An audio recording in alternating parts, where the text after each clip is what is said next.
we play a game? How about global thermonuclear war?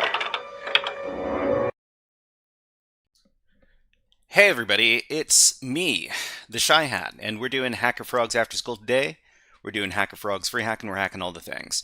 Hello, and let's see, on YouTube already, CyberKid is asking, what is the best course for cybersecurity and ethical hacking? Well, I mean, I'm not too sure about what the best course might be. If you want to get into cybersecurity and ethical hacking, we've got a little website that we can direct people to. It's called the Get Into Cyber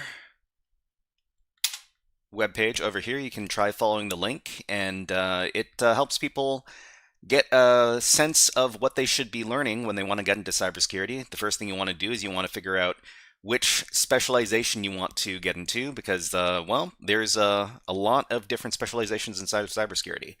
Anyways, all right, what are we doing today? So today is Friday, so everybody TGIF, thank goodness it's Friday. And what are we going to be doing today? So on each one of these live streams, we like to cover a bunch of different topics because I can't stick to just one thing. And today we're going to be starting off with some coding. We're going to be doing some Advent of Cyber from 2015. That was, well, it was over 10 years ago, but it's good to be able to use these challenges to learn about programming. So that's what we're going to be doing first in the first hour of today's stream. So in the second hour, we're going to be doing some web application demos. We're going to be teaching people some very, well, mostly easy web app hacking techniques. And we're going to be doing it with the OLIcyber platform. And that's going to be the second hour of today's stream. In the third hour, we're going to be going over to Pwnable.kr, which is a very old and famous website for learning about binary hacking. We're going to be doing some of the challenges over there. I don't think I've seen any of the challenges there before, so we're going to see if we can get some of that easy binary hacking done, and that's going to be in the third hour. In the fourth hour, we're going to be going over to friend of the live stream, HackSmarter. He has a platform where he has a bunch of challenges, and we're going to be going over there to learn about prototype pollution. So prototype pollution is something we learned a little bit about in the previous stream, and we're going to be giving it a try and seeing if we can solve this lab over here. It's going to be in the fourth hour, and in the fifth and sixth hours, we're going to be doing this challenge over here. It's called Vulnyx Store. So Vulnyx is a website where you can download virtual machines that are vulnerable and you need to hack into, and we're going to be doing the store challenge from that website. So it's a Windows challenge. Hacking Windows is a little bit more uncommon than hacking Linux machines, which is what the majority of challenges are. But yeah, we're going to give that a try. So let's go ahead and get started. I'm going to put, let's say, an hour on the clock to see how much we can get through inside of Advent of Code from the year 2015. All right, we got 60 minutes. There we go. And we've got our Advent of Code website over here. So everything that we're showcasing today is free because we like to give everybody, make everybody aware of all of the free resources out there on the internet for learning about cybersecurity. So let's go ahead and take a look at this challenge. So this is Advent of Code, day number 1 from 2015. And the description is not quite Lisp. Interesting. Let's read a little bit more about it and figure out what we need to do in this coding challenge. So Santa was hoping for a white Christmas. His weather machine's snow function is powered by stars, and he's fresh out. To save Christmas, he needs you to collect 50 stars by December 25th. Okay, and Tyler Ramsey says, whoa, HackSmarter is today? Sweet. I only have an hour to have make supper for my kids. I'll catch the reply for sure. Yeah, I mean, we're going to be covering, it's going to be a little bit later today, Tyler. So Tyler Ramsey is HackSmarter, and welcome to the stream, Tyler. We're going to be covering HackSmarter, the website, the pollution module, in the fourth hour of today's stream. So come back in about 4 hours, and we should be covering this stuff on your website. So this first hour, we're going to be doing Advent of Code. Oh, that should say Advent of Code. But then we're going to be doing some other stuff, and then we're going to be covering your stuff in the 4th hour. Okay, might have my kids to bed by then. I'll try to join. Awesome, awesome. Thank you very much, Tyler. All right. And yeah, let's get back to the advent of code over here. All right, so here's an easy puzzle to warm you up. Santa is trying to deliver presents in a large apartment building, but he can't find the right floor. The directions he got are a little confusing. He starts on the ground floor, floor 0, and then follows the instructions one character at a time. So an open parentheses means he should go up 1 floor, and a closing parentheses means he should go down 1 floor. The apartment building is very tall, and the basement is very deep. He will never find the top or bottom floors. Okay, so let's see.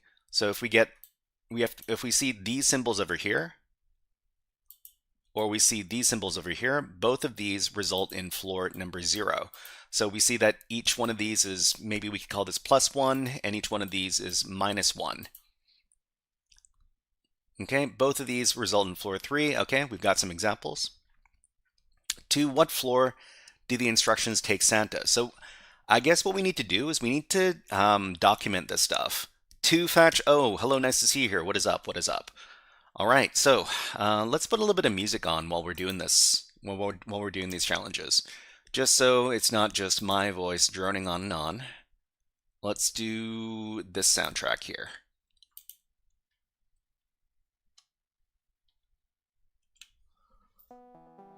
Okay, so documentation is very important in cybersecurity. In tech stuff, well, tech topics in general, you want to keep track of what you're doing. You want to record everything, because if you didn't document it, it didn't happen. Let's go ahead and go over to our GitHub. And on our GitHub, we've got our HackerFrogs repository. And we've got a special folder just for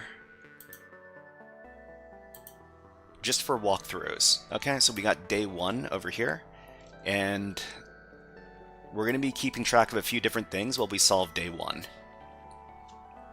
Let's start editing this. Okay, so we need to keep track of the URL, the description of the challenge, the concept we need to do to solve the challenge, and then the actual method of solving the challenge. So we've got day 1, it's over here. So let's just plug in that URL. The description of the challenge we get from the challenge itself. So we're just going to copy all of this stuff here. Okay, and then we'll paste this in. Okay, so what is the concept? What is the concept for this challenge? I guess the concept of the challenge is counting characters. Counting characters and returning a result. Okay, so we're going to be using good old Python to solve these challenges. And the first thing we need to do is we need to grab our puzzle input. Okay, so it says here to begin, get your puzzle input. SysOS says advent of code. I just switched on just the right time. Yeah, we're trying to, well, we're doing some easier challenges, and we're starting at the very beginning of advent of code. So this is 2015, and if you want to try this out yourself, then here's the link. But welcome to the stream. Okay, so get your puzzle input. It's over. That's a lot of parentheses. Okay, so we're just gonna copy this all, and we're gonna put this in a file. Okay, so we got that, and we'll call this input.txt. Okay, so we got, it's all on one line too, huh? All right. So we're going to be, our Python code is going to be extracting the contents of input.txt and then working with it. Okay, so let's go in here. We'll call this AOC 2 2015 d01.py.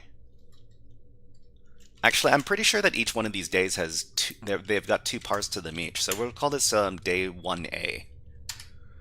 And friends, hello, nice to see you here. What is up? What is up?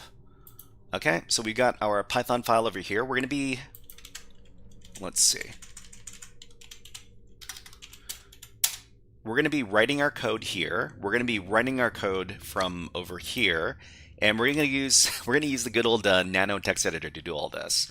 So I think what I want to do is I've solved a number of these Atom to Code challenges from 2025.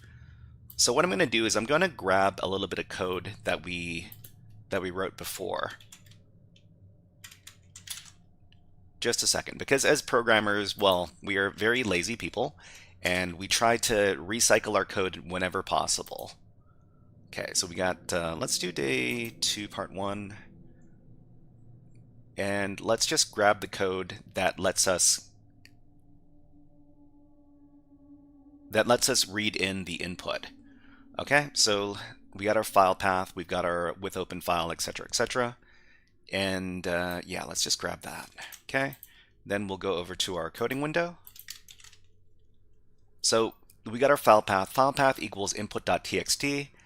With open file path r as file, raw input equals file.readlines. Okay, so we're just defining a variable over here. So raw input. So raw input is going to be, I'm pretty sure raw input is interpreted as a string in this case. We'll try to figure it out. So print type of raw input. Okay, and then we'll run the code over here. So class list. Oh, okay. So this is interpreted as a list. So whatever is, all right, so we've got a list. That's good. And let's just print that out, just so we know that we've got what we're supposed to be looking for. Okay, we will run the thing. Oh, wow.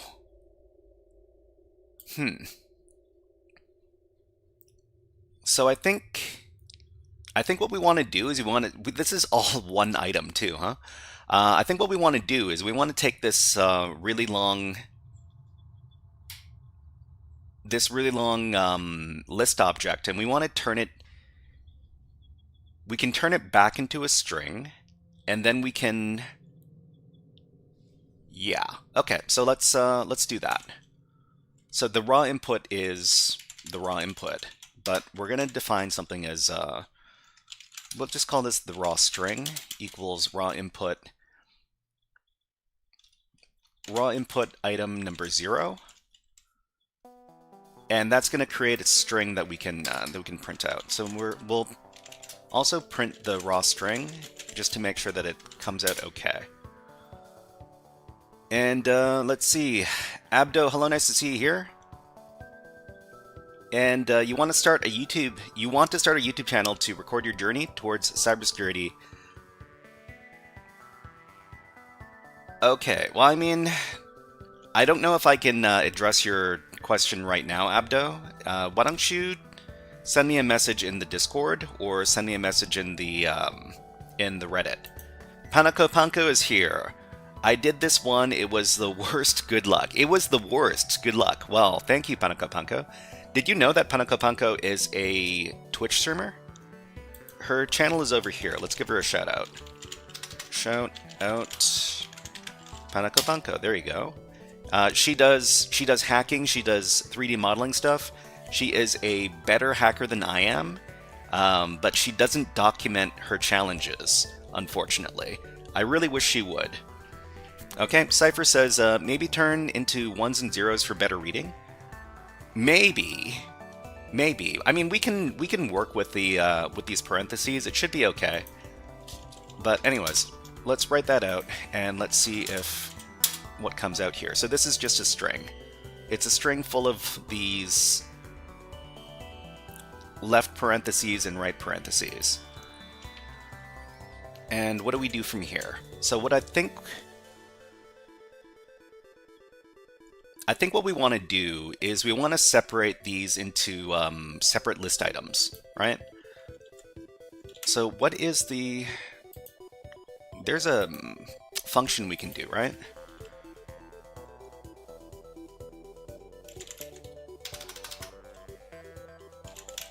Turn string into list, Python. Okay, to convert a Python string into a list using the split method,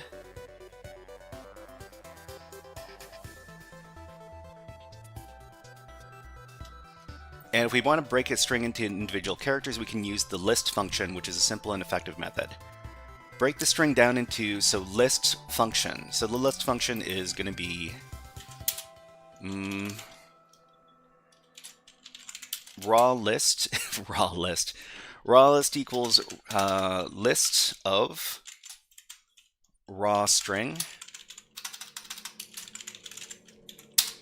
Then we'll print out the raw list.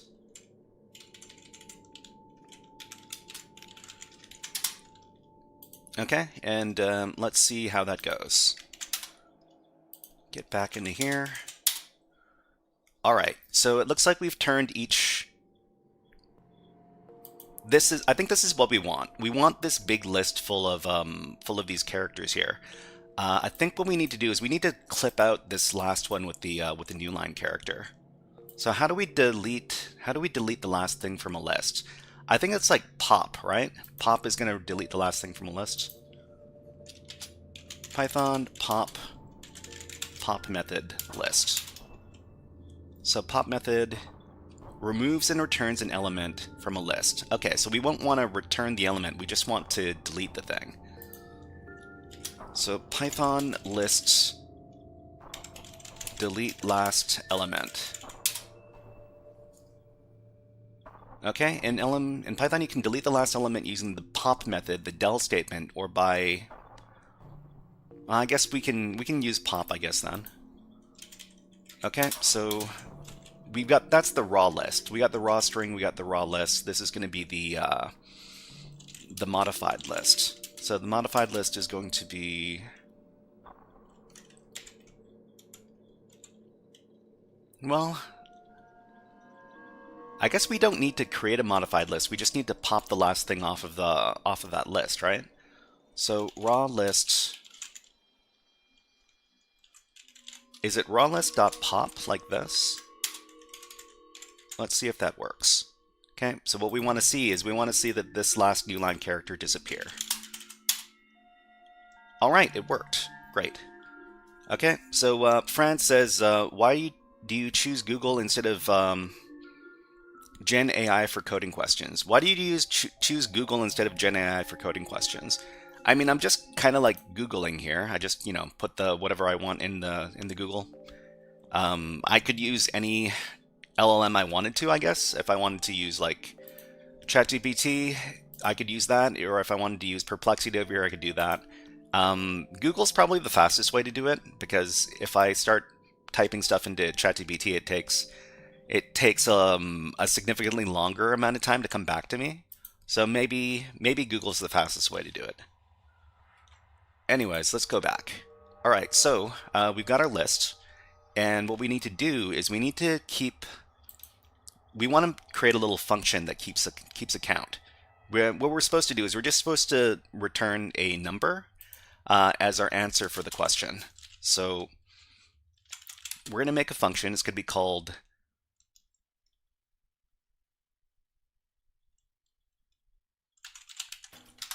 what's it going to be called? It's going to be called get the level.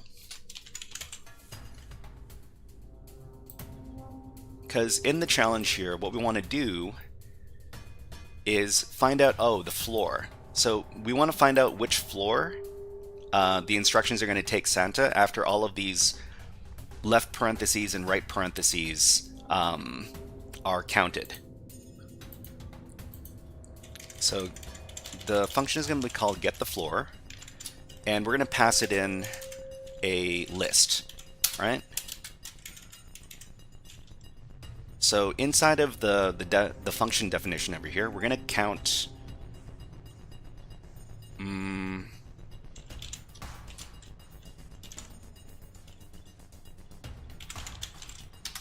up instructions, and we're going to, so up instructions is going to be 0, it's going to start at 0, and down instructions is also going to start at 0.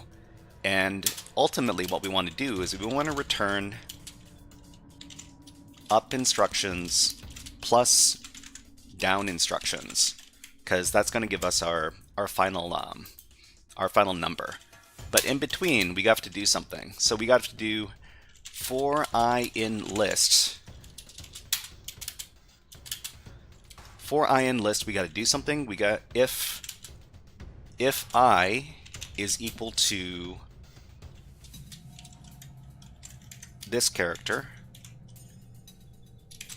then we need to add to the up instruction. So up instruction plus plus else down instruction plus plus. So add 1 to the down instructions. Oh, wait. So it's the up instruction. It's not plus. It's up instructions minus down instructions in this case for the return. Okay, NS says, hello, what are you doing today? Are you good? Yeah, I'm good. I'm fine, thank you.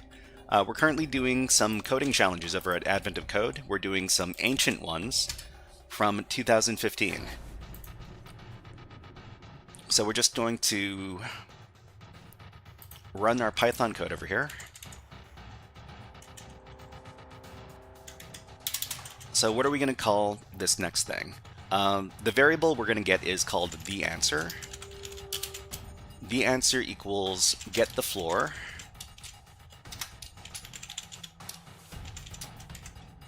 Run with the raw list. And then we're going to print out a little message with an F string. The answer is something. The answer is the answer. There you go. All right. I think this is going to work. Let's see. If I is equal to this character, then up instructions is incremented. Else, down instructions is incremented. But I guess for else we need to put another one of these, like this. And let's see. In the end, it's going to return up instructions minus down instructions. Okay, let's run the script, see how it goes. So NS says, can you tell me what the program is, what you're building it's all about? Yeah, sure. So we're working off of this challenge over here. The general, hello, nice to see you here. And what we need to do is we need to add a bunch of things in the list, and we need to subtract a bunch of things in the list. So for each one of these open parentheses, we need to add 1 to our total, and each one of the closing parentheses, we need to subtract 1 from the total. Okay, so we just finished writing this little script that gets the job done. And let's run the script. Invalid syntax. So it's not supposed to be... So we can't use plus plus for Python? Is that it?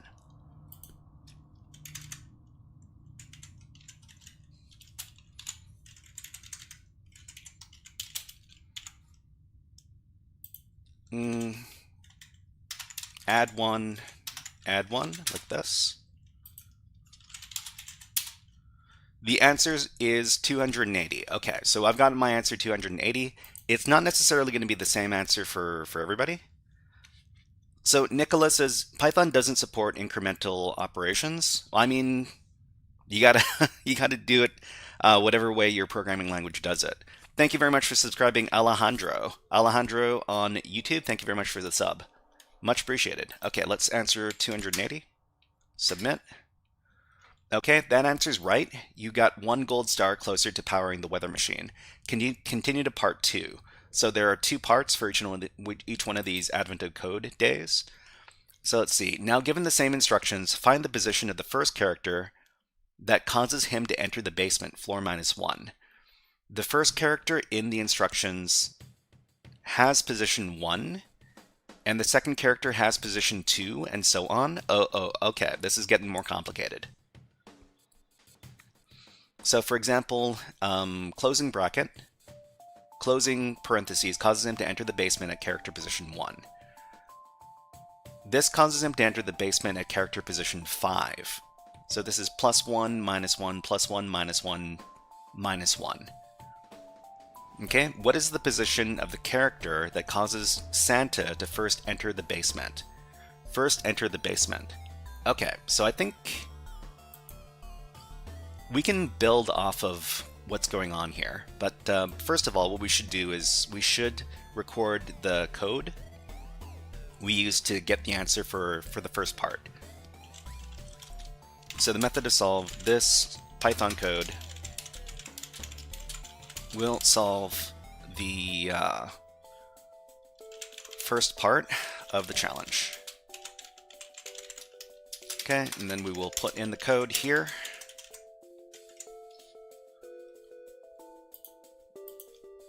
So this is saved. Let me just get out of here so I can print this all out.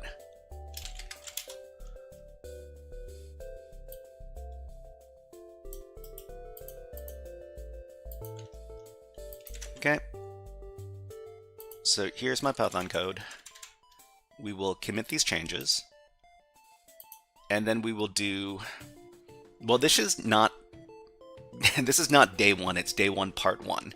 Let me go ahead and edit this then. So we'll call this day one part one. We also have to do day one part two. Okay, we'll go back, we'll create a new file, we'll call it day 01 part 2. Cedric, hello, nice to see you here. What is up? Welcome to the stream. Okay. So we're still recording the same stuff. We're recording the URL, the instructions, the concept, and the method of solve. Lil Pilt, hello, nice to see you here. How did you start learning? How did you start learning? That's a good question. How did I start learning? I mean, I started learning by figuring out which skills I needed to do to get the job. So I knew I wanted to get into cybersecurity. I knew I wanted to do like a pen testing position. Let's talk about this over here. How did I?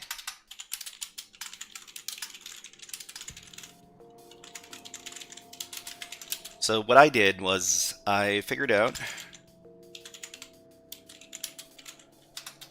which job role I wanted to aim for, and then I did research to figure out what skills are required. I mean, that's how I did it, but you know, you don't have to do it the same way I do. Okay, we got an ad running on Twitch right now, so while the ads are running on Twitch, we will put on the birds. It is a very rainy day here today in HackerFrogs land, so we'll put on these rainy day birds. We'll be back in about 40 seconds. Enjoy the music and enjoy the birds. Just gonna have a little coffee break. Just a sec.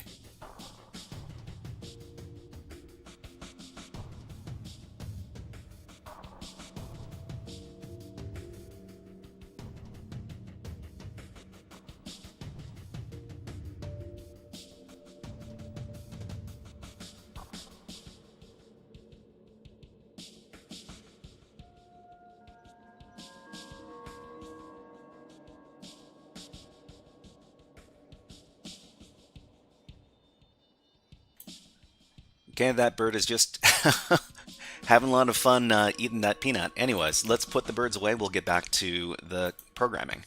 Okay, so let's go back. So I think what we can do here is we can use the same input we did for the previous part. Input.txt stays the same, but we're gonna copy the code and we're just gonna call it Advent of Code 2015 day 01b.py instead of a, and let's get back into it. So nano-l.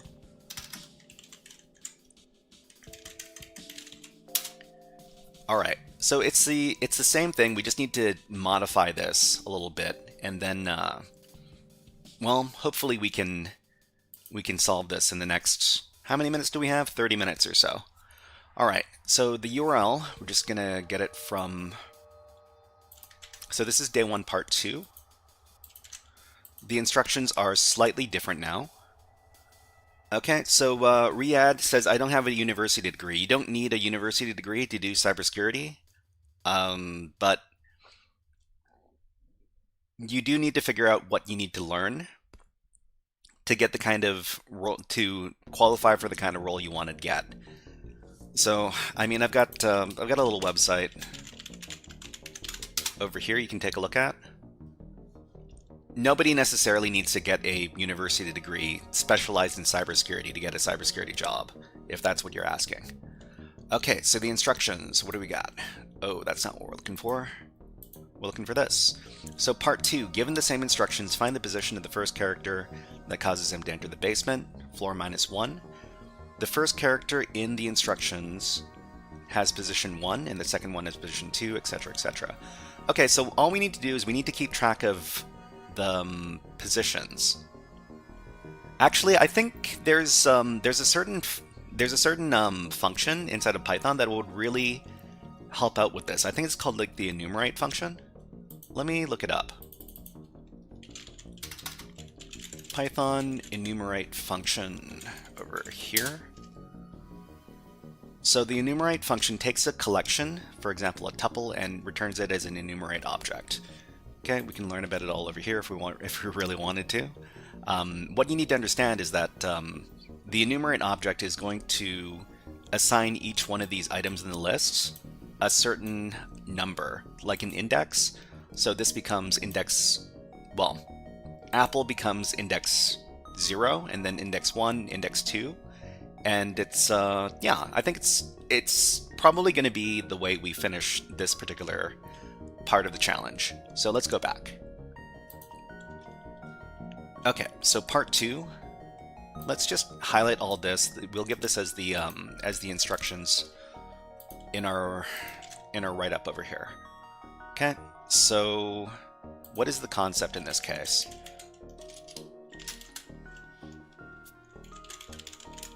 Enumerate the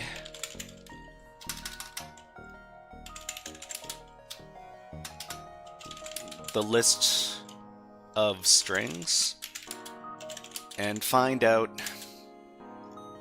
which position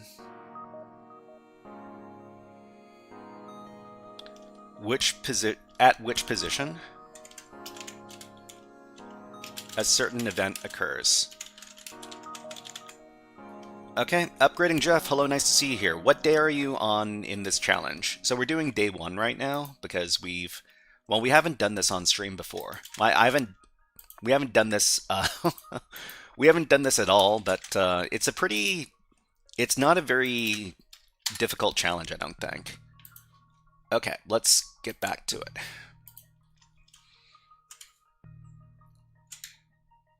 So we're not going to be using the get the floor function anymore. We're going to be using a different function. Okay, so what we need to do is we need to figure out, we need to get that enumerate thing, right? Hold on. Let's just get rid of this.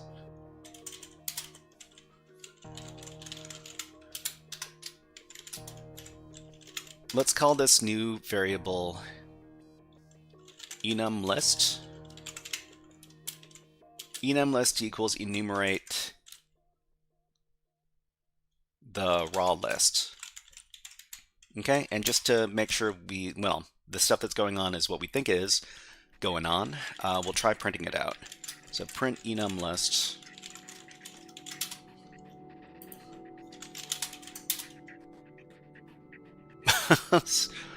Oh, no, that's not the right one. We want to do B.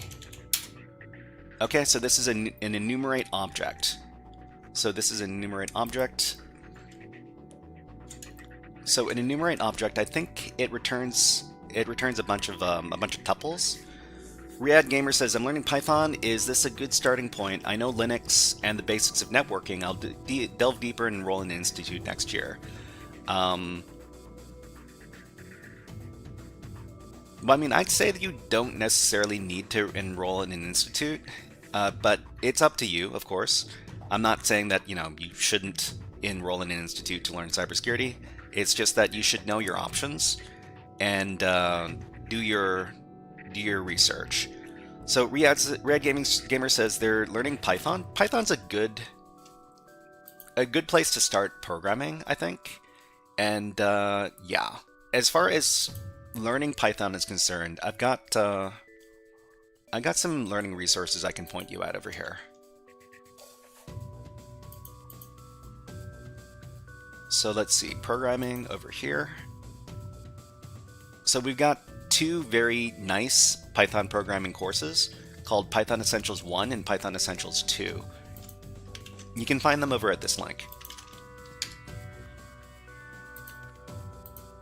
Okay, so there's our enumerate object. Okay, and let's read all about this thing. So the enumerate function takes in a collection, for example a tuple, and returns an enumerate object. The enumerate function adds a counter as the key to its enumerate object. So the syntax is enumerate, iterable, and start. So the iterable object, for example a list or a string, and a number. So define the starting number of the enumerate object, default 0. So I mean, I'm pretty sure we want to... I'm pretty sure what we want to do is we want the starting number to be the number 1. Because in the challenge it says that the positions are going to be...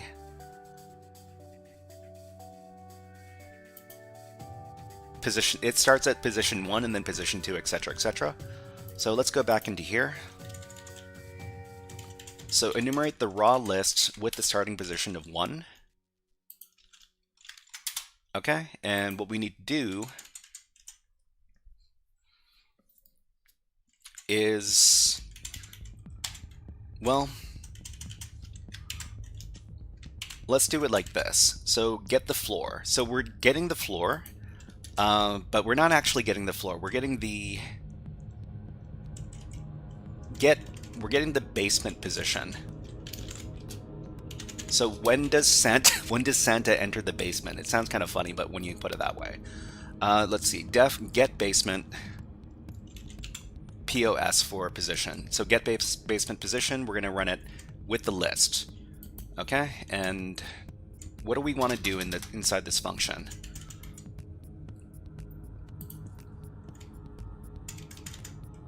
So we want to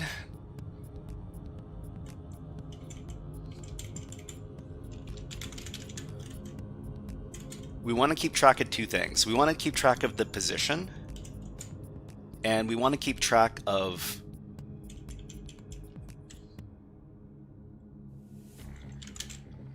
in basement. So in basement is going to be a boolean. It's going to be either a true or false. Is this how we want to do it?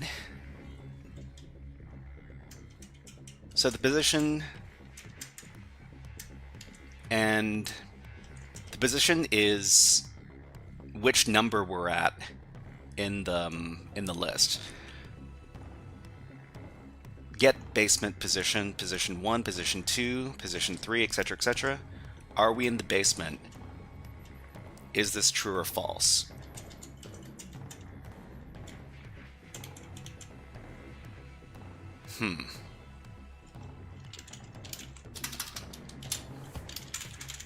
Let's just call in basement false. False. Yeah. So in basement equals false. If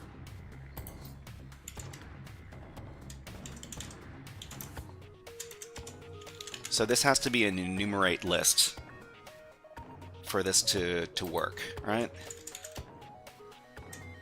So for I in, so everything in enumerate is going to be I and, well, there's going to be two positions. Actually, let's leave this alone for right now. I just want to confirm that this is the way it works. I'm just going to do a for I j in enum list.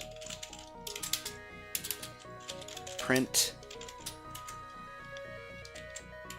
as an f string, the position is I, and the character is J. Okay, and we'll see.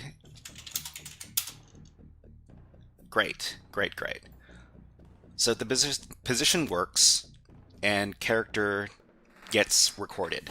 We don't really care. Well, we do care about the characters. We're caring.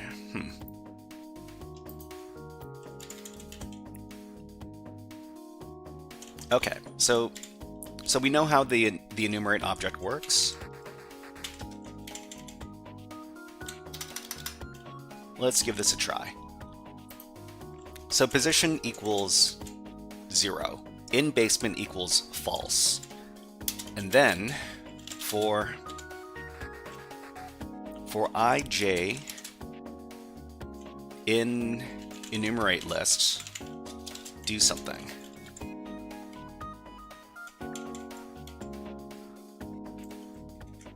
So if I is equal to this character, then position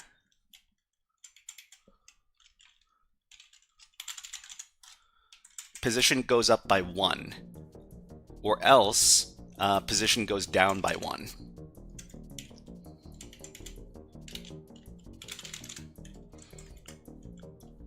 Position goes down by 1, and then we need to do a check. If position is ever equal to -1,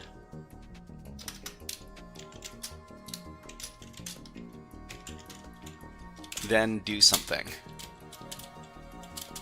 Then in basement equals true,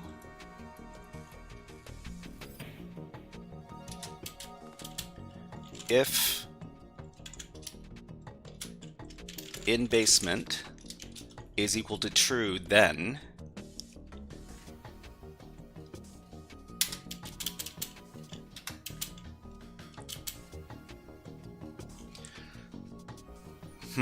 if in basement is ever equal to true, then print out something. Print out Santa enters the basement at position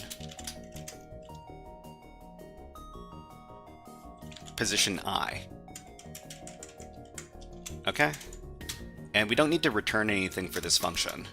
We just need to wait until in basement comes back true, and then print out the position here. Okay, so I hope this works. Otherwise, we need to go back to the drawing board. Okay, and then we're going to run the function. Get basement position with enum list. All right, let's do this one more time. Uh-oh. When did it become true? Oh, no. Okay. We need to break. We need to break in this. So if in basement, print Santa enters the basement at position something, and then we need to break.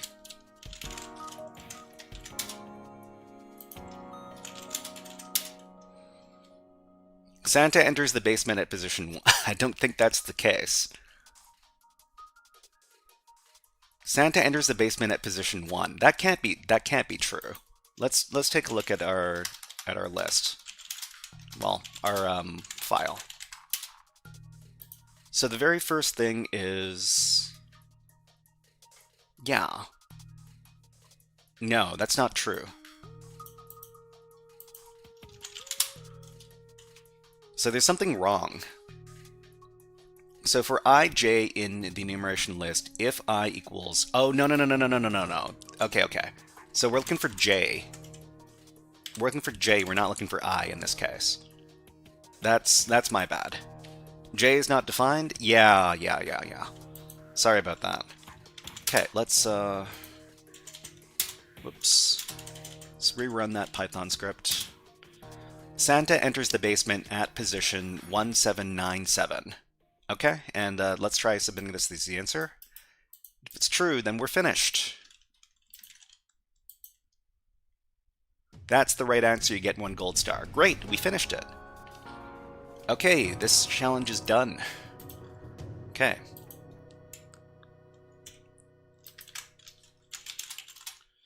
Let's print it out.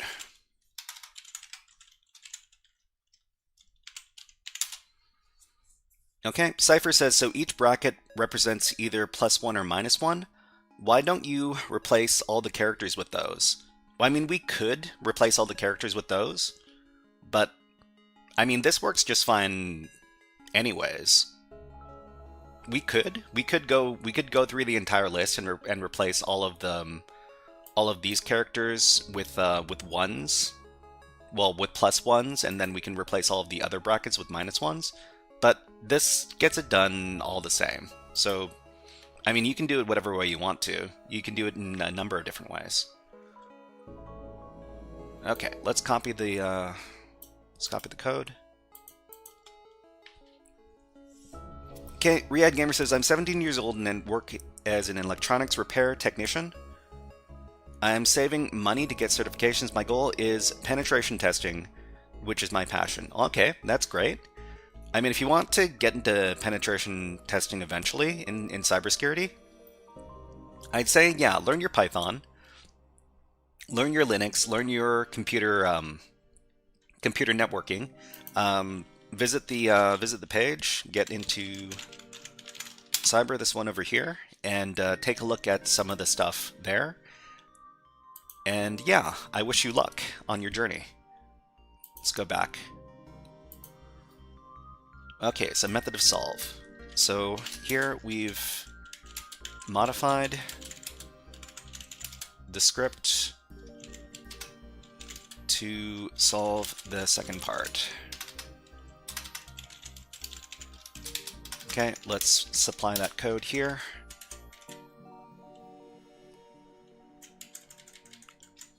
And I think we're done.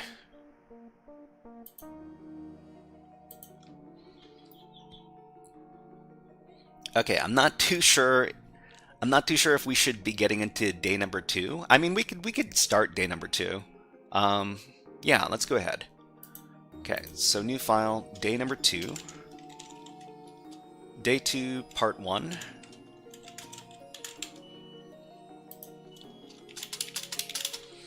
Do you have a Discord community? Yeah, we have a Discord. Here you go, if you want that. We also have a Reddit, if you want to join that as well. Okay, so the URL, the instructions. We got our concept we need to understand to get the job done. And the method. Method of solving the challenge. Okay, let's go over to day number 2.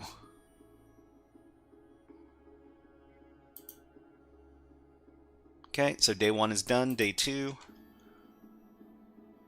Day 2, I was told there would be no math. Wow. Okay, let's copy that URL. We'll just record it over here. The instructions, let's read the instructions. The elves are running low on wrapping paper, so they need to submit in order for more. They have a list of dimensions, length L, width W, and height H of each present, and they want to order exactly as much as they need. Okay, fortunately every present is a box, a perfect right rectangular prism, which makes calculating the required wrapping paper for each gift a little easier. Find the surface area of the box, which is 2 times length times width, plus 2 times width times height, plus 2 times height times length. The elves also need a little bit of extra paper for each present, the area of the smallest side. So for example, a present with the dimensions 2, 3, 4 requires 2 times 6. Okay, math, great. All numbers in the elves list are in feet. How many total square feet of wrapping paper should they order? To begin, get your puzzle input. Okay, well, let's just copy all this so that we can record it in the write-up. That's not how you spell the word instructions. Okay, so here are the instructions. We just paste it in. So the concept. The concept of this challenge is write some math functions in Python. Smiley face. Okay. So, well, I mean, the code we use in this pattern, in this challenge, would be very similar to the stuff we use in the first day, or at least the beginning of it is. So let's just get rid of input.txt first, because we're going to be creating a new one. Okay, so let's grab that input. So the input is here. Interesting. Okay, select everything, copy it, and paste this stuff all in. Okay. And then we can start creating our file. So we're just gonna copy this. We're gonna call it day 2 part 1. Then we're gonna get into it. Okay, so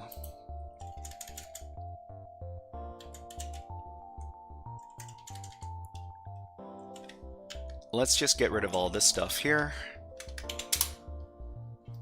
And let's see what it looks like. So raw string, raw input 0.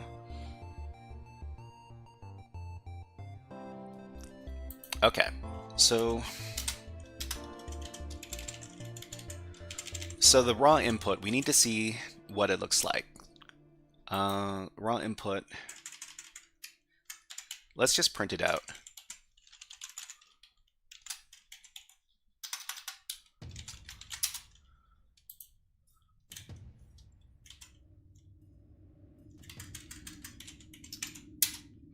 Okay, so we have a bunch of numbers. So we have a bunch of numbers, and these are all part of a list. Well, these are all entries in a list. We need to strip off the new line characters for each one of these items here. Or do we? Maybe we don't need to. Maybe we can keep the new line characters and just kind of ignore them.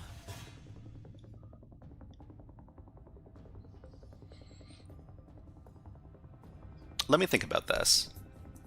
So we want to create a function that that records all this stuff.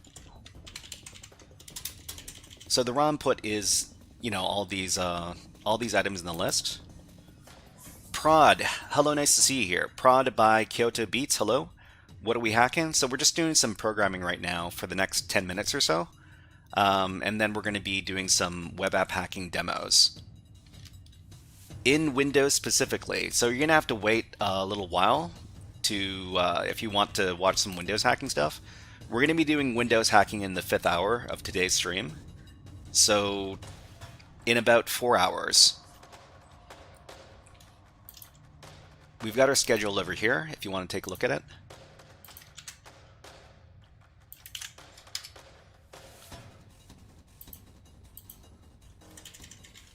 Okay, so the raw input is this. For each one of these things, let's try this, right? We want to split up the string by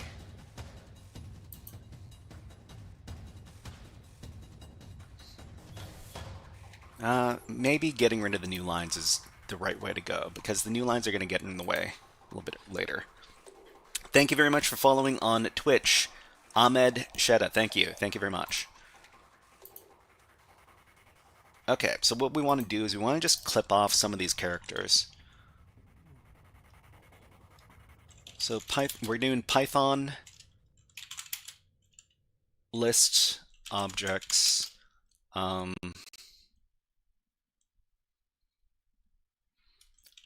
delete last two characters.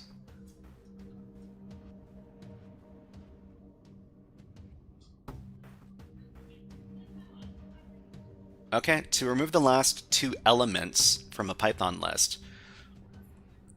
To remove the last two elements objects from a Python list, you can use the, let's see, slicing. Yeah, I mean, I guess we could do slicing. So we want to create, well, okay. So for I in raw input, we want to do something to it. So for I in raw input, Sick in the Mind says, what's up? What's up? Sick in the Mind, nice to see you here. We're just working on some coding stuff. We're doing day 2 of Advent of Code from 2015. So 2015 was a long time ago, but you know, we're trying to do, well, we're trying to learn more about Python coding over here. So for X, for I in raw input, for each object,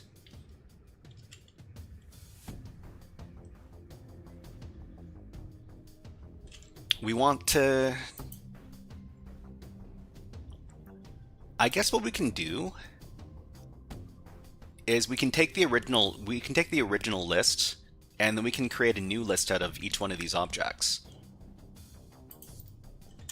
So the raw input list, we'll call this one the new list. New list or modified list. Modified list equals an empty list. So for I in raw input,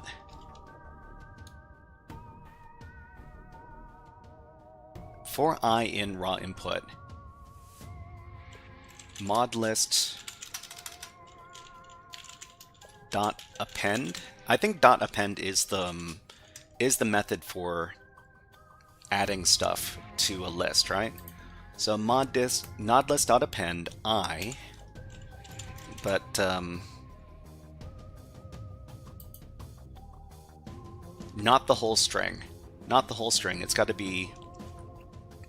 It's going to have the last two things clipped off. So start at the start, end at -2.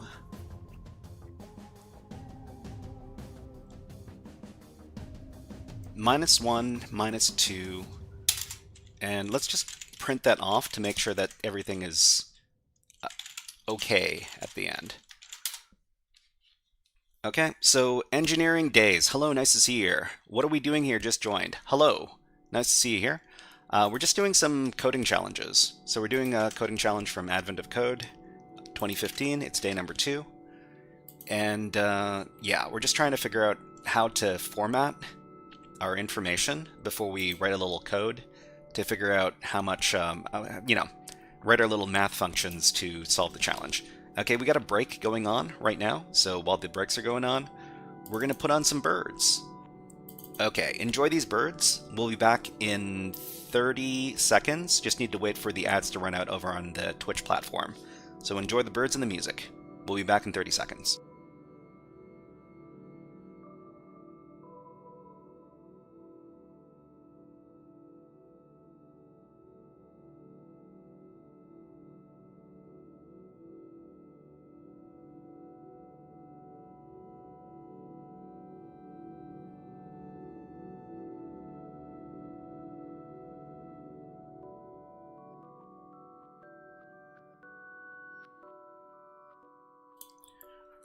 Okay, put the birds away, get back to the hacking. Okay, the turnip says, Python has some really handy string methods that you can use to work with manipulating strings that are built into the language. Yeah, for sure, for sure. We're just trying to figure out, we're just trying to modify our list objects over here through some string slicing. So let's see, write that out and run the code. Ah, okay, we clipped off too much. We need to do -1 instead of -2. Let's try that again. Okay, so we've got. So this is all good.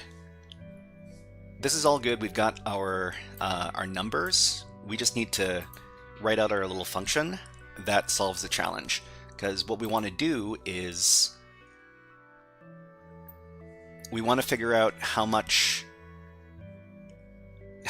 many square feet of wrapping paper we should order for Santa's Christmas presents. Okay. So a present with dimensions 2 times 3 times 4 requires this number of square feet of wrapping paper plus 6 feet of slack plus 6 square feet of slack for a total of 58 square feet. Okay, so what does the slack represent?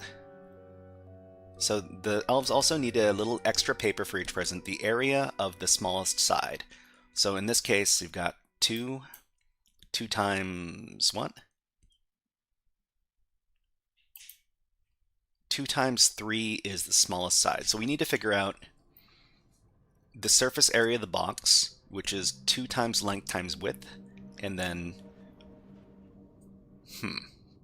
Okay, let's get back into it.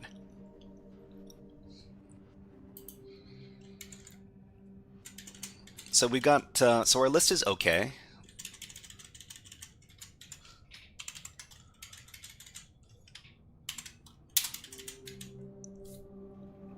Next thing we need to do is we need to figure out.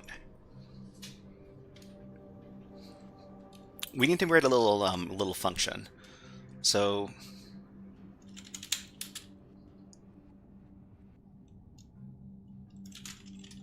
calculate. We're going to call the function calculate. Calculate wrapping paper. Wow, what a name.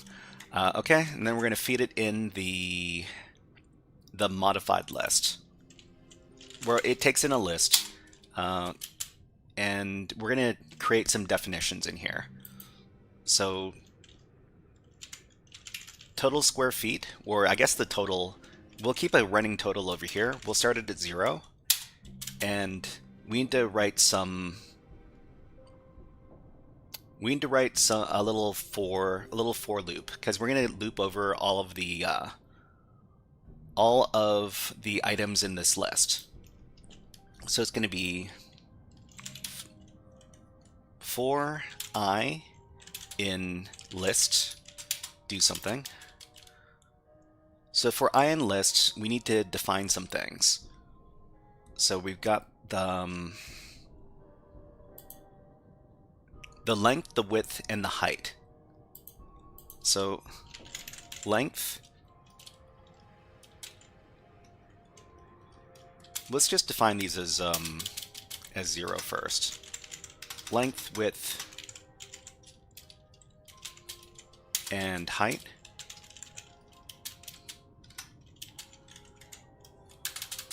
Length, width, and height equals 0. And then, actually, let's not define them as 0 first. We will, so the length is going to be the first number in I before the x as an integer. So it's length, width, and height. Okay. We've run out of time for this. We'll come back to this next time. Well, the next time we do Advent of Code. Don't know when that's going to be, but all right. Let's save this out first, and we might as well record it. Record the code we have already.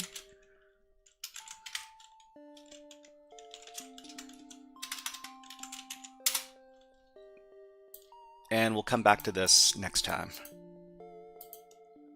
Okay, we've got our... So we're just going to write out here, this code is work in progress. Okay, and then we'll save this out.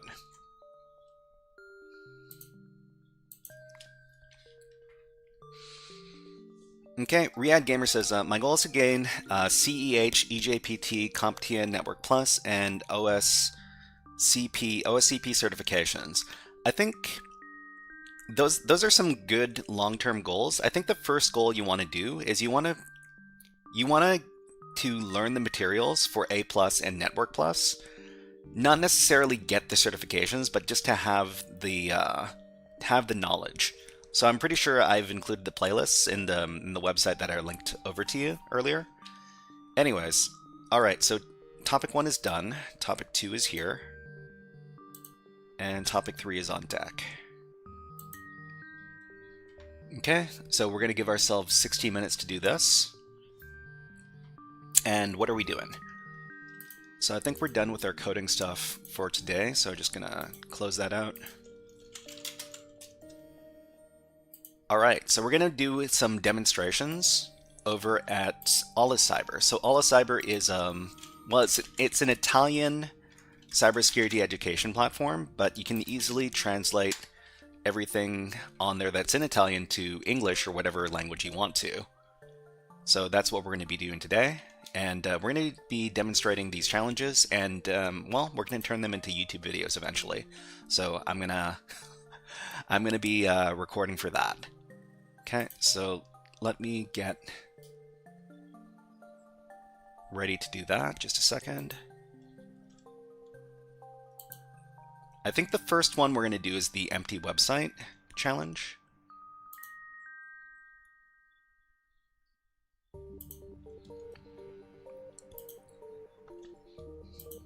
Okay, let me get the challenge and then we can start.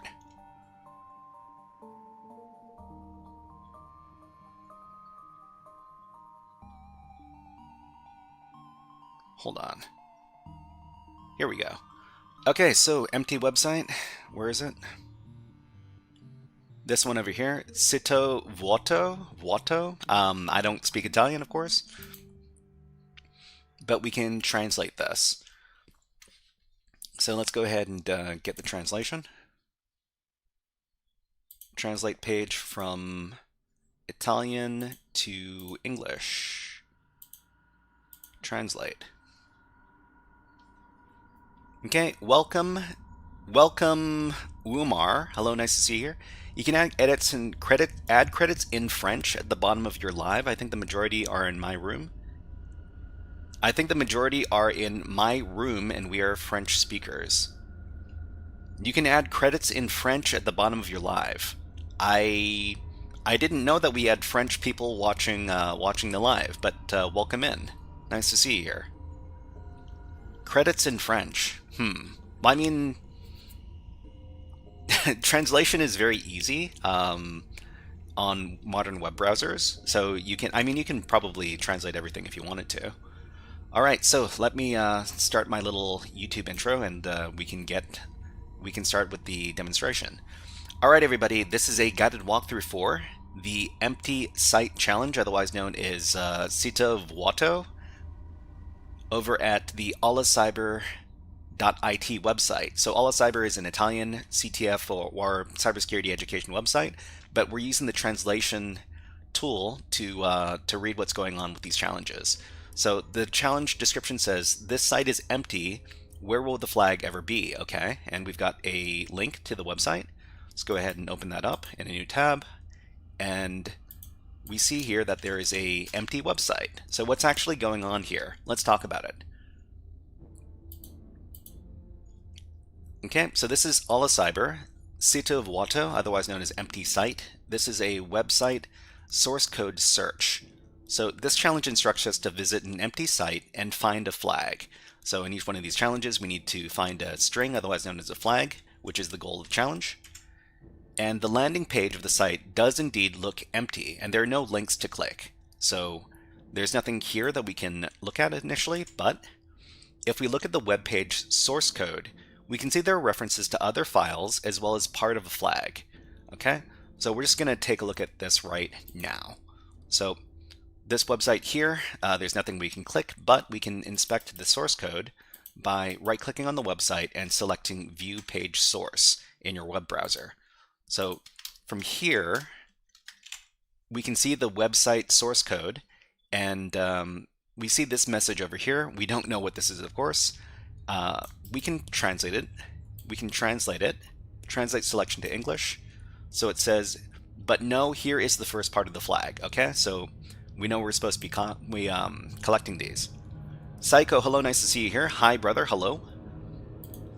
All right, so we're just gonna grab this first part of the flag here, and we're gonna copy it. We're gonna put it somewhere that where we can reference it later. Okay, so we're just gonna paste it here, and we notice that there are a couple of other web pages, or not web pages, a couple of other files that are referenced. So href css style.css.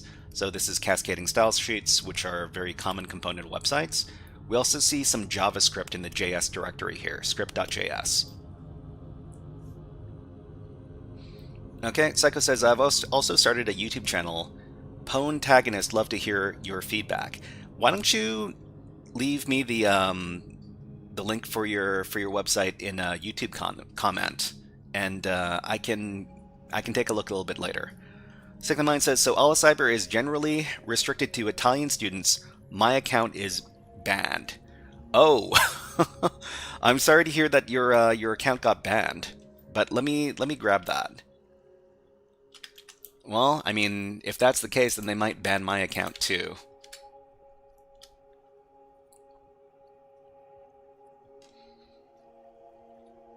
But yeah, thank you very much for letting me know about that.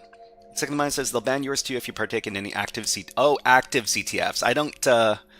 Yeah, I don't do any active CTFs. Maybe that's the key.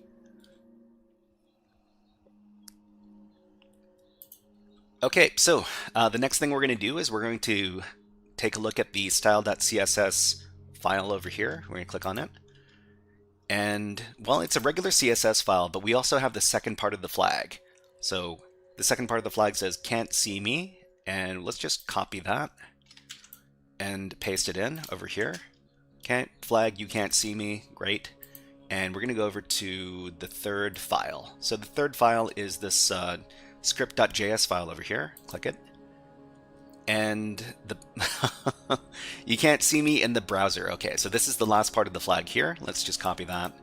We will paste it in, and this is the entire flag.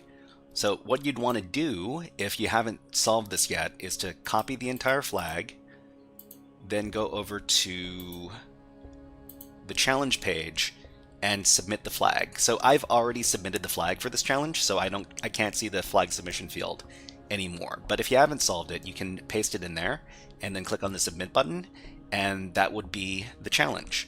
All right, everybody, that was a guided walkthrough for the empty site challenge, otherwise known as Sito Vuoto, from the OLIcyber.it website. If you enjoyed this guided walkthrough, please click on this please click on the like and subscribe buttons on the video and leave a comment underneath the video. But until next time, HackerFrogs out. Okay, Psycho says, let's see. What was that? I posted 2 walkthroughs on HackSmarter machines. Oh, okay, great. Are you, Psycho, are you part of the HackSmarter community? They've got their own like Discord server, and they've got a lot of people on the Discord server over there. Okay, let's move on to the next challenge. So the next challenge is going to be called. So I mean, sick in the mind. I'm pretty sure people who are not doing the active CTFs can use the website, but of course, I mean, I haven't read the rules, so I don't know for sure. Okay, Psycho says I am part of it as a not as a volunteer, but as a member. Oh, okay, okay, that sounds great. That's the link that they posted. Yeah. I mean, I'm not. Well, we'll see if they ban my account. If they ban my account, I guess I can't cover their stuff anymore. But let's go ahead and do the next challenge. So the next challenge is called Click Me. Okay, so let me get the files for that challenge, and then we'll start it out. Okay. OLIcyber, this is called Click Me. Here.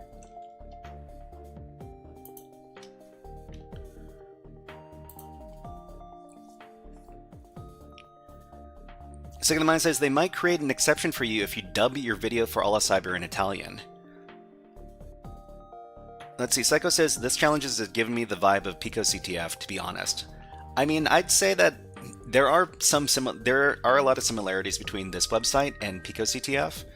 I think the more sites you've got that have like a similar vibe for learning about cybersecurity, the better, because you can never have enough challenges. Okay, let's go ahead and yeah, very similar to Pico CTF, and I'm pretty sure that all of my videos are auto-dubbed, so you should be able to listen to Italian, like it's an Italian version of my walkthrough videos. Alright everybody, this is a guided walkthrough for the Click Me challenge over at OLIcyber.it. So this challenge over here, it says, I created a clicker game, can you get to 10 million cookies? Website is over here. So let's go ahead and right click on that link and put a new tab. So over here, they ask you for a name. So my name is The Shy Hat, and click OK. All right, so, oh no. I accidentally solved the challenge earlier. So let me go in and get rid of my cookies. All right, just everybody pretend you didn't see that.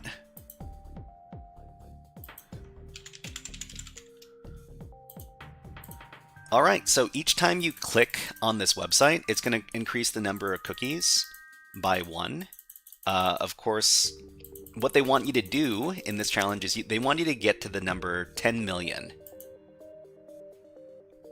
And Second Mind says, that feeling when you forget to purge timeless cookies. Yup. Psycho says, maybe they took inspiration from that, and yeah, I got your point. When you're discussing the basics, then they might be able to replicate some challenges. Yeah, I mean, it's a good thing. It's a good thing if you're able to expose, well, people who otherwise wouldn't see, like Pico CTF. They're targeting Italian students in this case, so the Italian students need to learn the basics as well. So, I mean, we could sit here and we could click until we get to the number 10 million. It would probably take a really long time. We don't want to do that. Let's talk about what's actually going on here. So this is OLIcyber Click Me, and what we're doing in this case is we're doing some cookie spoofing. So this challenge instructs us to click 10 million times to get 10 million cookies. Each time we click on this website, we get a cookie, but we don't have the patience to click 10 million times. So if we go into the web browser developer tools, we see there's a cookie being used to keep track of how many times we've clicked, and we can edit its value to complete the challenge. So let's talk about how we do that. So we'll go over to the website over here, then we'll go over to the browser, options button over here, and we can click on this option that's labeled More Tools. So inside of More Tools, there's this option here called Web Developer Tools. We'll click on that, and this will bring us over to the Web Developer Tools. There's a bunch of Web Developer Tools we can use, such as the Inspector, the Console, the Network, and it's represented by each one of the tabs over here. What we want to do is we want to access the Storage tab. So the Storage tab has information such as cookies. So if we click on cookies over here, there are cookies for each one of these websites, or associated with each one of these websites. So we'll click on the website we want to, well, that we want the cookies for, and we see that there's a cookie called cookies with a value of 39 for this domain over here. This is the website we're looking at. So what we do is we edit the value and we put in the number that we want, and we want the number 10 million. So it's 10 and 6 zeros. 1, 2, 3, 4, 5, 6. Press enter to enter the value, and then reload the page to use the new cookie. Okay, and when we do that, we receive the flag. So the flag over here is called flag never trust cookies. Okay, so what we can do is grab the flag, copy it, then go back to the challenge. In the challenge, if you haven't solved the challenge before, there's a little field where you can paste in your flag and then submit it to solve the challenge. But in my case, I've already solved the challenge. All right, everybody, I hope you learned something. This was the Click Me challenge from OLIcyber.it. If you enjoyed this guided walkthrough, please click on the like and subscribe buttons on the video and leave a comment underneath the video. But until next time, HackerFrogs, out. Sick in Mind says, what's funny is that the flag is in English. Yeah, I mean, I get the feeling that the person who developed the challenges might have been an English speaker, or they might have thought about... I have no idea why that actually is. Okay, Second Mind says, flag in English, leet speak is... Well, on an Italian CTF, I guess using English is the cool thing to do. Who knows? Okay, Chemistry House says, I have to learn also by Termux. Can anybody help me? Termux. I've never heard of that one before. What is Termux?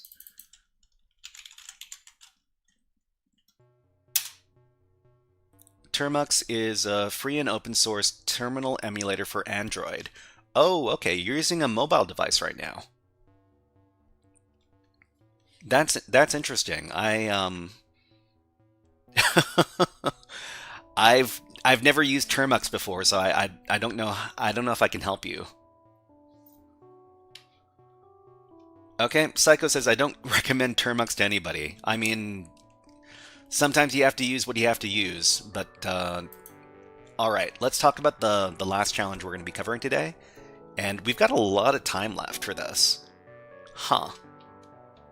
Anyways, that's fine, that's fine. Okay, so the last challenge we're going to be doing today is we're going to be doing a PHP challenge. Well, when I say a PHP challenge, we're talking about PHP concepts. So this one is going to take a little longer than the other ones. And this challenge is called Confuse Me. Confuse Me. Where is it? Over here? Okay. Let's talk about this. Let me get my file and we can begin.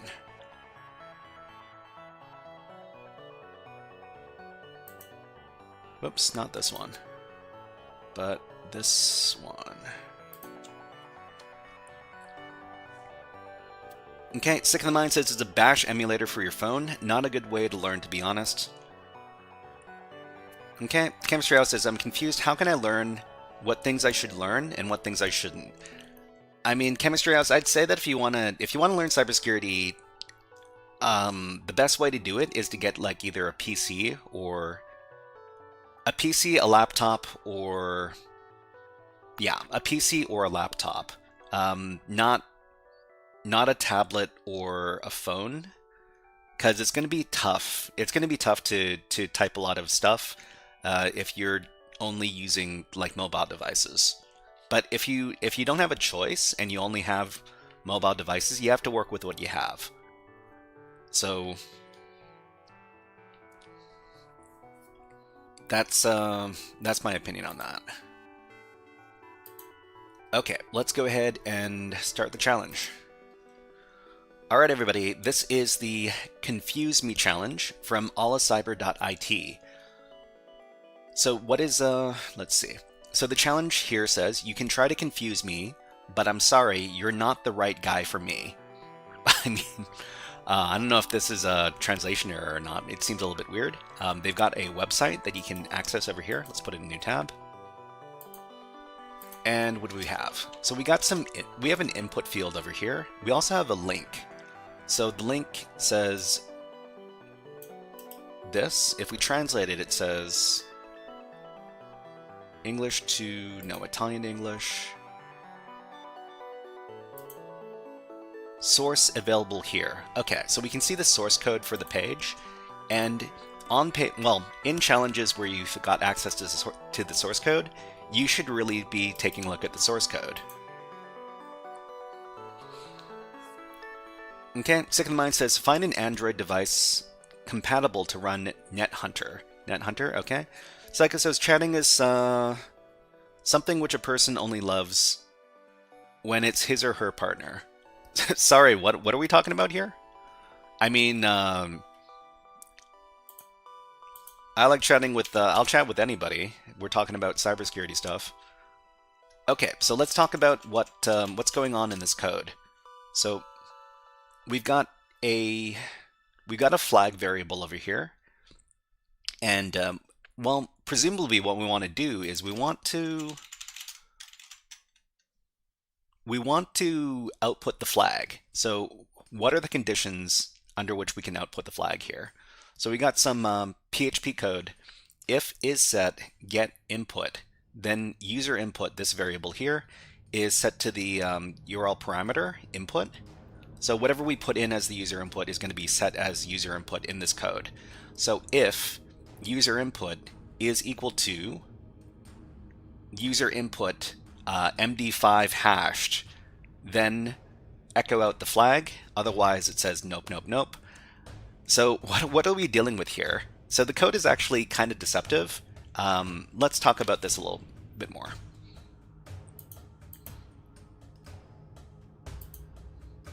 So in this challenge, the website includes an input field as well as a link to the site's PHP source code. In the source code, we see that if we supply user input that is equal to its own MD5 hash value, then we'll receive the flag.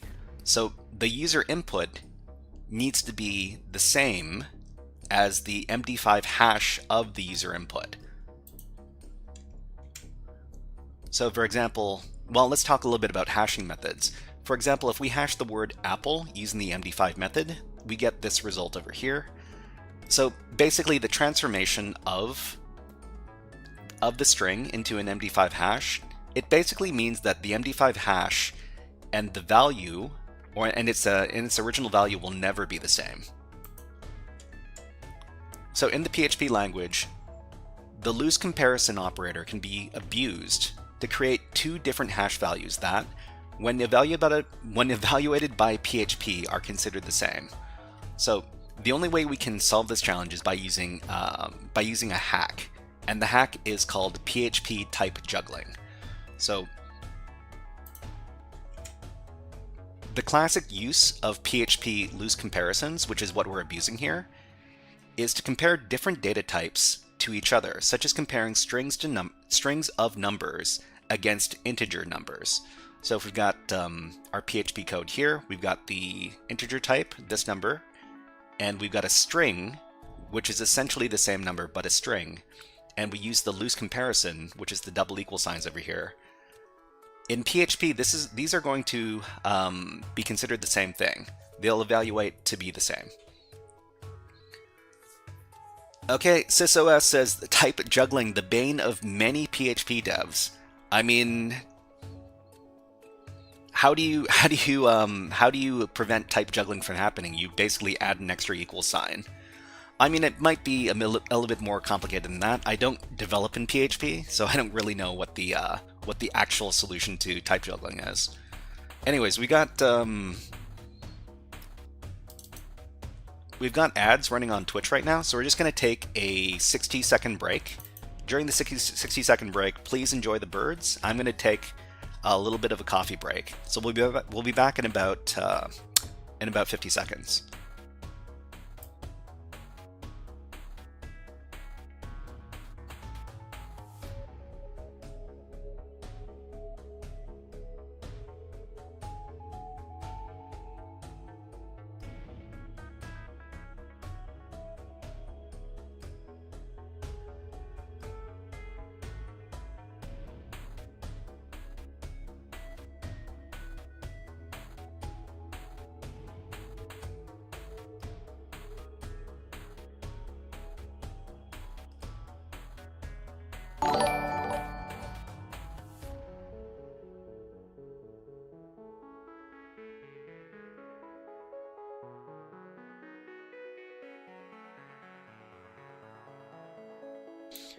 Okay, let's get back to it.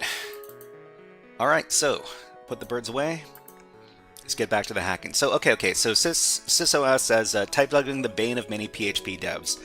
Yeah, I mean, the interesting thing about PHP type juggling, it's a result of using this loose comparison operator over here, the double equal signs. I mean, I don't develop in PHP, but everything that that I've been told as far as how to prevent type juggling from occurring is that we need to use strict comparisons. We just need to add an extra equal sign over here. I don't know if that's a really good answer, of course, but yeah, this is one of those things that comes up over and over again in CTF challenges. So type juggling, magic hashes, and other stuff like that. So SysOS says it's the result of the legacy. The triple equal signs did not originally exist. Okay, so that's something they introduced in a later version of PHP. And thank you very much for subscribing on YouTube, Mahmoud Al Sayed. Thank you. Okay, so if we've got our loose comparisons over here, which allows, you know, integers to be compared with strings and so on, there's a quirk of PHP. The quirk of PHP type juggling is that all numbers in scientific notation that begin with the number 0, so for example 0e, this is scientific notation, these are all considered equal. So if you got PHP code here, you've got a, which is equal to this number, so 0e 1 2 3 4 5, and you've got variable b, which is a straight integer, which is 0e, etc., this thing over here. If you use loose comparison, these two objects are considered to be the same thing. So even though the contents are different, they evaluate equal for some reason. So to solve this challenge, what we need to do is we need to supply user input that both starts with the string 0e followed by numbers and returns the value 0e followed by numbers when hashed with MD5. So we can actually find, the way you would you would solve this challenge is that you do a bit of research. So there's something called PHP magic hashes. PHP magic hashes, and this research has already been done, and you can find it over at this GitHub repository over here.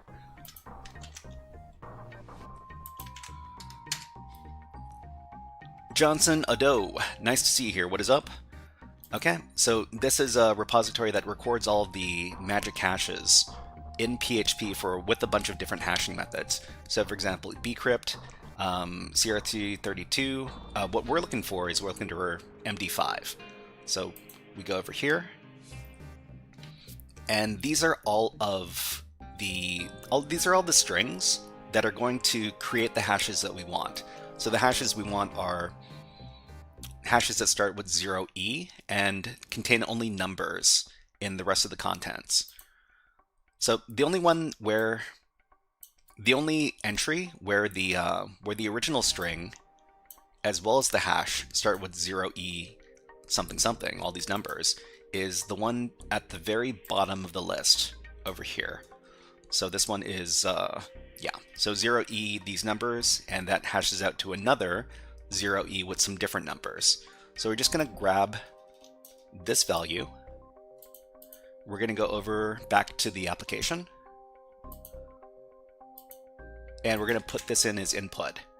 So because of PHP type juggling and PHP magic hashes for MD5, this is going to be the same. This is going to be evaluated the same by the PHP system. So we enter this, and then we get the flag. So flag is called OMG PHP comparison really is not good. Okay, anyways, let's copy the flag and then go back to the challenge. So in the challenge, if we haven't solved it before, we can paste in the challenge in here and submit the flag. But of course, I've already completed the challenge. All right, everybody, that was a guided walkthrough for the Confuse Me challenge from OLIcyber.it. If you enjoyed this guided walkthrough, please click on the like and subscribe buttons on the video and leave a comment underneath the video. But until next time, HackerFrogs out. Okay, not leaving, just got something I have to say for the videos, the YouTube videos I make. Thank you for your patience, everybody. SysOS Master says 100% agree with the flag. Well, I mean, it's an interesting quirk as far as like hacking is concerned. It's an interesting thing that comes up again and again. So if you're doing security challenges against a PHP application, these kind of issues, magic hashes, type juggling, they might come up from time to time. Okay, AC name says not good, not good. All right, so that's wow, we finished like 30 minutes ahead of schedule. I guess what we can do is we can just move on to the next thing that we're gonna do. All right, so let's go ahead and do that. So the next thing we're gonna be doing is on the schedule over here. We're gonna be doing some binary hacking.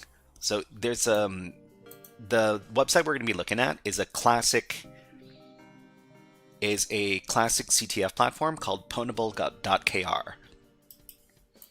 So everybody, if you want to take a look, you can access it from over here. Okay, so let me get ready for that. So let's try 90 minutes. I'm pretty sure, I'm not too sure how many of these challenges we're going to be able to finish in 90 minutes. We might get stuck in the first one, in which case that would be kind of awkward. But anyways, so topic 2 is done, topic 3 is here, and topic 4 is on deck. Okay, so Pwnable.kr, these are classic Linux binary hacking challenges. So we'll click on play, and let's start at the beginning. So the first challenge is called FD. So it says, it says, Mommy, what is a file descriptor in Linux? Okay, so I mean we could follow. There's a little YouTube tutorial over here. We'll try this out ourselves first. So everybody, if you want to try this out, this is the SSH command you would give, and the password for the challenge is guessed. Okay, let's go ahead and do that.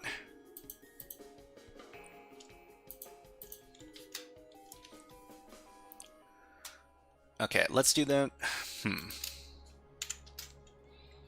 Let's make a new tab. We'll call this remote access. And we'll put in our SSH password over here. Okay, so welcome to Pwnable.kr. So this is a website that was developed by a Korean cybersecurity researcher called Daehee. I don't know anything about Daehee, of course, but I've heard a lot of good things about the early Korean cybersecurity scene. So I think what we need to do is we need to take advantage of this FD binary over here. Fortunately, they've also given us the C source code, so if we're able to understand the C source code, we could probably figure out how to solve the challenge. So let me make this a little bit bigger, and we'll just try running the binary first. So let's see, FD pass argv1 number, okay, so 1000. Learn about Linux file IO, okay, great. And yeah, so I guess what we can do is we can take a look at the source code to figure out what's actually going on. You know what I should be doing? I should be doing a write-up for this. Let's do that. Okay, let me get rid of some of these browser tabs I'm not using anymore.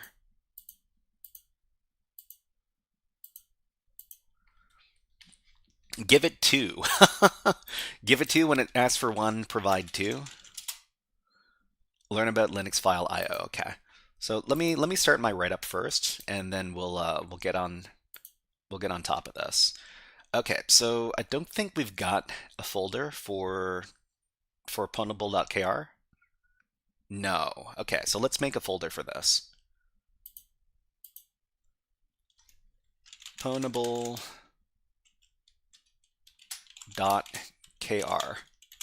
Okay, and this is the FD challenge. So we're just going to call this fd.md. We're going to record a number of things while we do our write-up. And my music stopped. So when the music stops, we need to restart it. Just a second, everybody. Let's do some of this.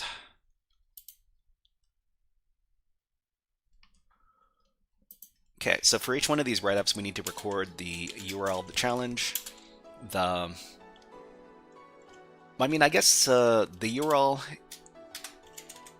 We'll also record the SSH credentials to get to the challenge, and we'll record the concept. we need to understand to finish the challenge and the method of solving the challenge. These challenges also give you source code, so we'll include a section for source code as well. Source code. I think most of these are going to be like C compiled binaries. So let's take a look at the source code. So fd.c. Okay, and let me just grab all this. So if anybody wants to take a look at this, I'll provide a, what is it called? A paste bin. You can look at. Okay, paste bin. Make the thing. Okay, so if anybody wants to take a look at the source code in paste bin, here's the link.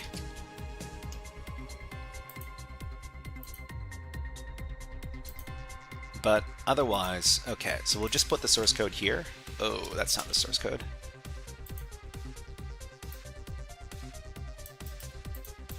So I'm no C programming master, but I have been learning a little bit about the language to understand how to do these binary hacking challenges.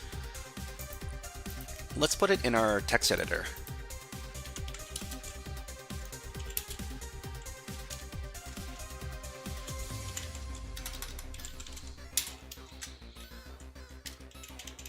Okay, so what's going on? Oh, I didn't copy the entire thing. Hold on. There's like one line that I cut off. Just a second. These ones.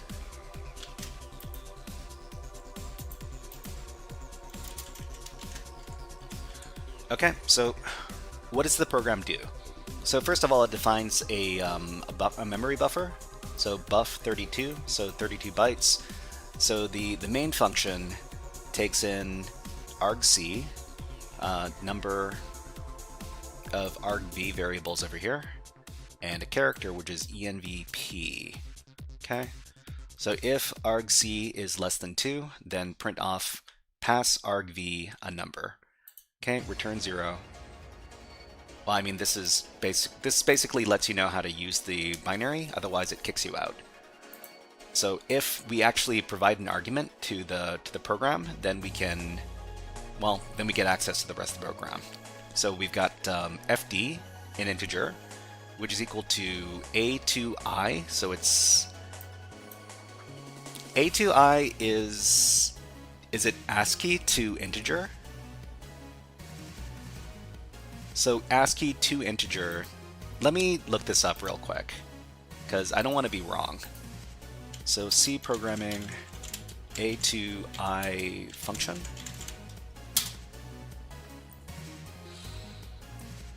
Okay, so the A2I function in C programming is used to convert an ASCII character string to an integer value. Okay? Acronym for ASCII to integer. Okay, so I guess I was right about that. So ASCII to integer of argv, so whatever number we provide, and then we subtract a number. So we subtract a number equal to hexadecimal 1234. So hexadecimal 1234, I mean, let's get the decimal equivalent of this, right? We can get it with like Python C print this thing, right? So this will give us the decimal equivalent. So we subtract a number, which is 4660. But what else are we doing with this? So let's see, the integer length is equal to 0. Length equals read. File description buff 32. So read is like user input, right? I could be wrong. Let me look up the read function in C as well. C programming read function.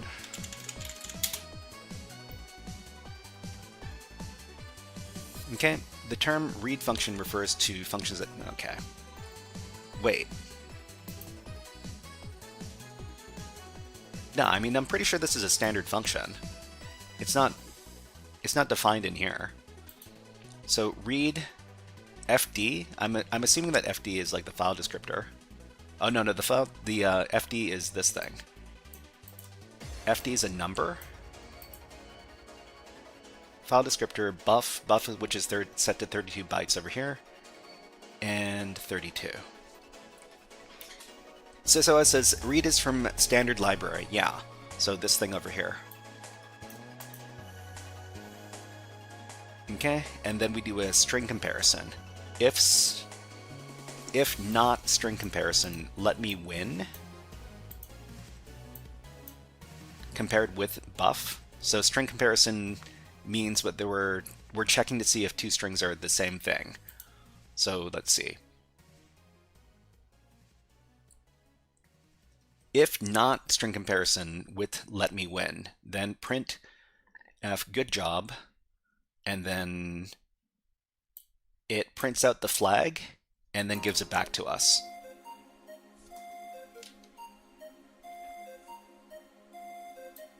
So the read, let me learn a little bit more about this function. C programming, read function. Okay, the read function in C is a low-level POSIX system call used to read data from a file descriptor into a buffer. Okay. So it's a fundamental function for input operations in the Unix-like systems, often used when dealing with files, pipes, sockets, or terminals.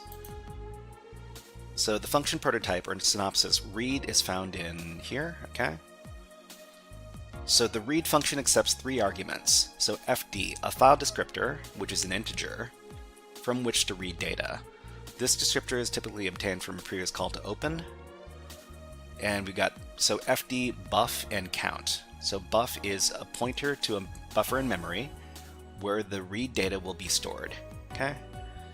And let's see. AC name asks, can't run bin cat flag from the terminal? I don't think so. I mean, that would kind of like trivialize the challenge, right? So cat bin flag .txt. No, what was the location again? /bin cat. Oh, cat flag. Cat flag. I mean, there's flag in this directory, right? Let's go back. The flag is here, but the flag is owned by root and fd pwn. So we're not that user. We're the fd user, so we don't have access to this thing. It's got only group and owner read.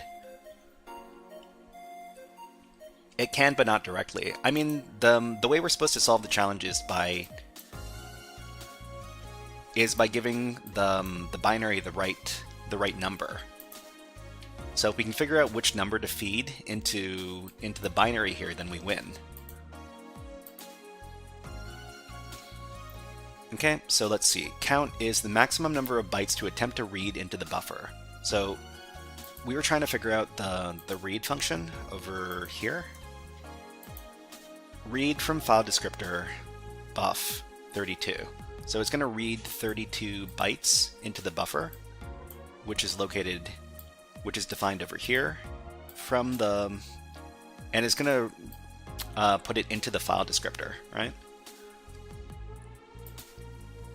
Oh, I think the file descriptor is like input and output. So yeah, if we look up, what was it? Linux file descriptors.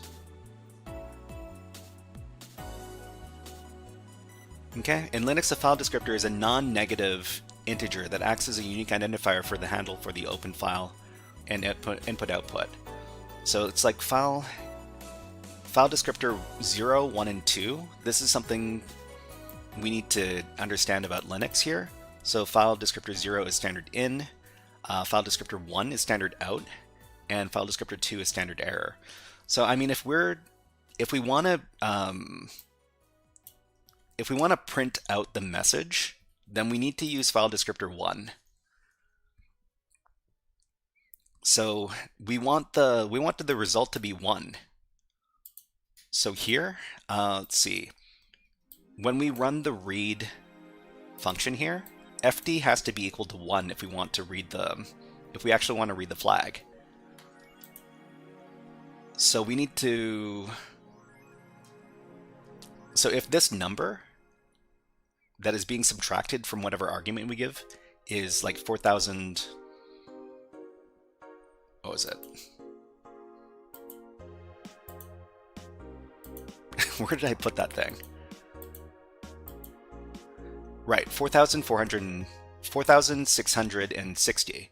So we want the result to be the number 1. So we need to give the number 4661. Right? 2 would also work. We can try that out as well. So let's see.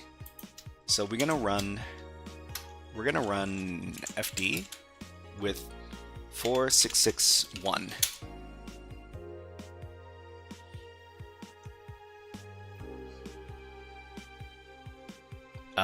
Why did it why did the terminal become unresponsive?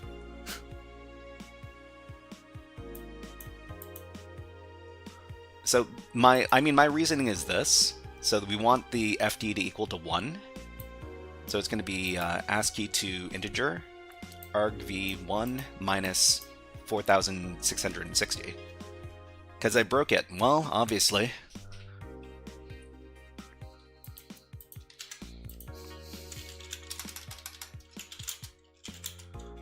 Okay, so run fd. It says give a number 4660.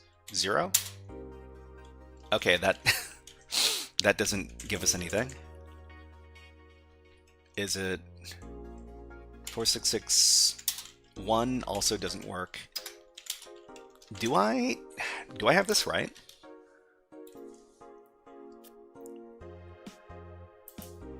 Should be binary. Okay, let's take a look at the code again. We need to understand the code in order to solve the puzzle. So file descriptor equals a to I argv1 minus this number.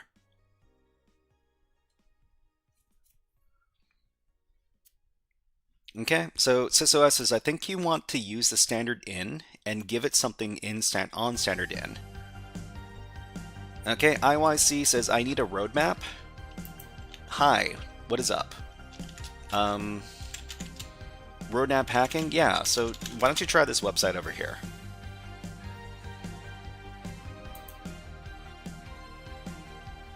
Okay, so if string comparison let me win. Oh, maybe we need to pay attention to this. If string comparison let me win and buff. So this has to be different, right?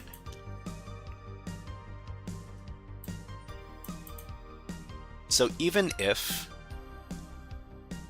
the string comparison is going to compare whatever is in the buffer, so the buff variable. So the buff variable is here. I don't think we can we don't pass this in, do we? Oh, wait. Do we?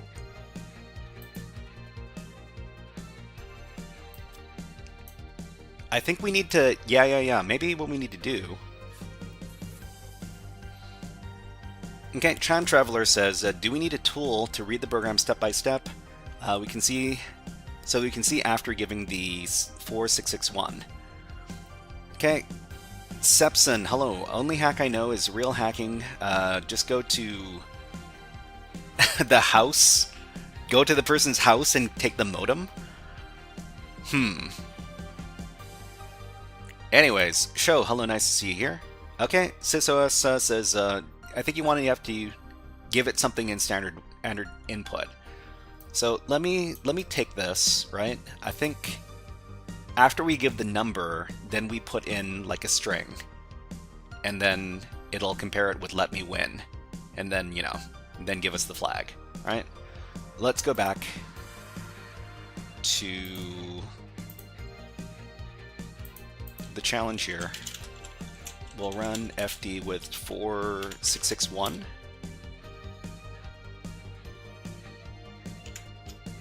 Or 4660. This will let us actually put something into standard input, right? And then we can paste in this.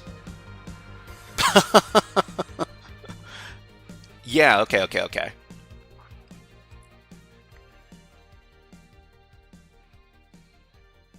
You need to prepare the stream up front. You have no dynamic reading. Yeah, so I mean, this is... All right. So the file descriptor we were actually looking for was file descriptor 0. I thought that would be file descriptor 1, and just, you know, and just have it read out the input, or read out the flag. But I forgot about the extra part in the binary here. So this is just the first part. We need to set our file descriptor to 0 so that we can actually put in this input here. All right, let's well, I mean, let's write about it. We need to record all of our findings over here. So fd, we need to get the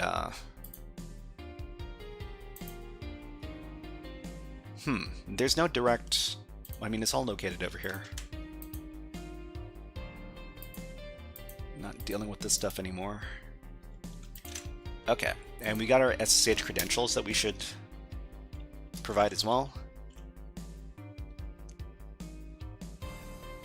And let's just call this the SSH command.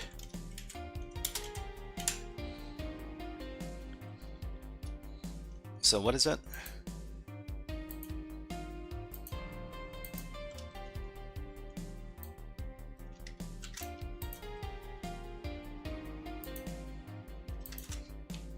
Okay.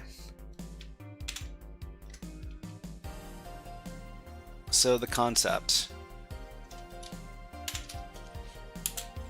Understand what Linux or Unix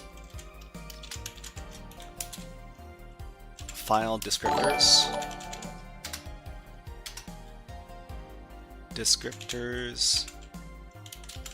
and yeah. So just understand that stuff. Thank you very much for subscribing, Shannon. Thank you very much. Okay, we've got ads running on Twitch right now.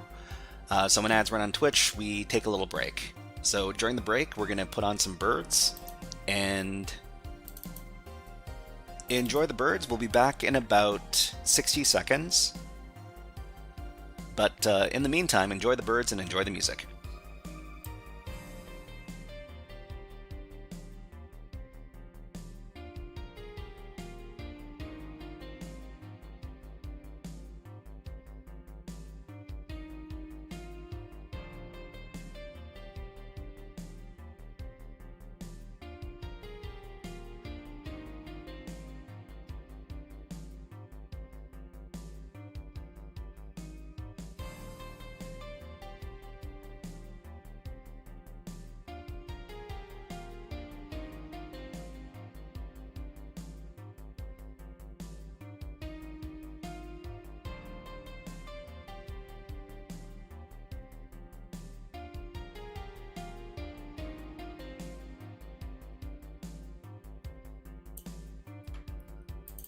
Okay, let's put the birds away and let's get back to the hacking stuff.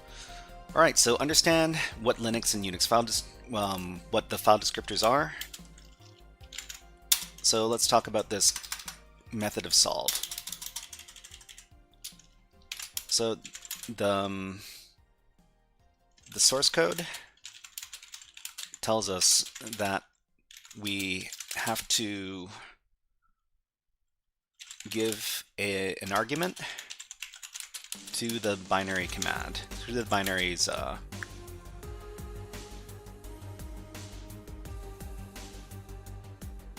execution. Yeah, the execution. Chemistry House, hello, nice to see you here. What is up? What is up? Okay, so it tells us that we have to give an argument to the binary's execution. We'll include the relevant code, which is this stuff right here, right?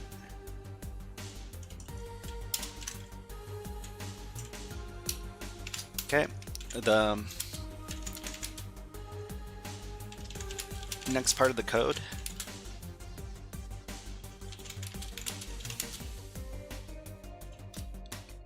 lets us know that we have to set the FD variable to something specific. Okay, that's this part.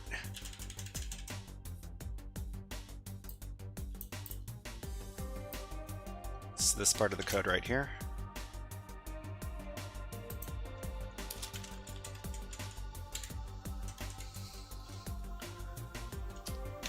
And can I make this? I'd like to make this a little bit bigger so that the people don't have to strain their eyes to look at it. But yeah.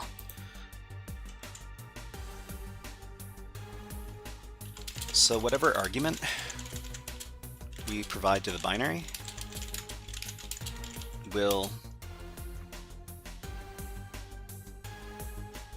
have its value subtracted by the hex 1234. Well, we'll have its value subtracted by hex 1234, which is 4,660 in decimal.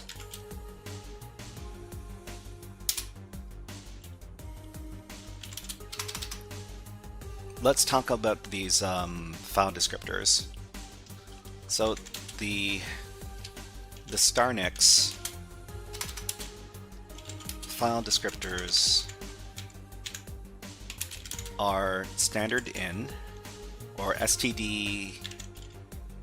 They're standard in, standard out, and standard error.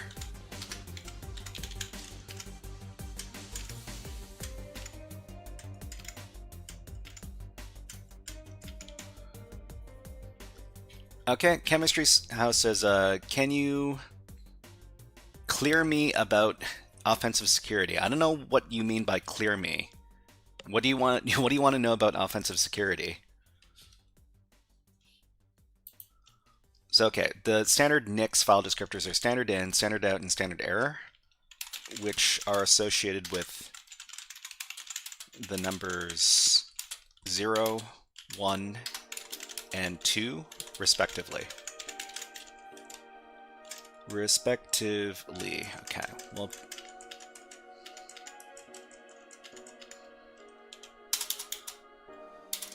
okay. So the next part of the code we need to pay attention to is, so len equals read. Where does len come up again, though? So int len equals 0. So it starts at 0, and then len becomes read fd buff 32.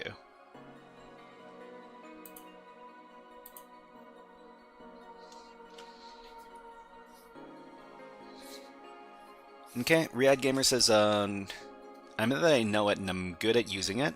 Thank you. I apologize for bothering you with questions. I mean, I'm here to answer questions.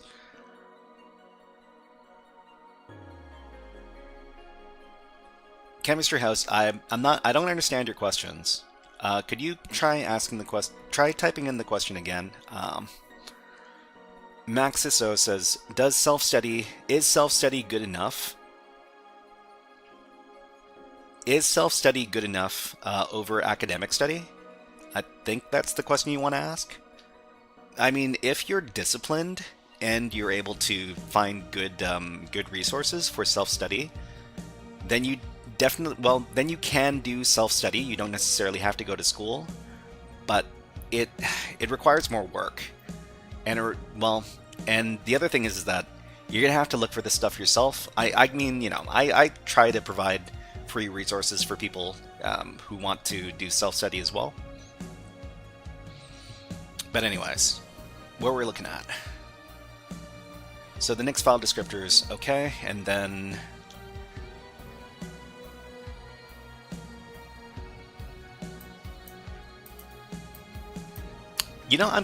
I'm a little bit confused why the len variable is initialized to 0, and then there's the function over here, because it doesn't look like the function's referenced anywhere else. Unless there's something I'm not seeing here.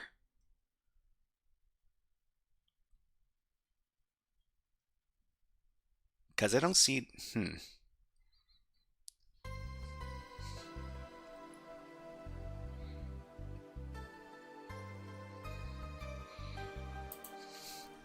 So what we want to do is set the file descriptor that is the fd variable to standard in, which is the number 0. Why? We need to set the file descriptor to standard in so we can enter the, let me win string. And we'll get the code that is associated with that.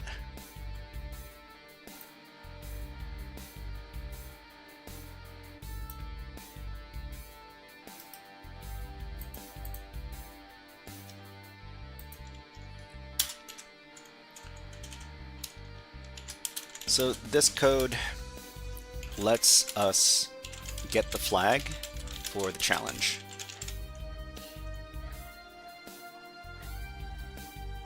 Okay, Maxo says, these things are complicated. I didn't study them in CEH.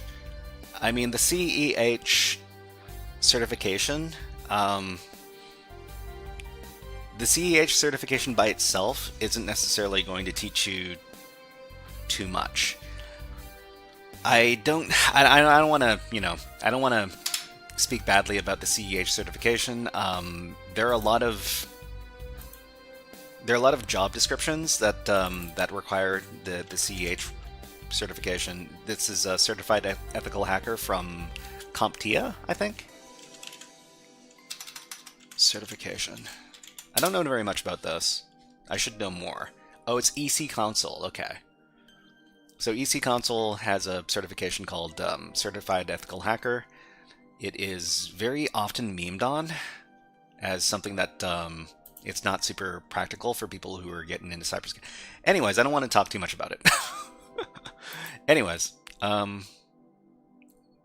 let's finish the write-up and then we can move on to the next challenge. So this code lets us get the flag for the challenge, and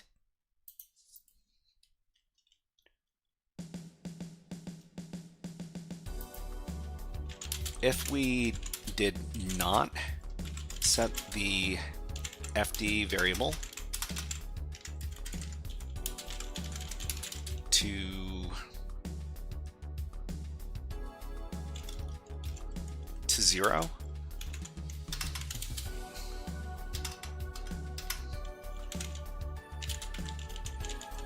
by supplying 4460 as the argument to the binary command, we wouldn't be able to input the answer, let me win, and get the flag.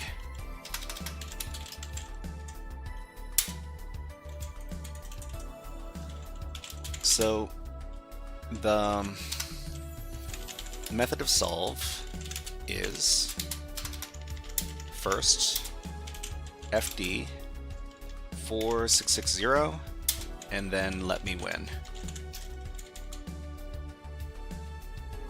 4660 or 4460. It's 466. It's 4660. This number. Okay, Cypher asks, does anybody use freelance website? What kind of freelance website are you talking about, Cypher?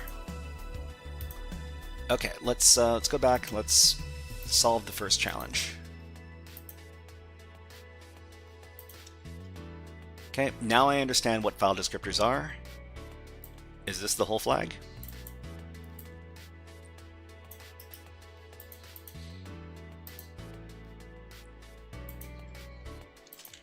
Paste it in. Log in first. Okay, we don't have a login. Okay. All right, let me make an account over at this website. I'll do it. Have I made one before? Let me look it up. Let me take a look. Just a sec. No, I've never made a website. I've never made an account here yet. Okay, let me do it off screen.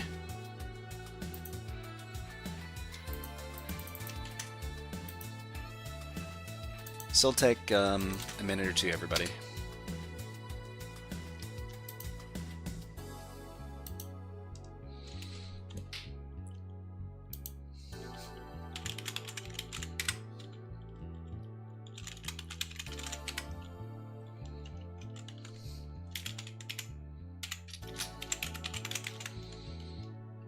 Okay, I'm just going to make a password for this in my handy dandy password manager, just a sec.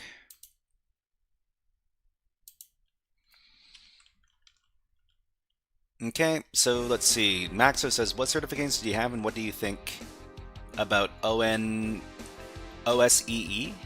OSE is the... I'll answer your question in just a bit. Hold on.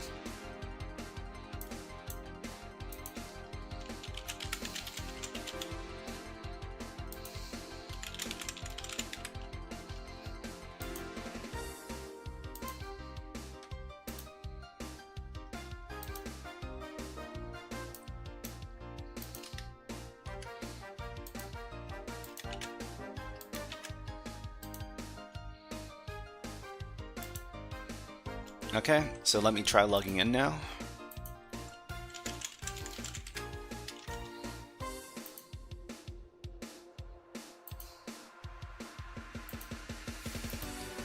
Alright, so let's see if I can submit my flag now.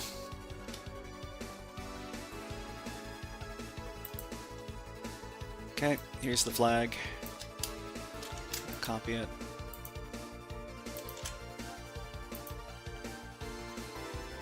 Okay, it says wrong. Okay, well, let me try that one more time, but we'll leave off the exclamation point.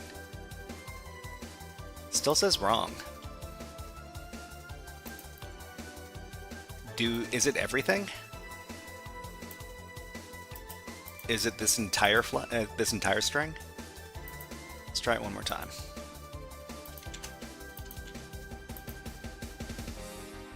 Congratulations, I got a point. Great. Okay, so let's talk about this. So the people in chat are asking about certifications.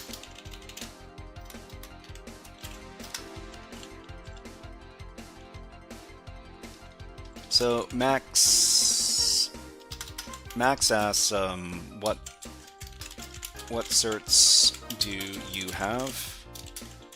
I have the EJPT. Yay! It's a very beginner level pen testing cert. I've got that. I did OSCP training. I didn't get the OSCP certification. I failed my exam.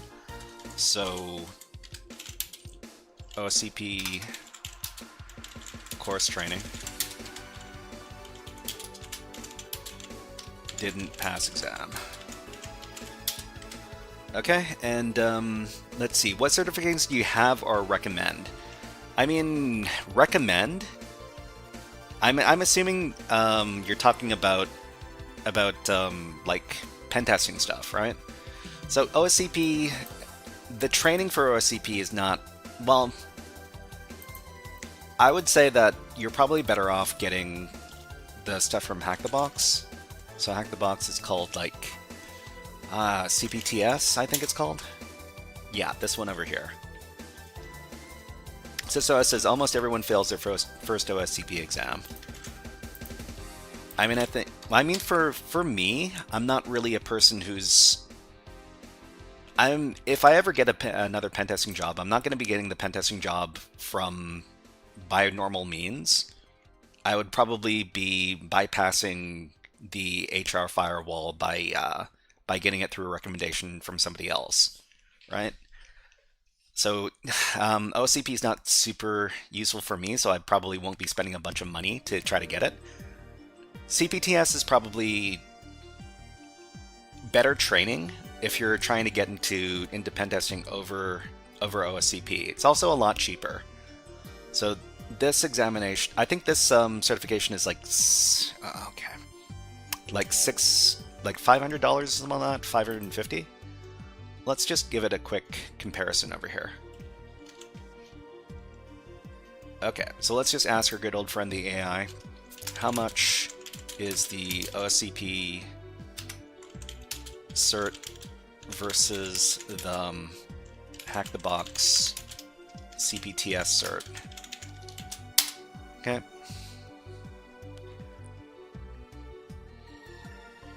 It's thinking.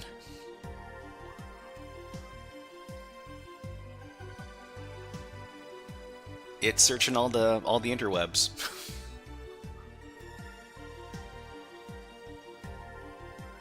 Okay, we'll come back to this in just a second. Okay, let's go back to our challenges. And let's try the second challenge. So the second challenge is called Collision. Daddy told me about cool MD5 hash collisions today. I want to do something like that as well. Interesting. Okay, Jatin Rathor says, search whether or not hacking is possible by Termux. I think you should search for that yourself. Okay, as of 2026, the OSCP is significantly more expensive than the Hack the Box CPTS, though both are practical hands-on pen testing certs. So OSCP costs $1,750 for one time, and CPTS exam vouchers alone cost $210, but you would probably be doing it through the Silver Annual Plan, which is $490 a year. So yeah, so this is something in the neighborhood of $500 versus $1,750.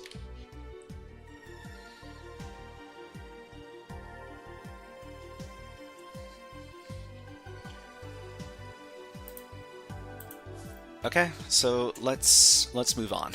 I think we're finished with our write-up here. So we'll just save it out and we'll move on to the next one.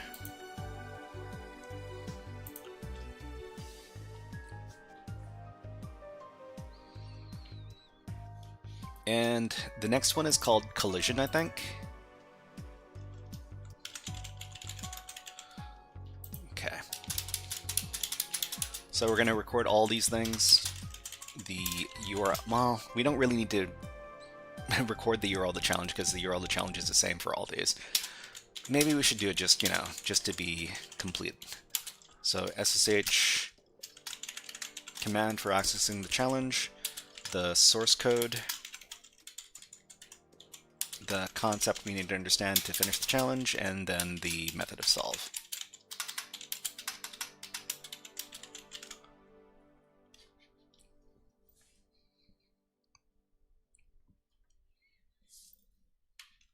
Okay, so this is the website here. If anybody else wants to check this out, that's the link. So the SSH command they give us is this, which I'll provide to everybody here if you want to check it out. Okay, so let's get in and then we can take a look at the source code.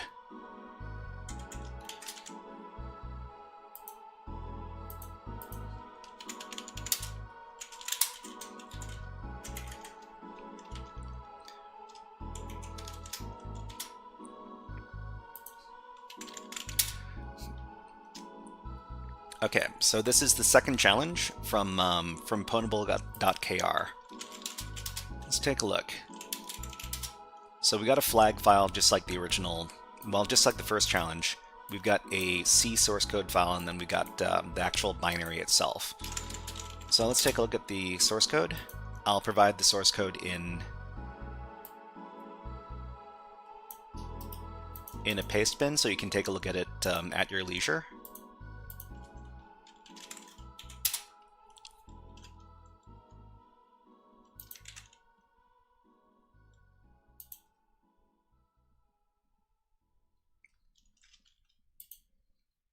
Human? Are we human? Okay, here's the link.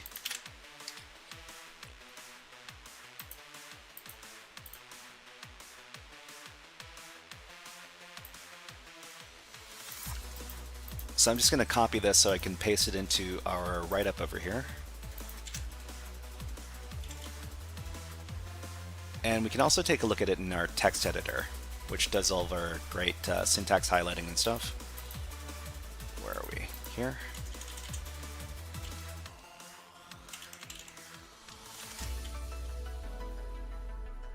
Okay, so what does the actual code do here?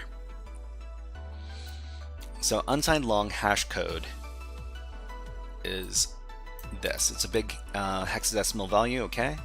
And let's see. So long check password. Check password is So check password is the result of some sort of function. Great. And then we've got our main function down here.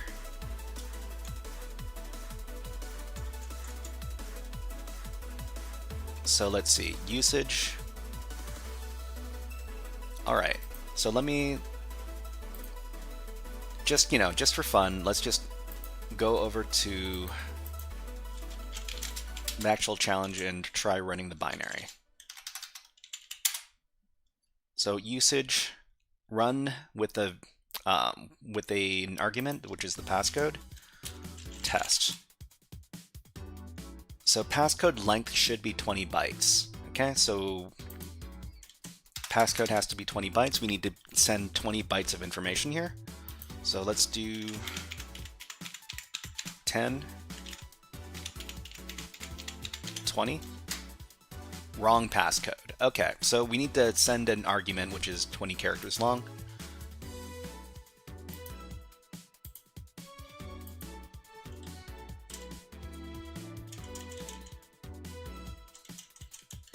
So what does the main function do?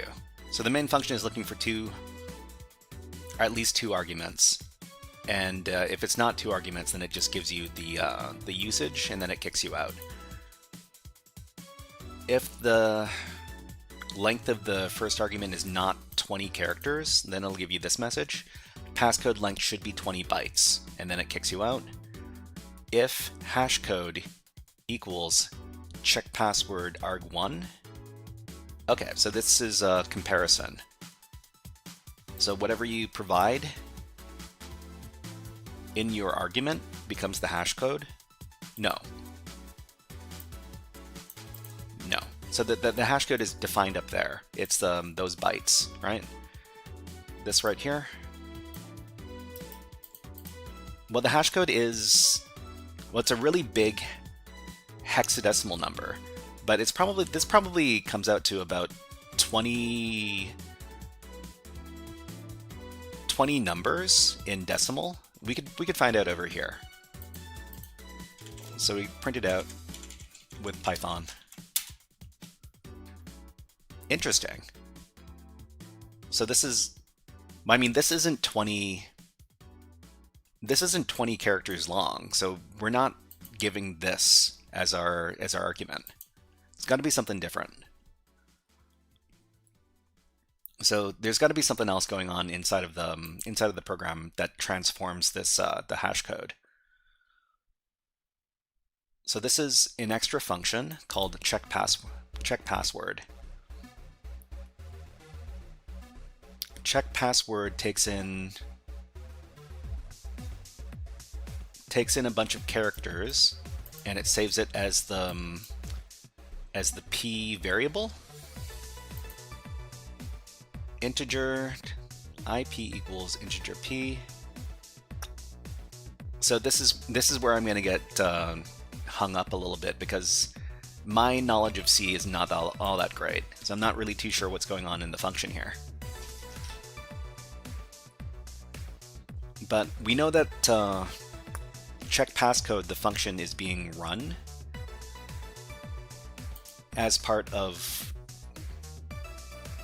checking whether or not we actually get access to the flag. I mean, I see a for loop in here, so that starts at 0 and it runs 4 times, and then it iterates each time. res equals IP1.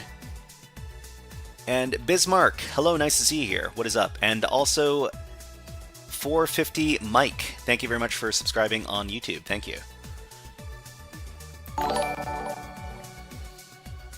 Welcome to the stream. Looks like we got ads coming up in a little bit.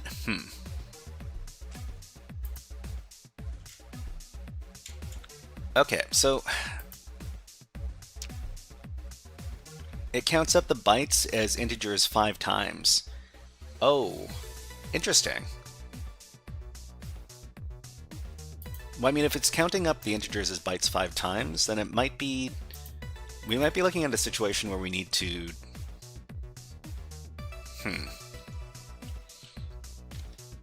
ask the AI what the function is doing. I think I might be doing that in just a sec, but I think I'm gonna have to wait until the ads are over on Twitch first. Just a second. Passcode length should be 20 bytes. So what we pass in has to be exactly 20 bytes. So we just need to figure out what the correct 20 bytes are.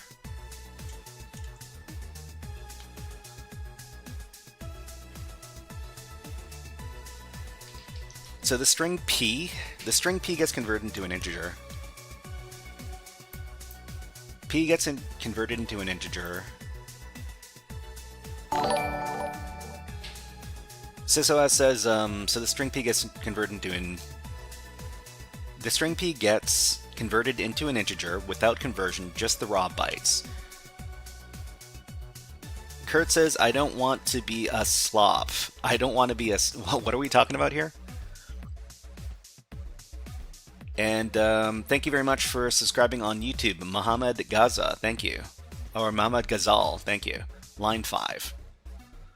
We got line 5. Yeah, okay.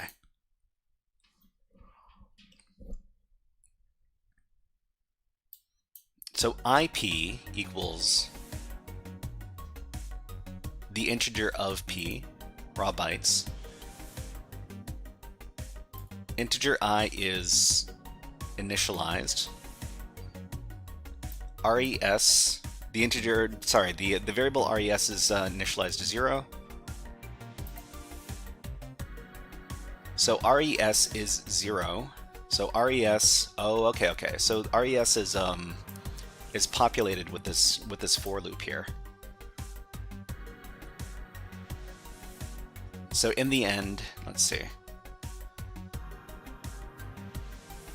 All right, so if we don't understand a piece of code, I think it is perfectly fine. It is perfectly fine to feed the code into the AI to try to explain it to us. RES is the result of the sum. Yeah, just hold on. Where are we? Remote access. Call.c.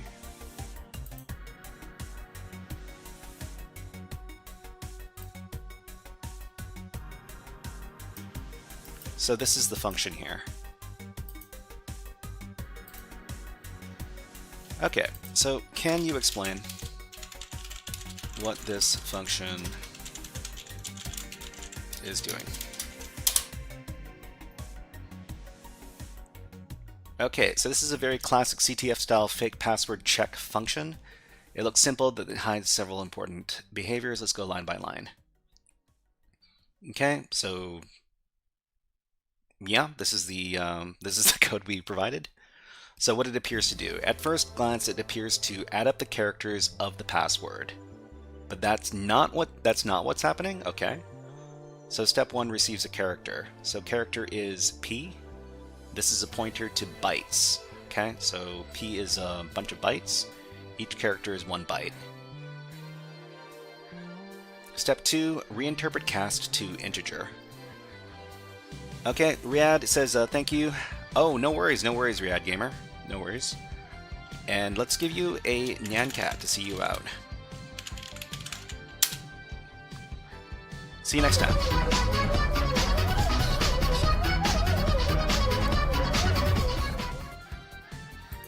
Okay, so reinterpret cast to integer. So this does not convert values. It only changes how the memory is interpreted. Okay, so integer IP equals int of P. So we know that P is a bunch of characters. So characters converted to bytes. So now the memory is viewed as IP 0, bytes 0 to 3, 4 to 7, 8 to... So the function reads 5 times 4 bytes equals 20 bytes total. So character equals integer 8. So the integer, well, 8,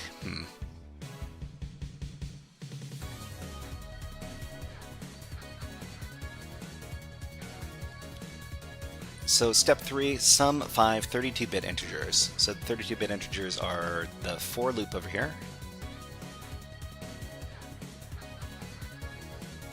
IPI. Oh, okay. So the population of the res variable happens here. So whatever iterable of IP gets added to res. So res is added to. So the password is interpreted as 20 raw bytes split into 5 32-bit integers summed together. So important implications: password length must be at least 20 bytes, otherwise the function will read beyond the string into adjacent memory, possibly into the stack. Unsafe C behavior. Wow. Endianness matters on x86-64.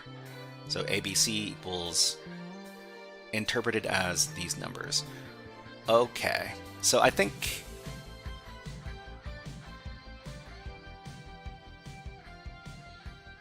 so the hash code. So I think if we're looking for like some sort of hash code, it might be this. Well, we know that this hex becomes this number if we convert it to decimal. But this is not 20 characters, because we need to, when we submit, when we run the binary, we need to give 20 bytes as the argument.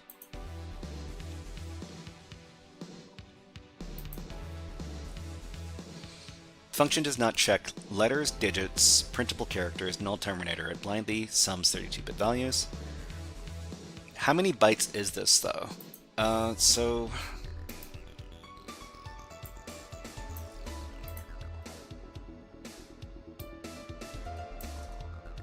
So if we're just taking the decimal number here, it's 1, 2, 3, 4, 5, 6, 7, 8. This is 9.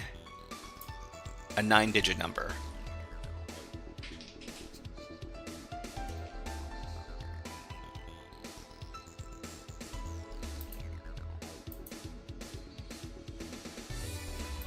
Just for fun, I'll provide the hash code in the chat.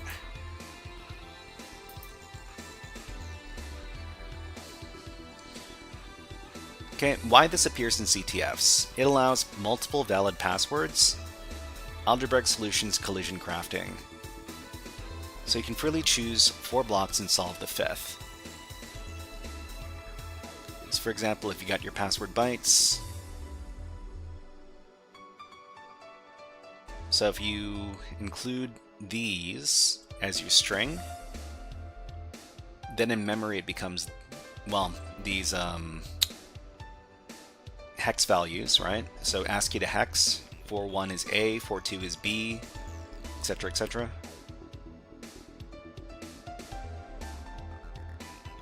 Why this is weak authentication? Well, I mean, you know, it's not really supposed to be strong authentication.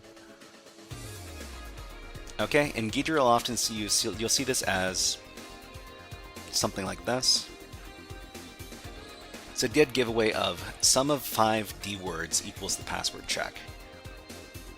What this function really does, treats the password as 20 raw bytes, okay? Splits into 5 32-bit integers, adds them together, returns the sum. Oh. Is it 20 bytes in binary? Huh. You know, I should have thought of that. I honestly should have thought of that. But yeah, SysOS, thank you. Let me, so it's like hex to binary, right? So we've got a hex number, we can plug it in there.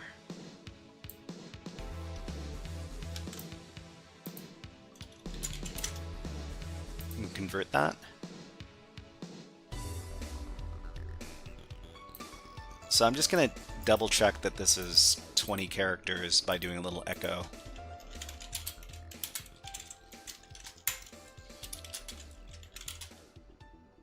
This is 30. This is 30 characters. 30 digits in binary. Yeah. But then again, you know, another important thing about this challenge is that the challenge is called collision. So we have to do. So it has to do something. It has something to do with values that can be interpreted as the same thing, right? Where is... Daddy told me about cool MD5 hash collisions today. I want to do something like that. I mean, MD5 isn't referenced in the code, or at least I don't think it is.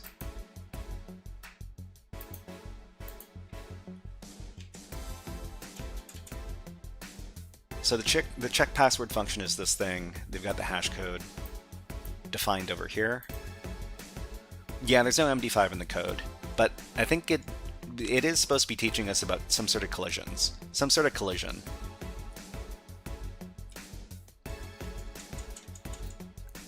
So it's checking if hash code is equal to argument 1 run with check passcode, and they're supposed to equal the same thing, then, you know, then you get the flag. The logic is similar to how MD5 works. Duck, hello, nice to see you here. Thank you very much for the kind words, thank you. The logic is kind of similar to how MD5 works. I mean, I'll admit my ignorance. I don't really understand what the actual hashing method of MD5 looks like, as far as, like, you know, it's how it returns its values. The logic is similar to how MD5 works, just extremely simplified. One of these days I need to teach myself more about cryptography. One of these days.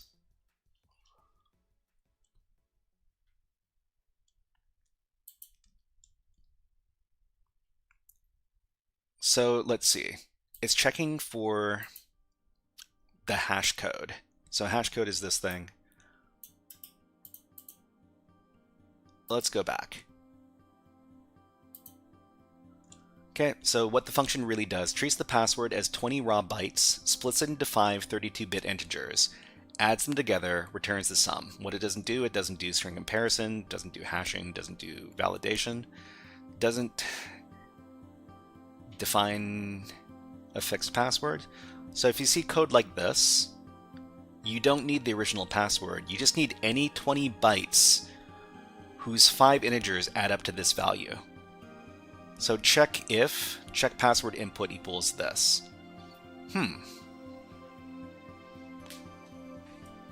Okay, so let's see. SysOS says MD5 uses an XOR operation instead of just adding. you don't need an original password. You just need any 20 bytes whose 5 integers add up to this value. Okay, so this is hexadecimal, well, hexadecimal dead beef. What we're actually dealing with here is hexadecimal this thing right here.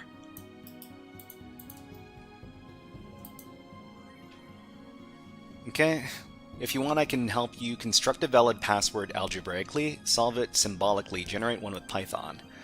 Okay, so I mean, let's not give it the actual answer we're looking for. Let's have it explain what this would look like if we're actually comparing it with dead beef, right? So this is how many bytes? This is 1 hex byte, 2, 3, 4. 4 hex bytes. And the actual the actual hash we're looking for is also 4, right? 1, 2, 3, 4. So let's talk a little bit more about that.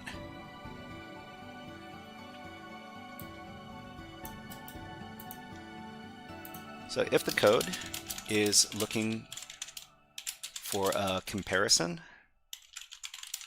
with hex dead beef, what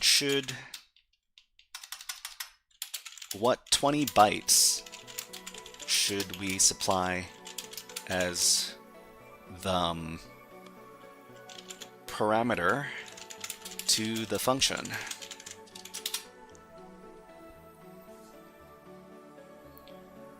Okay, so check password equals dead beef, and the function computes IP 0, 1, 2, 3, 4, where each iteration is a 32-bit integer read from the input buffer. Set one integer to dead beef and the other 4 integers to 0. One integer to dead beef, the other 4 to 0. Important detail, endianness. So integers are little endian, so dead beef becomes DE, well, EF and then BE and then AD and then DE. Dead beef, well, no. It's not actually dead beef in this case. It's just the example, right? Duck says, did you see new telnet? Oh, wait. I saw something about it in YouTube videos, but I didn't know about... I mean, who's using telnet anymore? Let me look it up in the news. Telnet.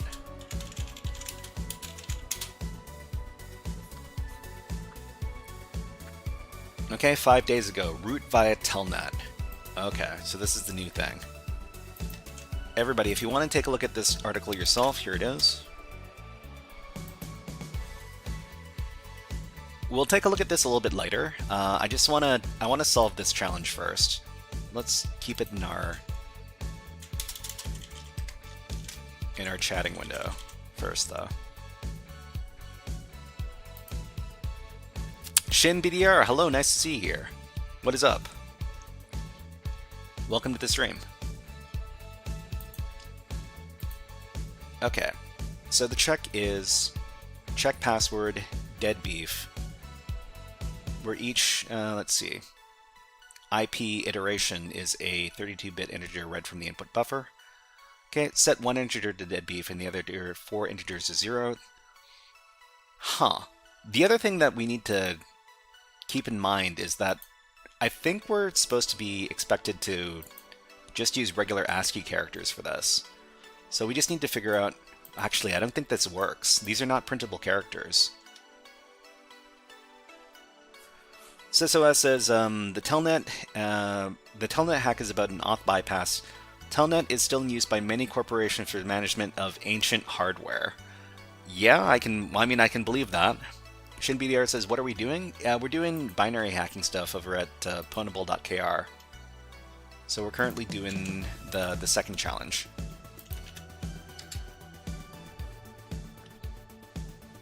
CypherLogic says, what are we doing? There's the link. MXT Freedom says, let's see. Those on YouTube, like the channel. Well, thank you.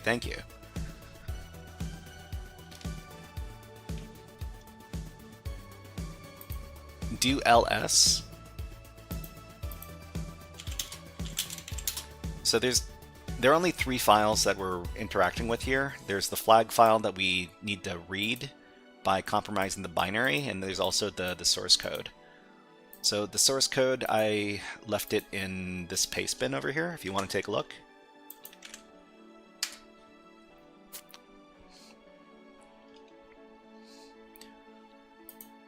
Okay, so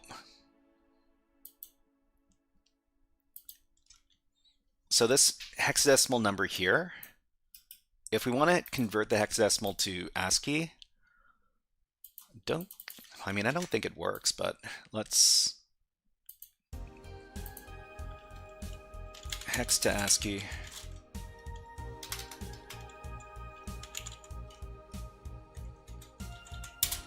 We can do it over here. Yeah, these are non-printable characters.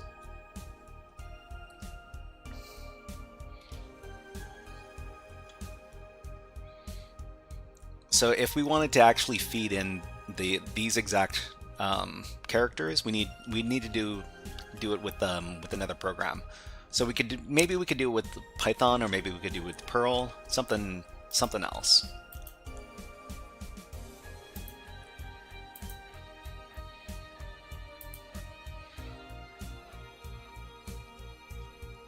Okay, the required 20 bytes. In hex, it would be a bunch of zeros, and then these over here. Okay, so as a Python byte string, we would send something like this.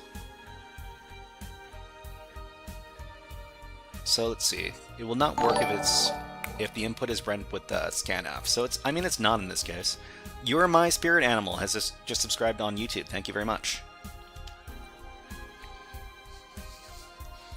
Okay, so SysOS says the hex needs to match the accumulator value, not the direct value. Okay, so let's see, alternate solution, all printable. So if the program restricts characters, you can split the value. So IP equals 0, final answer is what? This input will cause this to be okay.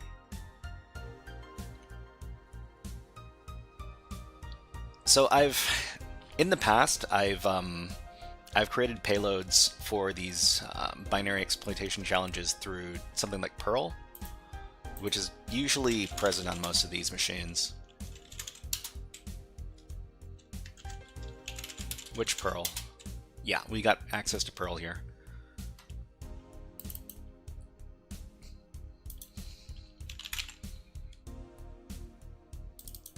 So what would a potential payload look like?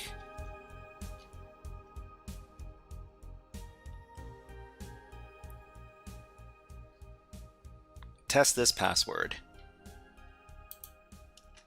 Cristiano, hello, nice to see you here. I guess we could. All right. So it's dash.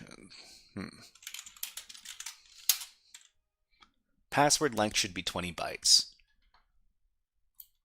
20 bytes.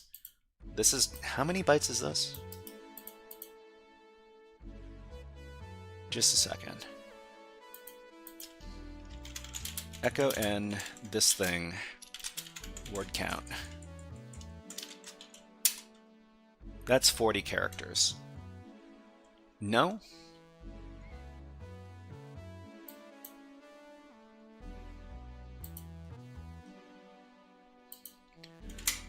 So I mean, if we were doing it like this, we would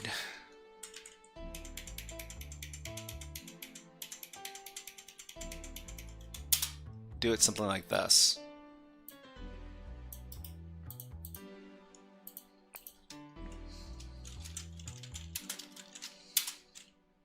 Yeah. So I mean, it's not looking for that specifically. Email user, hello, nice to see you here. What is up? Okay, so let me.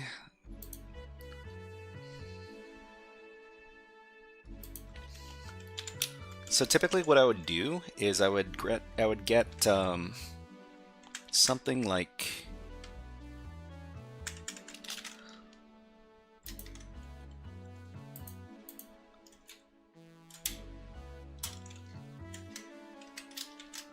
something like this. So it'd use a Perl command. I guess we could use like a Python command as well. For some reason, I just like using Perl. So we would print like a number of characters. So like a number of zeros, right? So a number of zeros equal to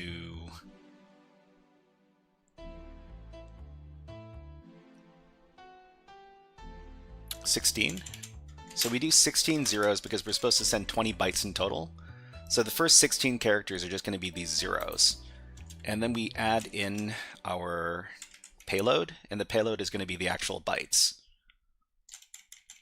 So the actual bytes we're looking for are, well, if we're doing it backwards, of course, are going to be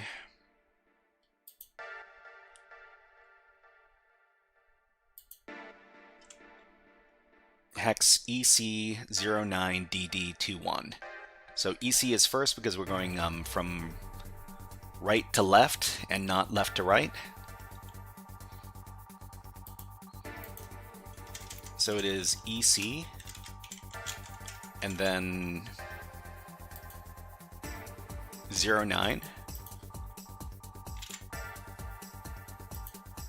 and then DD and then 21. DD 21. So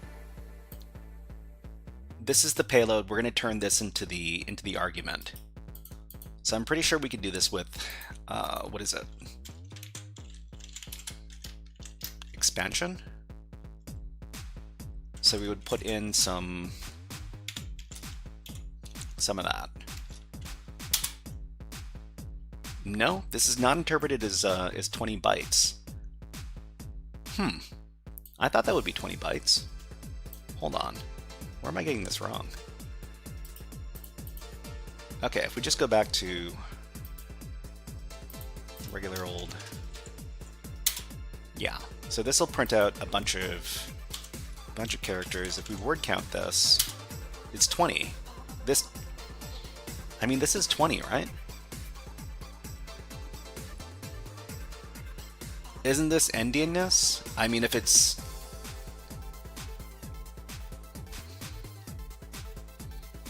So this is 16 characters, and then we add another 4 characters. So this should be... There should be 20 characters in total. Name, thank you very much for subscribing on YouTube. Thank you. Thank you very much. Saint of Ice, hello, Nets. What's up with you? What is up? Okay, Cristiano says...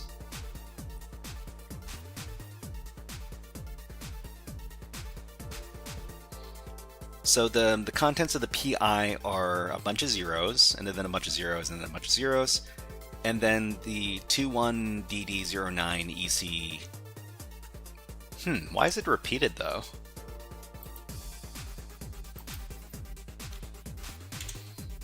And why does it... This is 20 characters.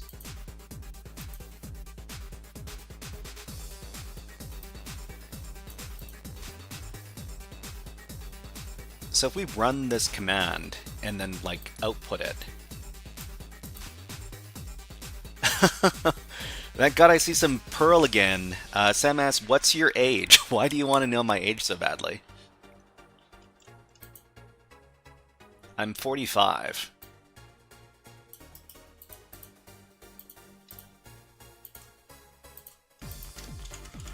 Okay, so if we do this, Perl is ancient. Yeah, it used to be super popular. Okay, if we print this out and we just put it into a file, we'll call it, I don't know, temp. We'll call it perl.txt, and we word count that.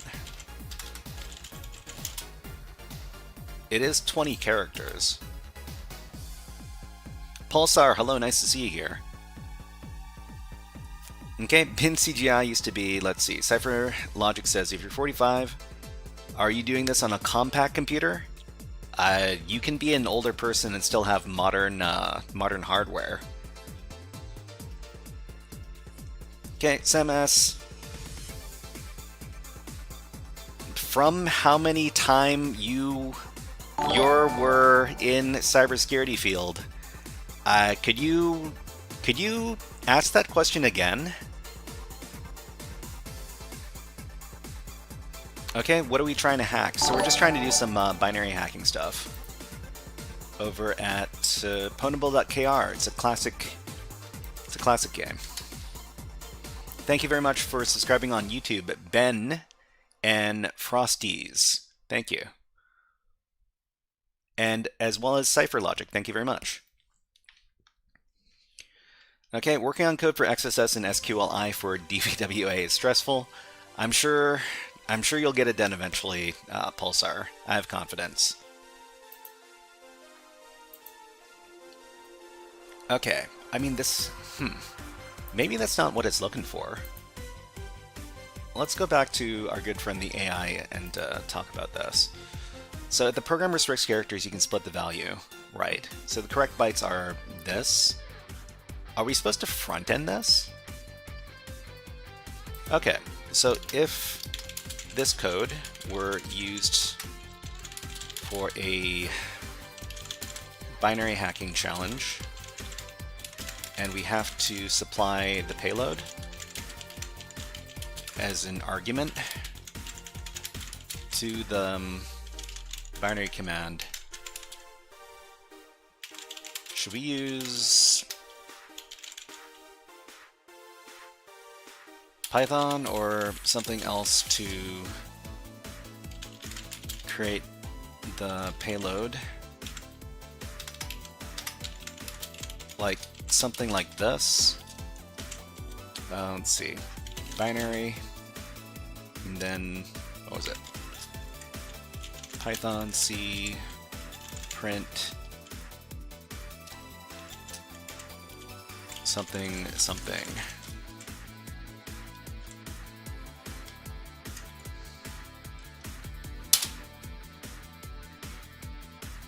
Okay, so let's see. Duck says, in ASCII, one character equals 8 bits. Characters are not equal to bits. Characters are not equal to bits. Okay, the exact technique is correct, and Python is usually the best choice. There are some important gotchas you need to know when the payload contains raw bytes like x00. So only if the payload does not contain null bytes. Oh, I mean, command line arguments are C strings. Strings end at null byte. Right. So hex 00 is going to end the string. Okay, Sam asks, where can I learn Python? Where can I learn Python? Sure. If you want to learn Python, I've got some links you can follow. We got some education resources on the GitHub over here. Here you go. Okay, so MXT Freedom says, try this Python over here.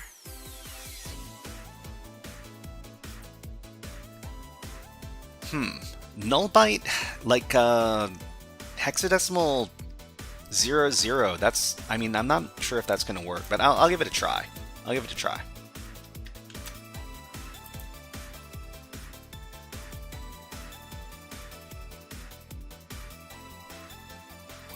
Okay, let's go back. So run col with this. So it says, warning, command substitution ignored null bytes in input. So we're not supposed to put null bytes in our input. I mean, we could substitute null byte with anything else. But it still tells us that the password length should be 20 bytes. I mean, we assume that these, each one of these is going to be 1 byte, and then each one of these is also going to be 1 byte. But somebody else... F-Sheet says, you helped me pass the CompTIA Pentest Plus exam today. How did I help you do that? So Duck says, one character equals 8 bits. Characters are not equal to bits. Characters are not equal to... I mean, we're talking about bytes. So password length should be 20 bytes. and each one of these should be equal to 1 byte. So I'm not too sure. I'm not too sure why it's not going through.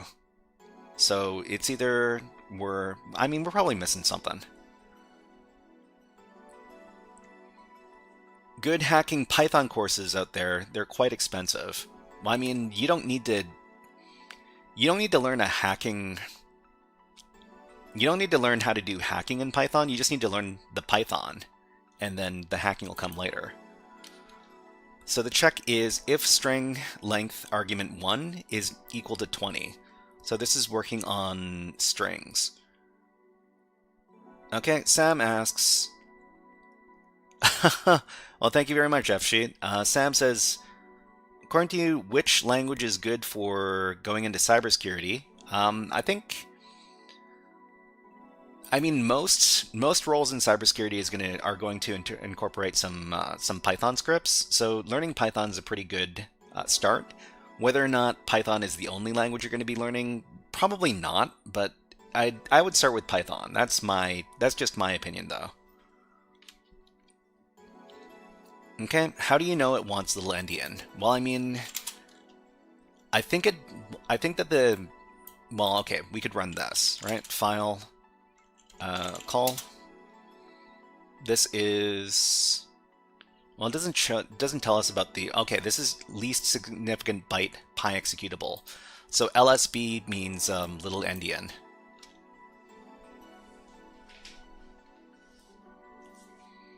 Okay, so direct exe music says, how do I display hexadecimal bytes in rows? First, we need to pass the length check. So, I mean, it has to be exact, right? So, okay. Let's just pretend we're still using Perl. And let's do one less. Password length should be 20 bytes. Let's do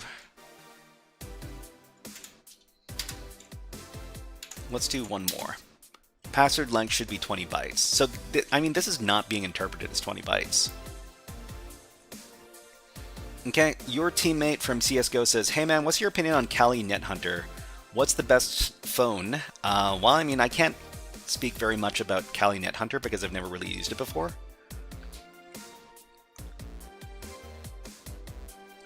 So I'd recompile the bin with the error output showing the length detected. Okay, Duck says, characters from East Asian scripts or emojis can require 3 or 4 bytes. Well, I mean, we're talking about feeding exactly 20 bytes into the binary here, right?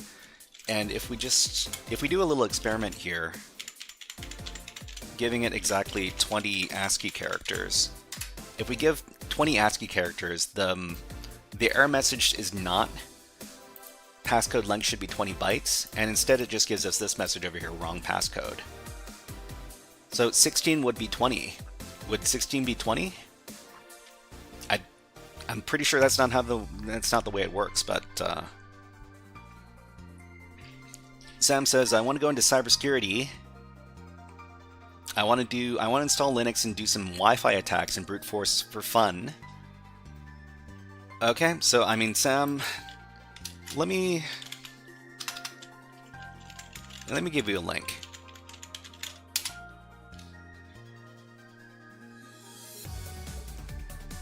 So give that a try. It'll talk about getting into the cybersecurity field. You know, what kind of things you should be thinking about, and how to do some research.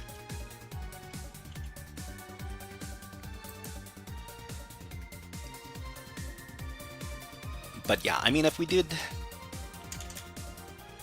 Perl here and just print out a bunch of characters, right? So let's say we just use Perl to print out A times 20. Okay, so that gives us wrong passcode.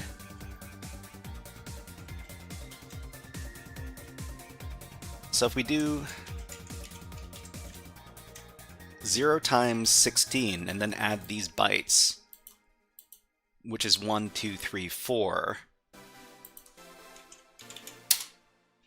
this gives us password length should be 20 bytes. So how many bytes is this being interpreted as?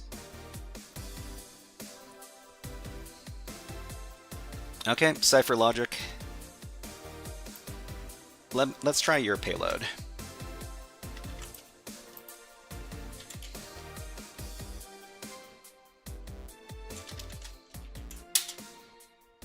Yeah, so are these being interpreted as nothing? Are they nothing? So if we put 20 here, it says should be 20 bytes. If we do 19, this is only interpreted as 1 byte.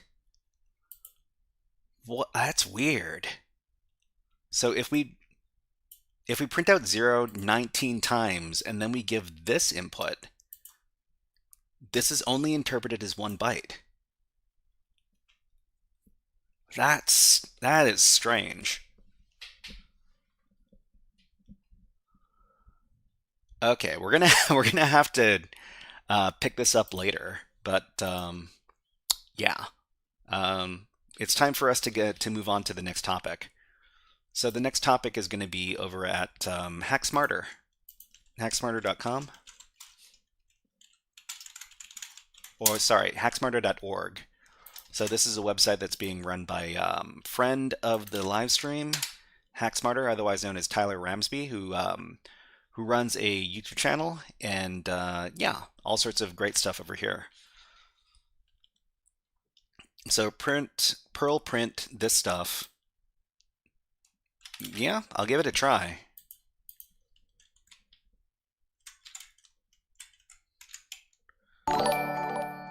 Thank you very much, Petro Premax, for subscribing on YouTube. Thank you. Okay, command substitution ignored null bytes. So we don't want null bytes. We want we can't put null bytes in because null bytes terminate the string.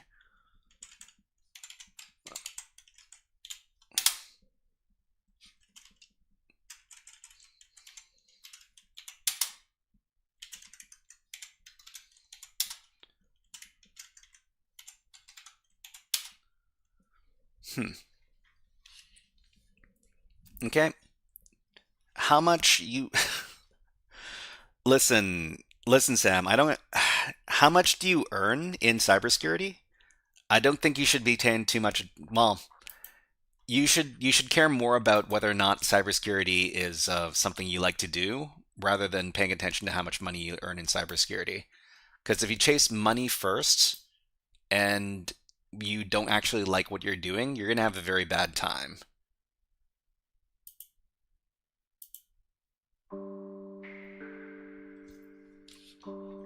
Okay, but anyways, we'll move away from this because we got a schedule to keep. We're going to be covering this content over here. HackSmarter. HackSmarter, we're going to be covering their pollution lab. You can sign up for this website for free. You can do this module for free, and that's what we're going to be covering over here. So Trojan Win 32, that looks like somebody, some sort of virus that got picked up by your Windows Defender. That's what I... So CipherLogic says, people think money equals happiness. It does not. Okay, so no content. ALT-F4 says, how much time do I have to study to be like you or better? To be like me or better? I studied for about 18 months before getting my first job in cybersecurity. So full-time for 18 months. That's my answer. I don't know if it's actually accurate or not. Sam says, I know you would say that I know what you say, but after that I ask as I have interest to just I ask random us, it will be future safe. But nice you were a good guy.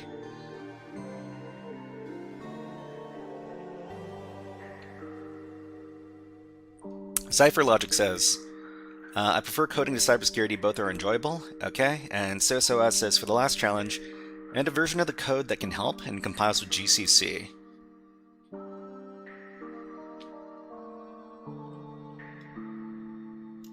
Okay, I mean, what you should worry about is that you're getting into a field that you actually enjoy. Okay, so what we're going to do is we're going to solve these challenges over here from HackSmarter. We'll put an hour on the clock, and we'll continue. Okay, so this lab here, I'm pretty sure you need to launch the lab first, and then they'll give you a VPN key to get in. Okay, click on launch. So after launching the machine, click on the Systems tab to download the VPN for connectivity. So Systems here, and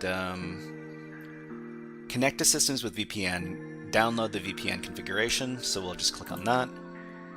And then we get, we download this file over here, the OpenVPN key.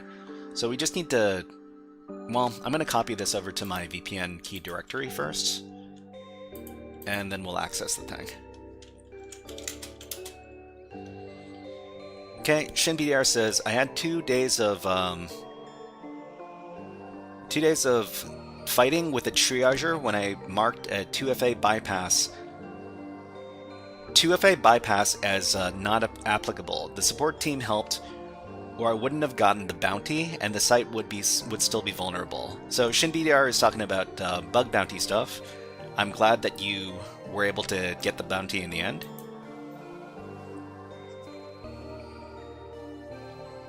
Okay, Sam, I can't understand the sentences you're typing out. So, by following your resource, can I be a cybersecurity guy? Try the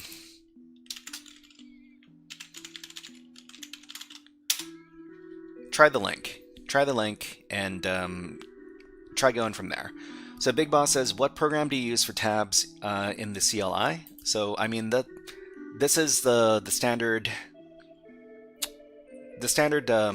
terminal that comes with Kali Linux. I think it's called, what is it? It's called Qt. So Qt.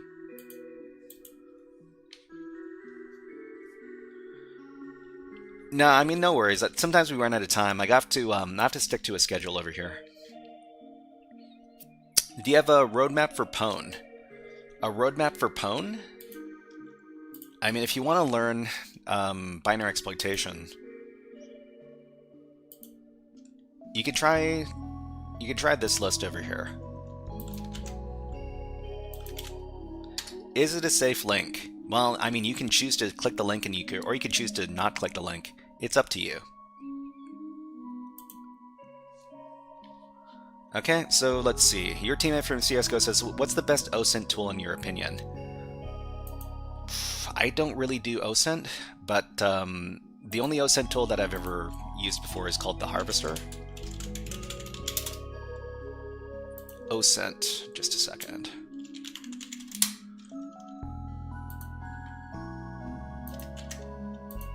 You want to learn about that? Google the search engine. Yeah, I mean, that's a pretty good OSINT tool. Just you do some Google searching.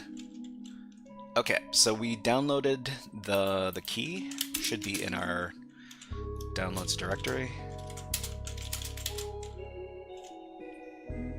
It is, where is the thing? This one. So we're just going to copy this over to our keys directory.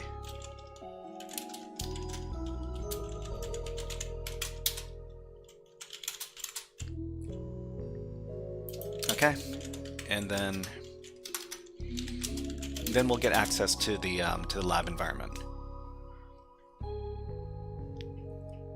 Sam says, "Are you being rude? Are you being rude to me?" Sam, when you ask questions, you need to make sure that the grammar makes sense and is understandable when I read it.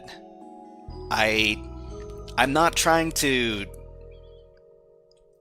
I'm not trying to exclude people who are English as a second language learners, but before you send the message, you need to make sure that it can be understood by people who read English.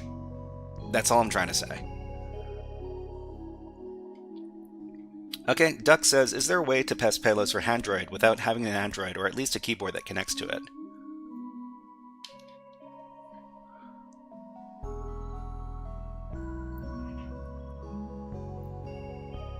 Is there a way to test payloads for Android without having an Android device? I mean, there are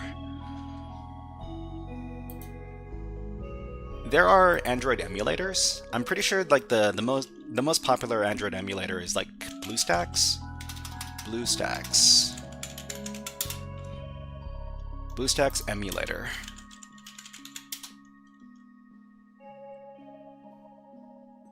This might be an okay option.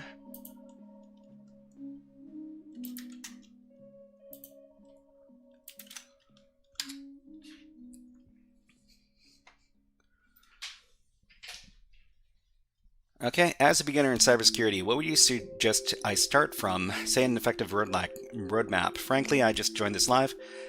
Can barely even tell what you're doing. Okay, so I usually direct people to this website right over here. If you want to get into cybersecurity, it teaches... The website talks about how to do some research to figure out where you want to go if you actually want to get into cybersecurity. Because there's a lot of specializations, you want to do some research before you commit, because you definitely don't want to get into the field without understanding exactly how specialized it is. Okay, so sudo openvpn. So we're just going to access the lab environment over here. The one we're looking at is Pollution, I think it's called. This one over here.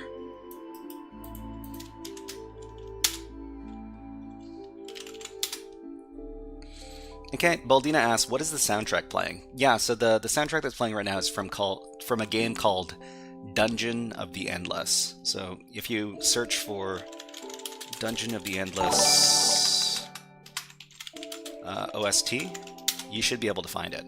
Thank you very much for subscribing on YouTube. Sushil, and Essen. Thank you very much. Much appreciated. Thank you.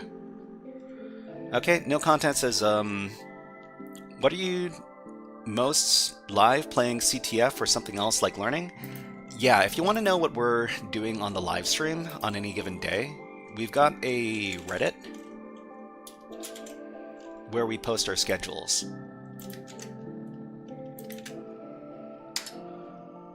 Okay, SysOS says, Qt is a framework. The terminal is most likely Qterminal. Oh, okay. I mean, I took a look at the terminal. I assumed that the name of the terminal software is Qt. Or Qterminal, I guess. Is it legal? I mean, everything we do on the live stream is legal. We don't link to any we don't link to any websites that are not legal. We do all of our cybersecurity and ethical hacking stuff legally. I also try to... There are 2 abouts, are there? Oh, that's true. There's this one here. So Qterminal. Okay. So light, made, and powerful multi-platform terminal emulator. So Qterminal. Thank you. Thank you for letting me know about that. Okay, so let's see. You understand when you scan the QR using some software... Oh, are we talking about the QR code? The QR code leads to my YouTube. So, I mean, scan the QR code, don't scan the QR code, whatever you want. But yeah, so the schedule for today, is this legal? I wouldn't do anything that's not legal on this live stream. Because if I do something that's illegal on the live stream, then, then bad stuff happens to my channel. Okay, so let's see. What AI chatbot do you use the most for cybersecurity? So people tell me that Claude is best at writing code, and ChatGPT is best for general queries. But I mean, whatever works for you is what works for you. Is what I like to think. Okay, so we've got access to the lab environment here. And let's close out some of these tabs we're not using.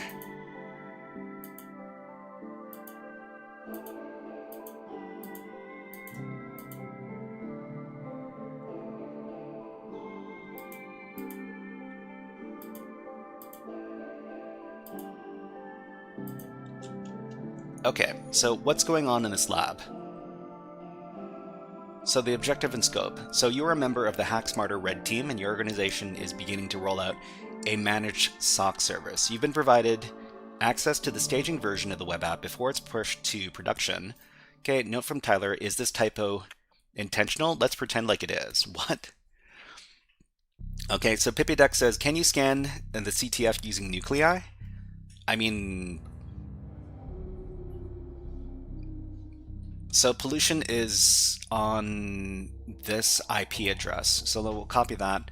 We could try using nuclei.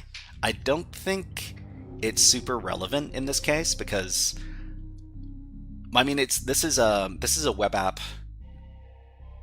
This is a web app security lab, and I'm guessing that there's only one port open on this server.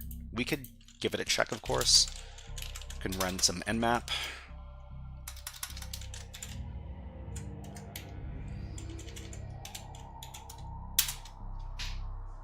Okay, oh, there's port 22.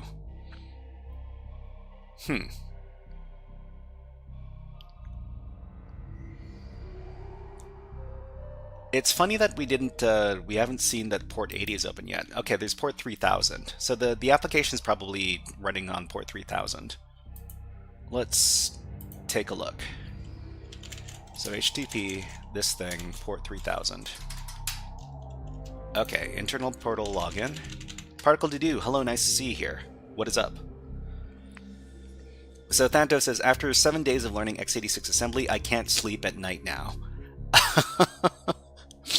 Wow, that x86 assembly sure is a heck of a thing. Background audio is good. Thank you very much, Sam. Okay, so we've got a username, and I'm pretty sure we're given credentials over here. So one thing I want to stress when you're doing CTF exercises is that you need to read the entire lab description, because otherwise you could go out and you could have some missing information. So definitely make sure to read every part of the description. So, you know, if you've got an objective scope, read that. It might include credentials, and if for some reason you're to miss these credentials, you would be very, very sad. So let's see. Ren Liquid says, if you start dreaming code, it's getting wild. Okay, so let's see. Welcome to real hackers that sleep by night and hack by night. Sleep by day and hack by night? Well,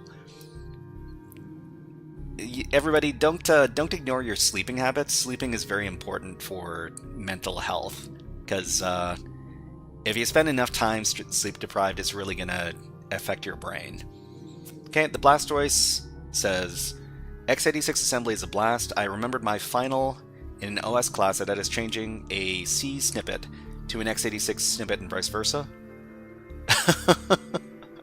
That was a joke. I mean, people don't people think that they can skip out on their sleep. Sleep is really important. Anyways, so Pentester HackSmarter 123. These are our credentials. Let's go in. So Pentester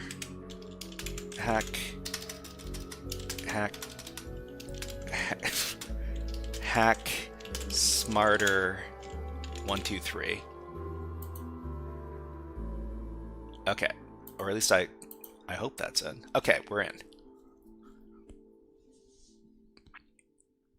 So let's see. Work, sleep over hack over work. Okay. All right, so I think what we want to do in this lab, we're supposed to take advantage of prototype pollution, which is kind of an obscure web app vulnerability. So the credentials below mirror customer. Are you able to elevate your privileges and become an administrator? Huh. Are we supposed to be able to elevate our privileges with the prototype pollution? That would be pretty wild. Anyways, okay, so because this is a web app vulnerability we're checking out, we're going to activate Burp Suite, and we're going to be taking a look at the website through Burp Suite. So Burp Suite is a very popular web application testing tool, and in the professional industry, almost everybody uses this one tool to do the majority of their security testing. Okay, so in the tool, we'll open up our web browser. No way is admin Tyler Box. Well, we'll see.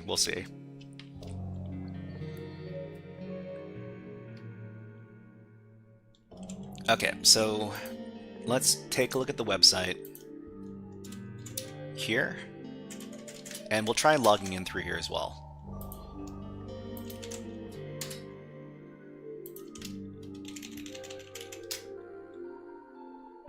Okay, and then username is pentester. Password HackSmarter123. Okay, so if we're talking about prototype pollution, what we need to do is we need to turn on the prototype pollution browser extension over here. So the extensions are here. DOM Invader is on, attack types, prototype pollution is on. Okay, so we're just going to navigate around the site and see what the automated scanner picks up.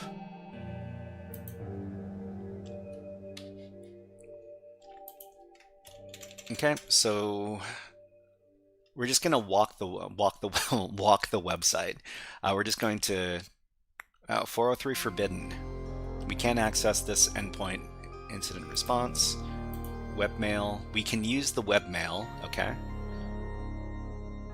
We also have our audit logs. Let's try searching for some stuff. So test. Let's see.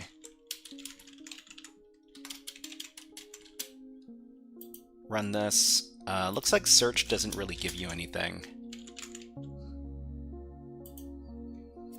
Okay, so ShinBDR says swap password and username, of course. ShinBDR says register an account with an email. The verification code is sent to the victim's email. We don't have access to the email. The OTP is sent to... Are you sending me your bug bounty report? The OTP is sent to an email that we don't have access to. I hacked into it, bypassed the functionality. Now I can use your email or the company's employee's email to make an account on their name. And there's also a... Oh, this was a not applicable request for another support. I mean,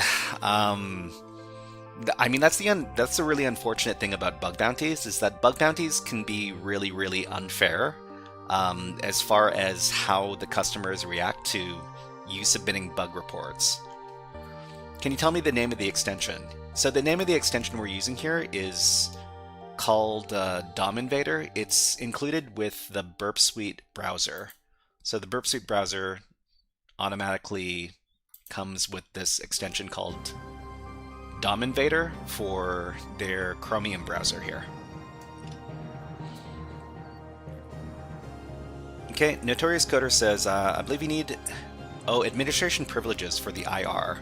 So the incident response here. So we need to somehow become the administrator first, right?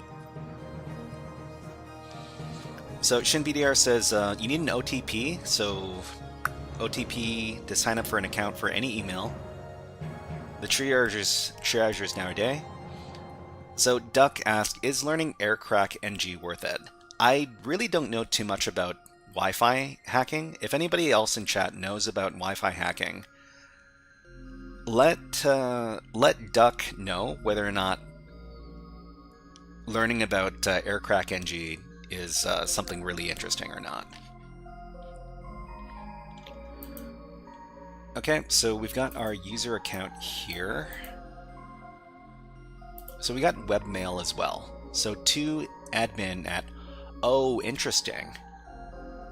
So I think what we need to do here is we need to steal cookies. So we might be able to steal cookies through prototype pollution. So admin at HackSmarter.local. Let's see, we probably want to put in some sort of XSS payload in our message over here, right? So test message. Are you looking at this? Okay, send it. Message administered, delivered to admin. Okay. So don't you need to trigger XSS? Yeah, I mean, we would need to trigger XSS to get the payload to work. I'm guessing we need to do it through prototype pollution. So AC name says AirCrackNG, good thing, but only works with WEP. So change mail inform. So WEP is like an old protocol for Wi-Fi, right? Okay, so let's take a look at our Burp Suite extension here.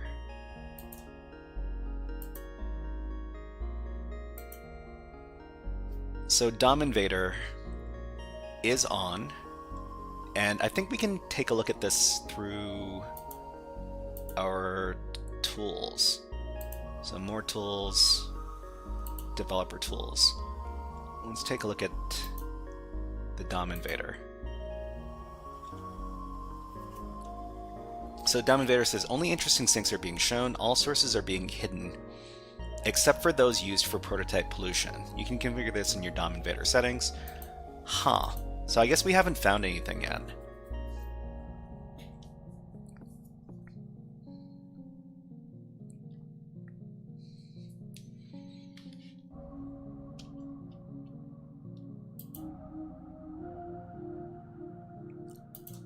So we'll just clear everything. We'll keep on navigating into the site. So send this. So the interesting thing about this particular lab is that there's a typo over here. Well, note from Tyler, is this typo intentional? Let's pretend like it is. Okay. The credentials below mirror customer. I mean, do we send this as a payload? Search logs. Webmail.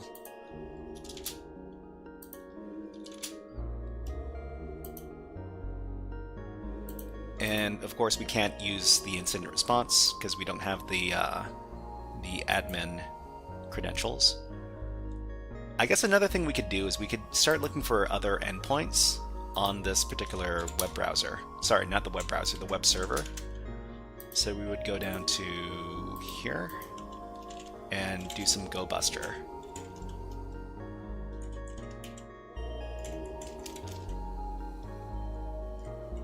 So just so that we can identify some other endpoints, we'll just leave this running in the background for now. But it is pretty dang slow. Congratulations on 10K subscribers. Well, thank you. Thank you very much. And thank you to everybody on YouTube for all the subs. Thank you. Okay, this is the webmail.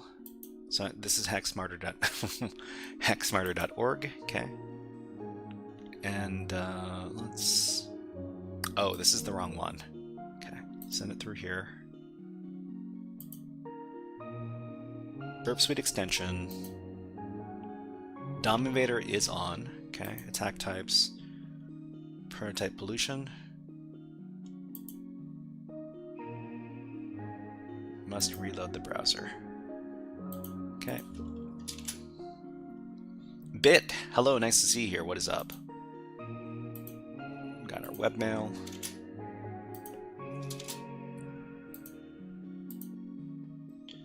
This is still forbidden.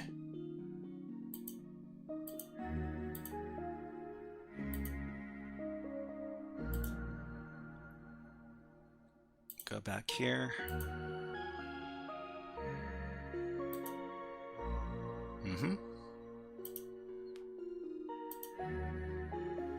So I think it's like F12 to see the... Still haven't found anything here though.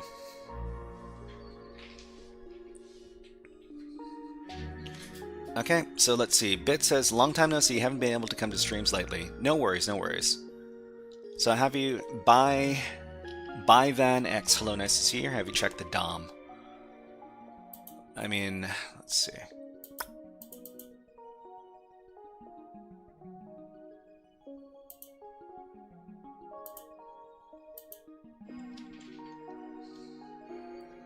The page is, do you have a, let's see. The page is HTML or PHP. So the dashboard, this is probably, well, I mean, we can just test it.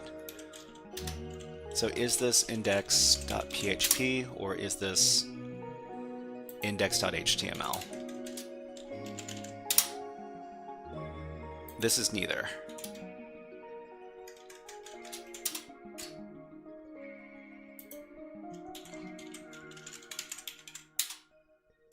Yeah.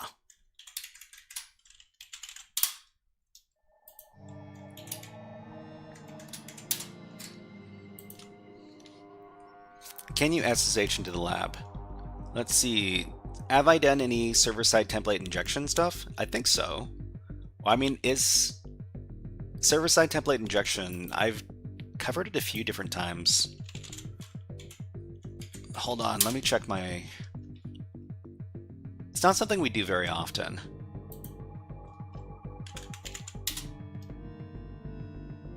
But we've got a few, we have a few CTF challenges that covered server-side template injection. I mean, I can give you the links if you like.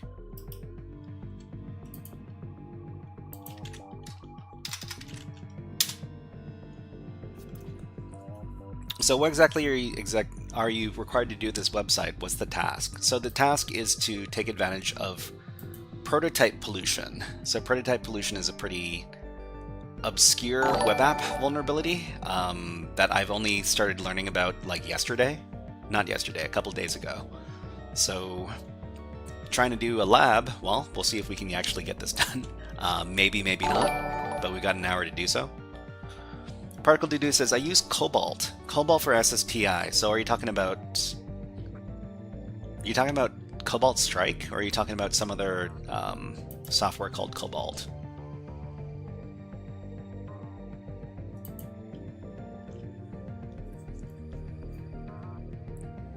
Okay, so your teammate from CSGO says, do you live stream often? I actually like this content.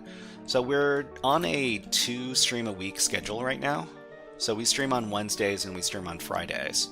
So everybody, for everybody who is on their Fridays, TGIF, if you're on your weekend, then happy weekend, everybody. Okay, so we found the dashboard. Doesn't help us too much.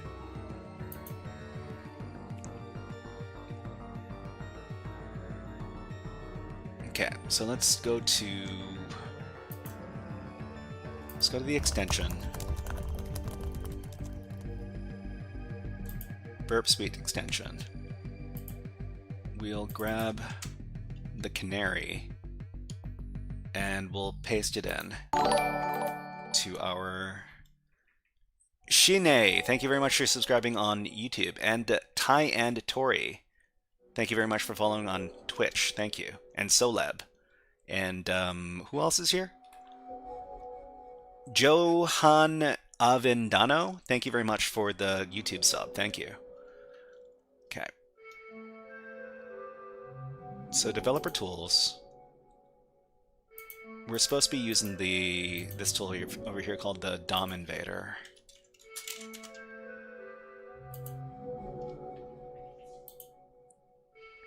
we haven't been able to find anything interesting here so far, but we need to start interacting with more stuff.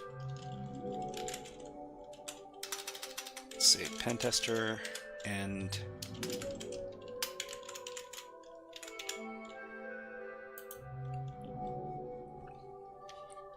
port 3000 indicates Node.js Express. Yeah, I think so.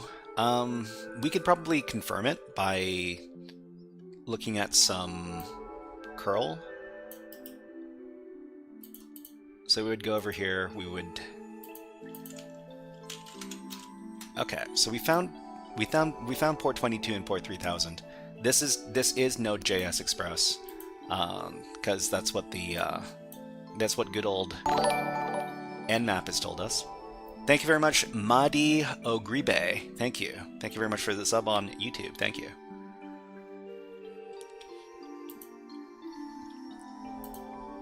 Okay, so we've got access to this stuff. We should be using this one over here.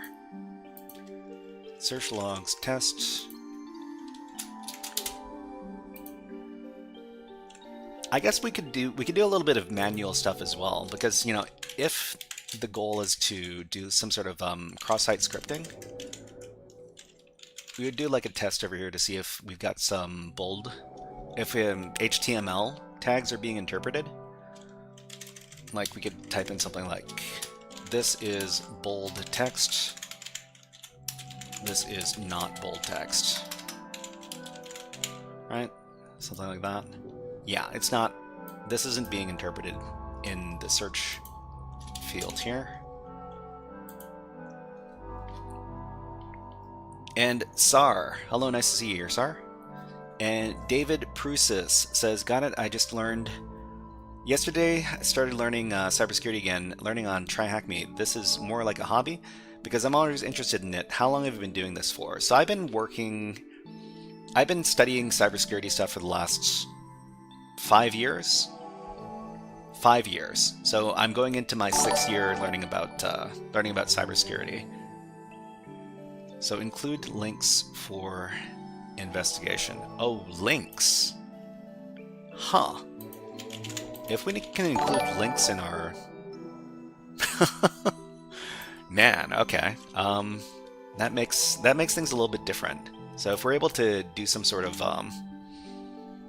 if we can trigger some sort of cross-site scripting that also brings the victim to another website, that'd be pretty interesting. And thank you very much for subscribing at Peter Gakao and Steve Ligon. Ligon? Not too sure. Is the pentestable clickable? No, it just tells you what your account name is. Okay, so I'm guessing that what we need to do in this case is we need to steal cookies.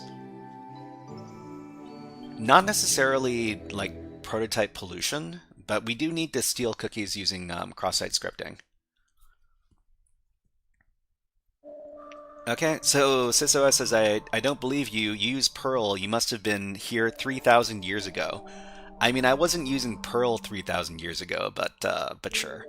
David says, that's great. Before, have you been doing some development or technical stuff or not? I've been a backend developer for the past 3 years. So, by that says, let's see, DOM access says via protopol? Maybe. Prototype pollution in this case, right? Particle Dedu says, if it is JS, you need to think about 7x7. I mean, I don't know if we actually have server-side template injection in this case. I mean, we could check. Oops. We could check over...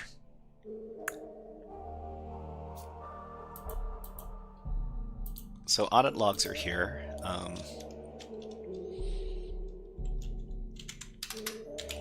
Can you do math for me? And then give good old 7x7. Whoops. Okay, it doesn't do math for us, unfortunately.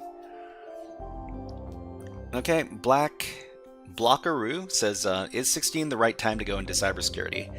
anytime is the right time to go into cybersecurity.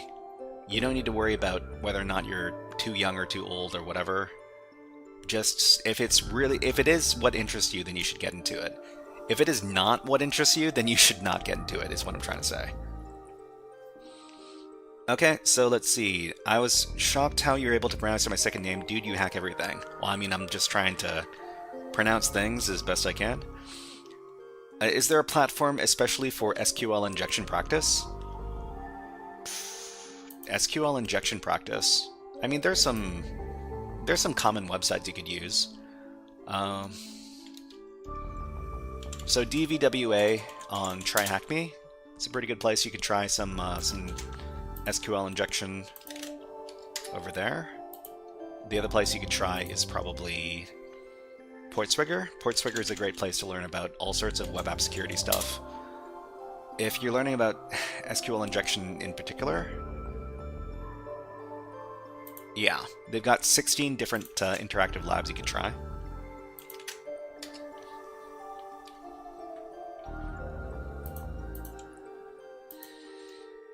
Okay, so let's see if I can remember. I've done like cookie stealing like once or twice before. It's not something that comes up very often. Let me see if I can look up something in my notes. So HackerFrogs walkthroughs for XSS. We need to look inside the contents of the files, right? Cookie stealing. I can't remember the name of the lab that we were doing. Try single quote. Single quote? You mean here? Or here? I mean, I'm almost certain that the solution for the lab is supposed to be some sort of cookie stealing through the webmail here. You know any platforms I could learn social engineering? You can steal cookies from the console. I mean, we have our own cookies over in the console, sure. Let's take a look. So the DOM invader wasn't able to find anything. I mean, if we're just talking about our own cookies, that would be in our application. Yeah, so let's see. We got user what? User pentester. That's... Can we just change... Can we change this to admin? Or administrator? Reload the page. Oh, interesting. I mean, we can change what appears over here. This doesn't necessarily give us admin access, right? So this could be where our prototype pollution could be. It could be in the cookie. Is that something that's possible? Can you do prototype pollution through the cookie? So this isn't something I know too much about. So I'm actually wondering whether or not this is possible, right?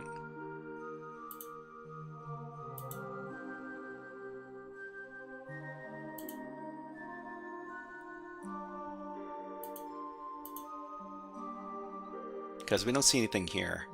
You know what? Let's try putting some...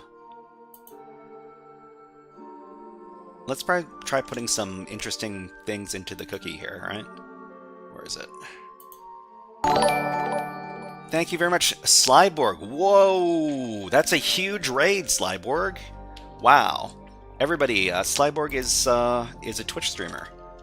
Let's give her a shout out. She does all sorts of great programming content. She does Minecraft stuff. She is a beginner cybersecurity student who's learning programming and all that other good stuff.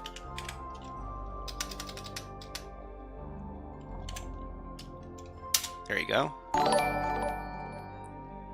Sly has entered the stream. Yeah. Hello. Hey, Raiders. We're currently working on a CTF challenge over at HackSmarter. So HackSmarter is the platform we're working on right now, and if you want to try it out yourself, you can do it over here. What was Sly up to?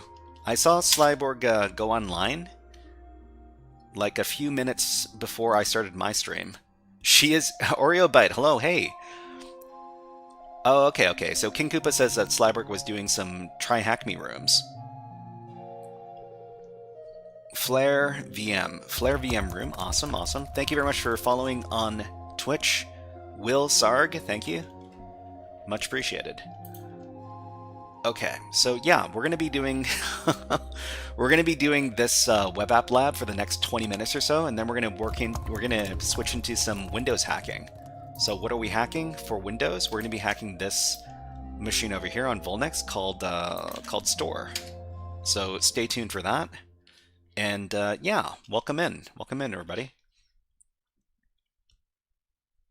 So Oreo is also a Twitch streamer, and Oreo has a YouTube channel. Let me bring up Oreo YouTube channel. He's got some really interesting stuff. You'll find it over at infosecstreams.com. If you're looking for other people who do InfoSec content, so cybersecurity content on Twitch and YouTube, this is a great list to use. And yeah, so the person in question we're talking about is Oreo Byte. Where is Oreo Bytes?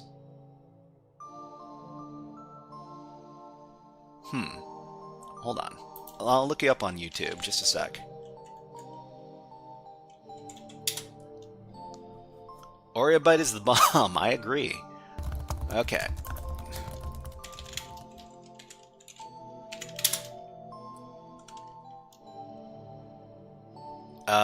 This is not what I was looking for. If anybody has the link in Twitch chat, let us know.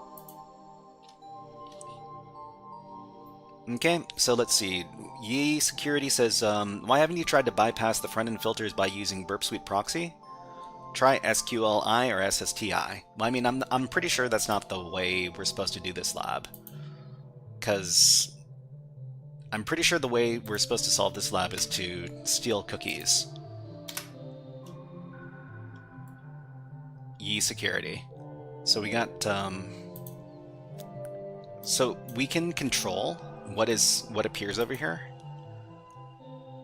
I guess we should do a little bit more experimentation with what we can actually make this display. So let's see. So application, user, I mean, this doesn't actually set our permissions to anything, but let's try some HTML injection.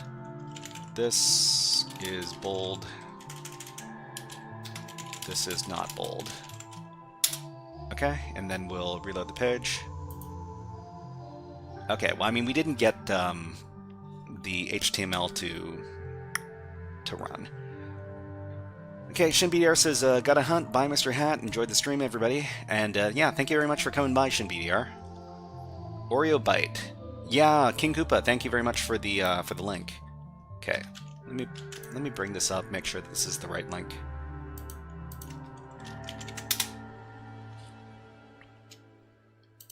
This is the right link. Okay, so if anybody wants to check out, well, especially if you're interested in Windows Defender bypass, Oreo Byte does a lot of, yeah, he does a lot of videos talking about how to bypass Windows Defender for people who are doing Windows exploit development.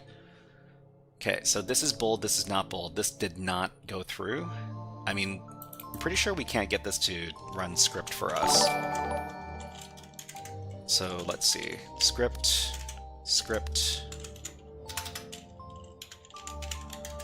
and we would put in something like alert, XSS, something classic like that. Reload the page.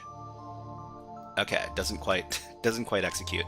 Thank you very much for subscribing on YouTube, Fahad. Thank you, much appreciated.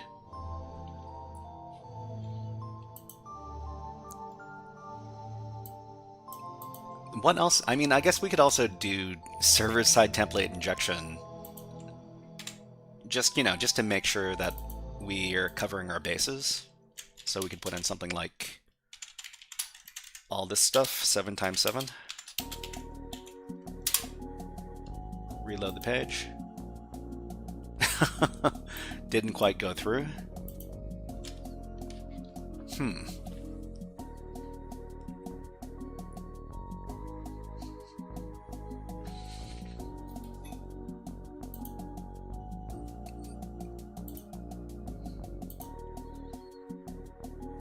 I guess the other thing we could try to figure out is whether or not there are any interesting redirects on the page. So we've been running everything through the Burp Suite browser. We can take a look at our HTTP history and see what kind of interesting requests we sent through that. Okay, Zeno Ram has subscribed on YouTube. Thank you very much. Much appreciated. So we got incident response returns 403, dashboard, bunch of GET requests, API mail send. Well, I mean, the other thing we could do is we could take a look at the API endpoint itself to see if we can. I don't think API hacking is the way we're supposed to be approaching this. So cannot get API, probably because we need to specify like mail send. Okay, MXTR Freedom says, try to send a payload to the mail. Image source, on error, this source, message, C, document cookie. Let me take a look at your payload. So, I mean, we'd have to stand up some sort of, something to receive the cookie in that case, right? So if we're sending something like this,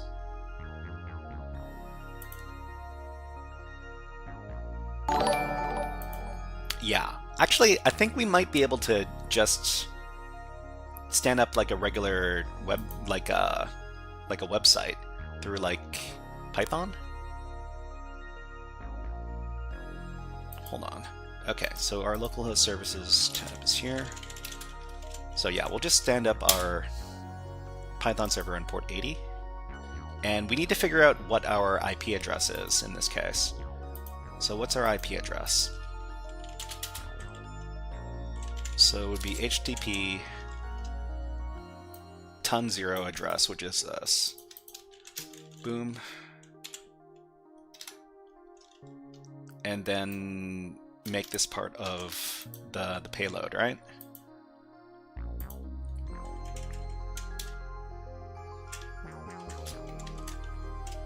So something like this.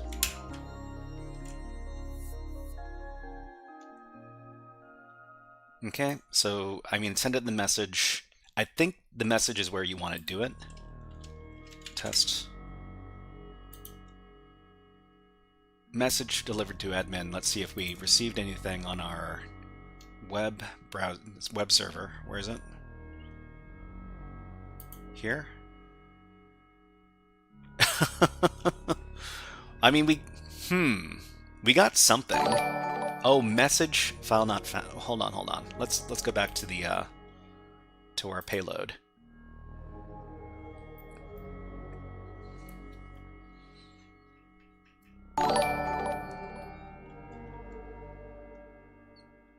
So plus document.cookie. Max Wen and W Neki and Carlos Sepulveda. Thank you very much for the subscriptions. Thank you very much. Much appreciated. Okay, so the source is something on error. This source equals. So we were able to make a callback to our attacker server. We didn't receive an actual cookie, we received the literal string, the document.cookie.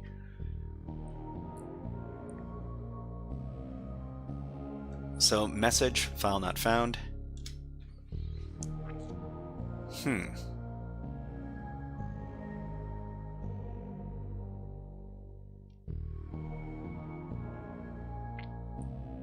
So it could have been in the headers. So we sent this through.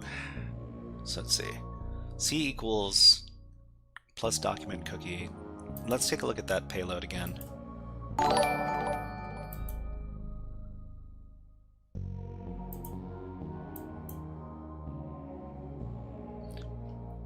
Maybe we should include like a basic index.html page.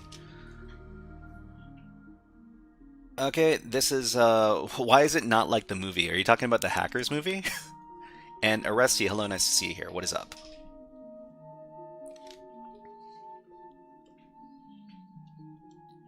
Okay, so we sent this to the administrator.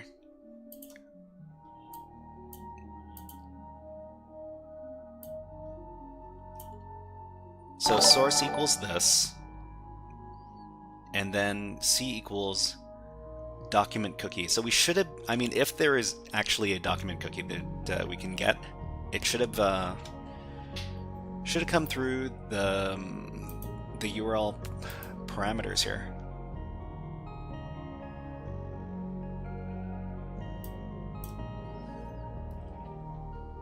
So we have to find some, like, a different way to do it.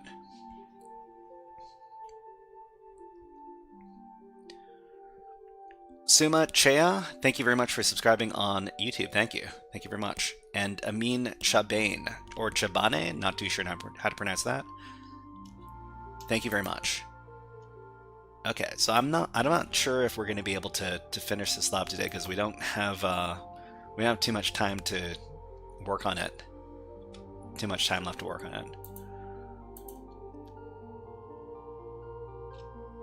Okay, so you're a member of the HackSmarter Red Team. Your organization is beginning to roll out the managed SOC service, providing access to the staging version of the web app before it's pushed to production. So, I mean, they include this typo here, this angle bracket. I don't know if this is part of like a proper payload or not. But I mean, I'm always interested in cookie stealing labs. I'll have to look into this in the future. But if we were able to get this to work, we are able to get the application to reach out to us. We just need to find the proper payload to output the cookie. Do you recommend any books to get into hacking?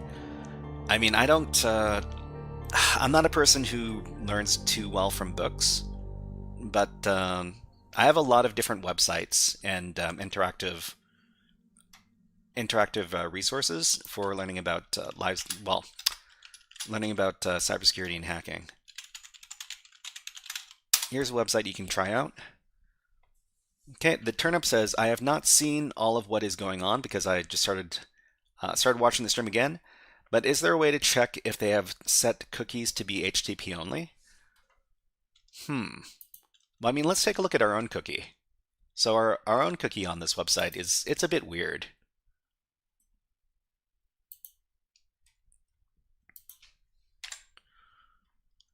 Because we can set it to any value we want, and the cookie value is reflected on the website over here.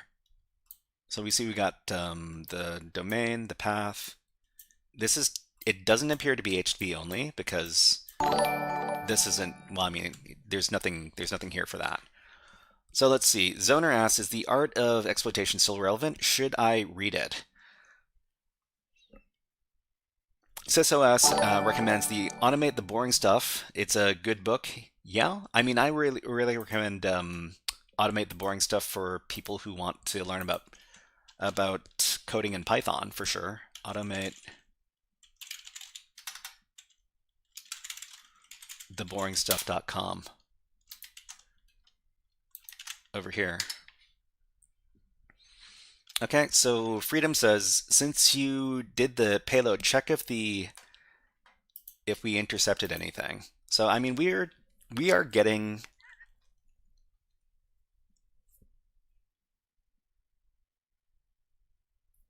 the victim machine to contact our attacker machine here. It's just that we need to find, you know what? There's something, let's try Payload Playground out. Payload Playground. This is a website that I've been trying to get more mileage out of. It's got a lot of different payloads for different attacks.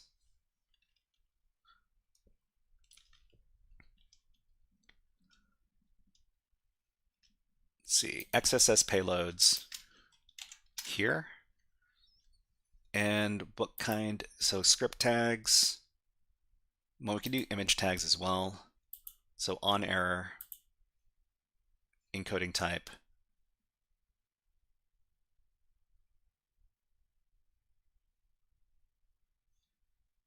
Oh, my my music stopped. Just a second, I'm gonna restart the music. What is the command injection on this website? So we're trying to figure out. I think the goal of the web of this particular challenge is to steal cookies, and then after we steal the cookies, we can become the administrator user. But I'm not exactly sure what the proper payload is.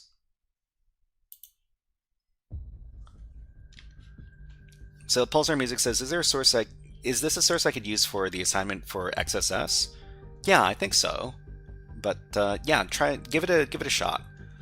So just go over to Payload Playground and take a look at the XSS payloads over here. They might be able to help you out with your project, Pulsar. Same thing with the command injection. Same thing with the SQL injection stuff over here.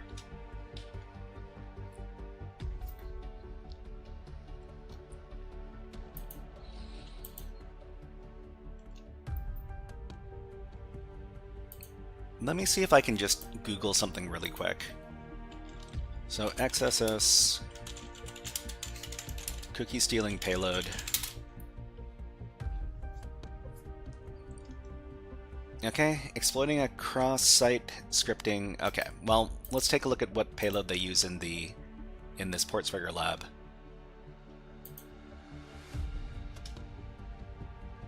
So document.cookie. Pretty sure we use something kind of similar in our payload. So document.cookie, yeah.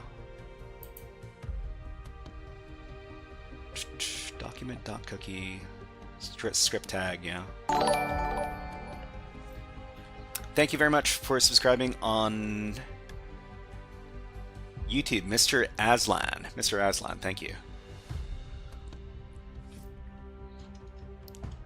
Of course, this is done by Collaborator. I think we want to do this through a URL parameter.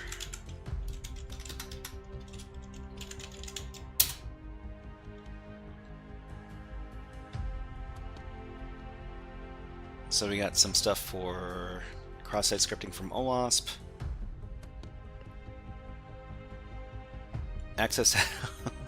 Well, the ultimate guide from Yes We Hack. Well, I mean, this could be pretty good. XSS vulnerabilities. So let's look up cookie.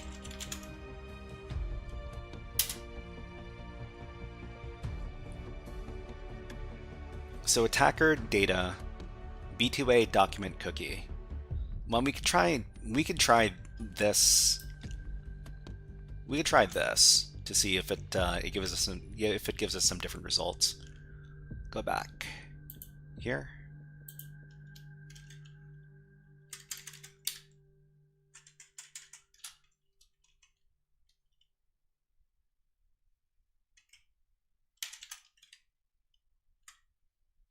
Okay, and we'll just send this one off.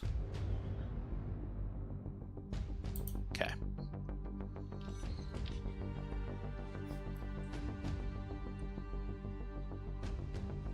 Okay, Git book, write-ups, HackSmarter lab. Well, you don't need to give us the write-up for the actual lab. We're doing that exact lab right now, Freedom, no worries. Okay, so let's go back. Okay, so I mean, this is being reflected directly back to us, so I guess this is not the type of payload we need to send.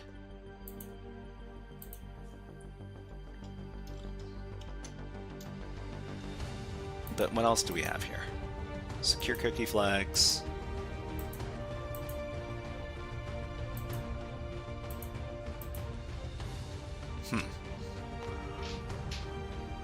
Oh wow, okay, we've run out of time. Alright, everybody, we're gonna move on to the last topic we're doing today.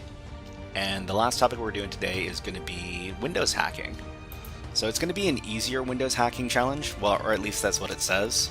And so Vulnyx over here, this is a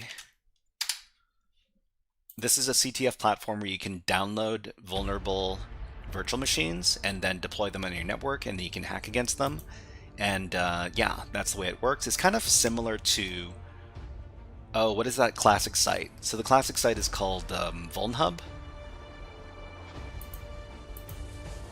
Vulnable.kr. The problem with Vulnhub is that it's a very ugly site. It's a very ugly and very hard to navigate site. So sites like Vulnyx are a much better alternative to Vulnhub. So we're going to start up the store virtual machine. I took the liberty of downloading and deploying this to my network, and we're going to be doing some hacking against it, starting now. So that's going to be topic number 5. It is here.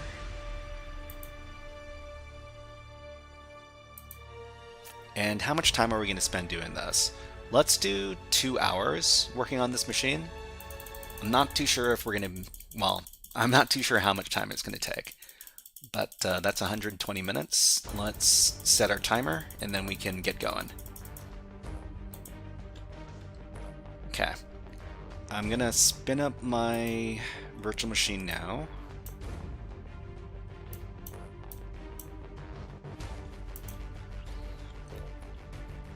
Okay, so the first thing you want, so this is we're gonna go nice and slow and talk about each step that we're doing as we work through it. Okay, Ronan says, can we try my payload? Sorry, okay, we'll try out your payload, Ronan. Let me grab your, let me grab the payload now. Okay, and we'll just, we'll give it a try.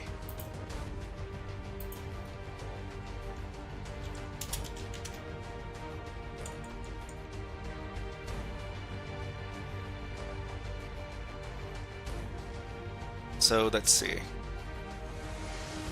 ASCII to binary plus document cookie. So we probably want to slap on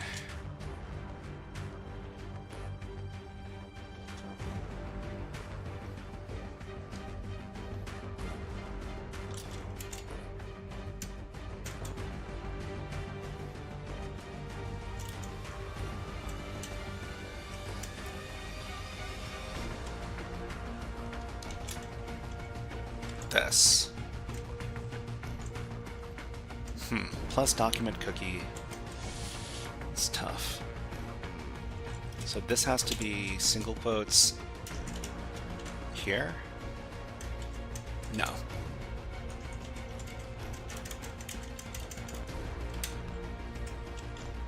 HTTP, our IP address.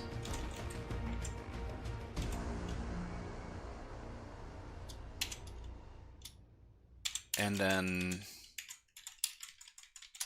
this thing. Okay, let's see.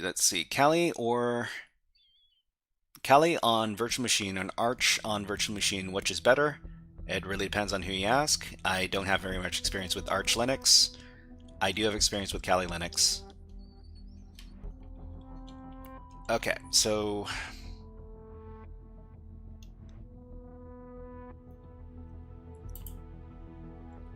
let's see if this gives us any different results. So if not, we can go back. Well, we can shut down our our VPN connection.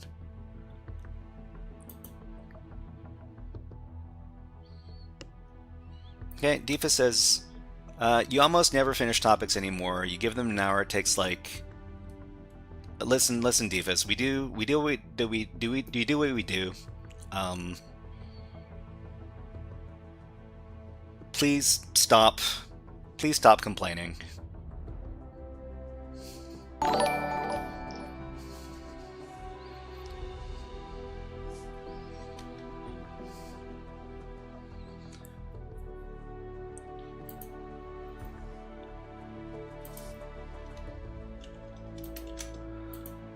Okay. So we'll come back to...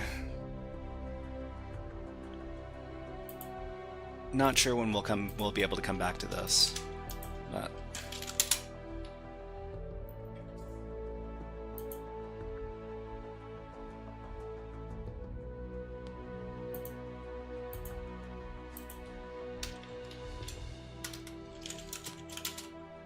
But Defus, I hear your complaints. I don't know whether or not I'm going to be able to act on them.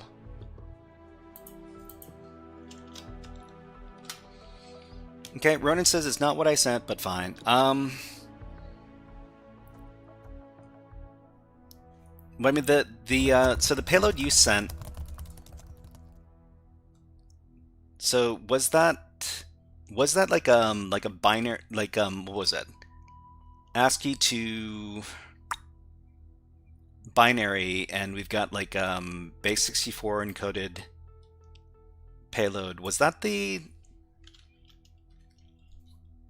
IP address?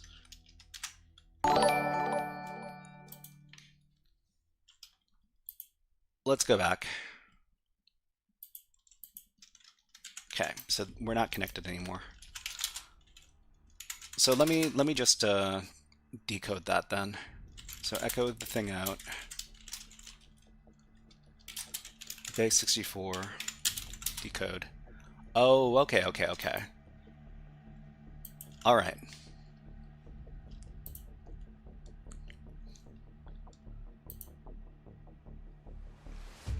But yeah, thank you very much. Thank you very much for the payload, Ronan. I didn't quite understand what was going on there. But yeah. Okay, let's go nice and slow and work through this Windows box over here.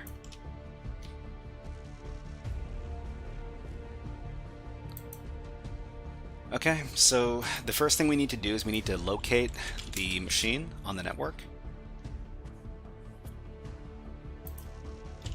So what we typically do is we'd run ARP scan on whatever network range we're working on.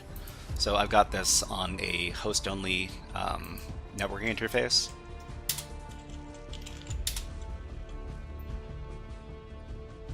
So this lets us know that we've got a few different devices on the network.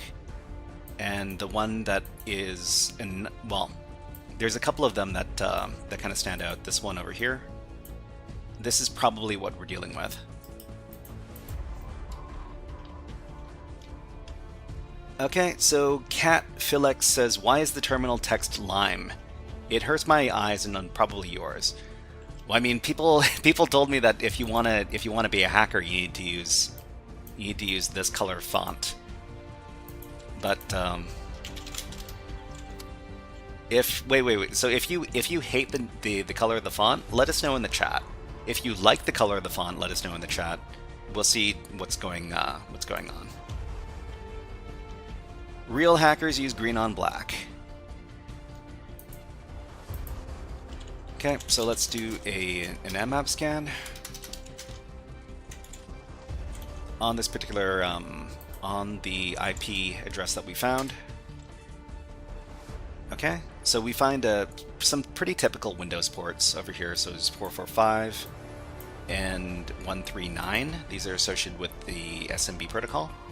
We also find port 80, which is a bit unusual for Windows.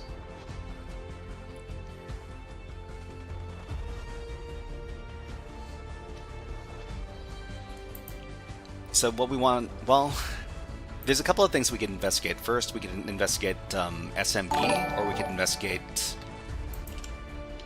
HTTP first.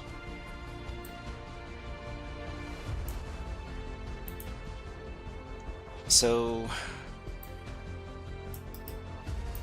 if we know there's an unencrypted web page on port 80, we could just take a look at it.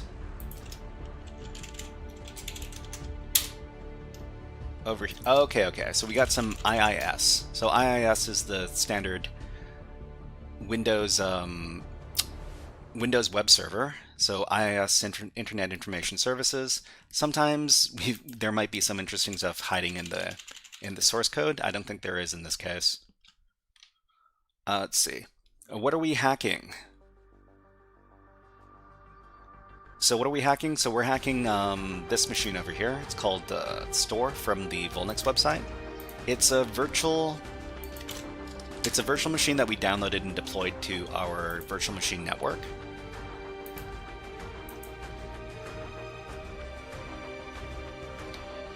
So let's see. Decipher asks, do you have a list of written Kali commands that you actually use for hacking? Well, I mean, I use the commands that I've used over and over again. I've developed a little bit of a, what is the word? Muscle memory for hacking CTF boxes. So we've got port 80 over here. So if we have port 80, we can do some web app enumeration, some GoBuster.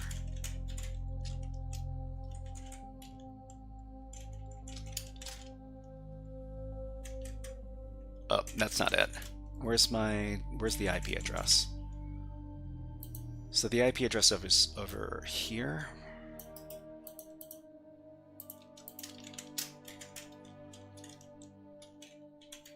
Okay, so when we do our directory busting attacks over here, we need to make sure that we're looking for the right types of file extensions.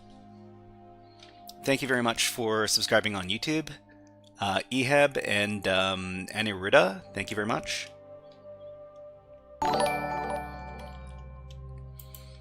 Okay, Pulsar says, I was right next to your move. Right next to your move. Imposter. I was right to your next move. Imposter syndrome is a weird feeling. And Play More Funny, hello, nice to see you here. Welcome in from Indonesia. So why don't you put the IP on the etc host first? Well, I mean, we don't know what the domain of this particular machine might be. So, I mean, if we had a domain name, then we could do it, but we don't have a domain name, do we? Yeah, I don't see one. So we'll, oh, okay. So we got some open ports on the 40,000 range. This is pretty normal for Windows machines. We'll wait for the rest of the scan to come back. So, okay, so GoBuster. I think everything... We'll try this out first. Huh.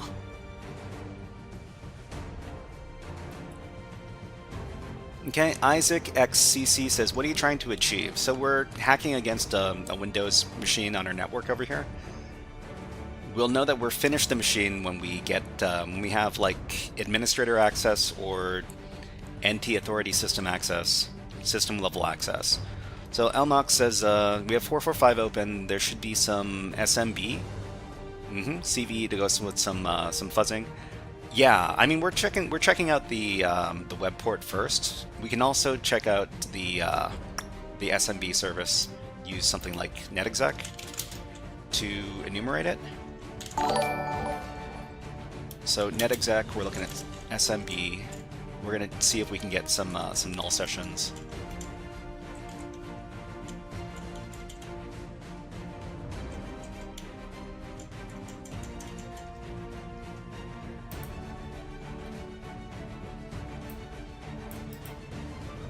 Let's copy that. So netexec, we're looking at the SMB service here. We're just going to see if we can get access with the null session.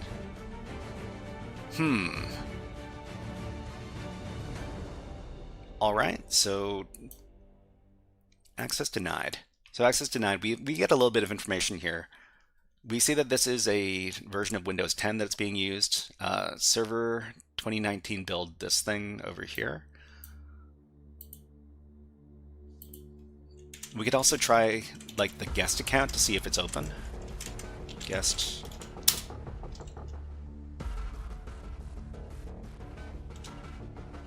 Okay, so the guest account is disabled.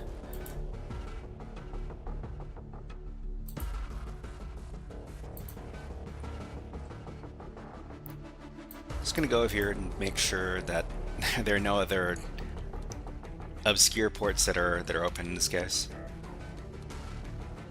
So Elmock says, looks like Eternal Blue to me. We should do some standard testing to see if well-known SMB exploits like Eternal Blue are applicable here. I'm pretty sure they've got a module exactly for netexec that does like Eternal Blue. Netexec.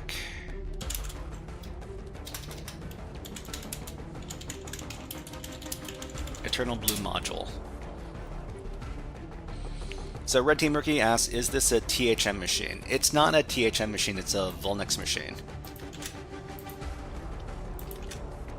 So Particle to Do says, I try a few tools if netexec is not given something, like SMB client.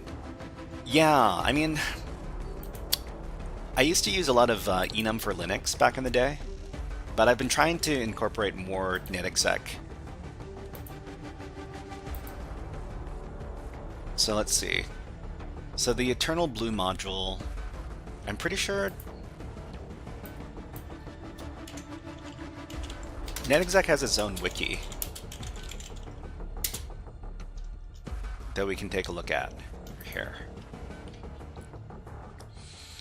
So Raven Niadis says, are we looking for software vulnerabilities or hardware vulnerabilities? We're looking for, well, we're just looking for information at first. Whether or not there's, you know, some sort of software vulnerability, we can do some scans looking for that. So netexec protocol target module name. We can run more than one at once.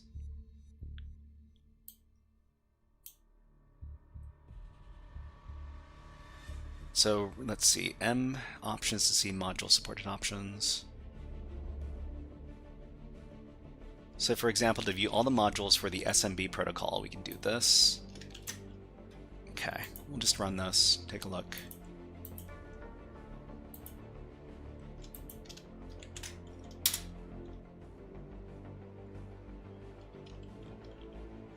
Okay, netexec has 0 logon. I don't know about Eternal Blue.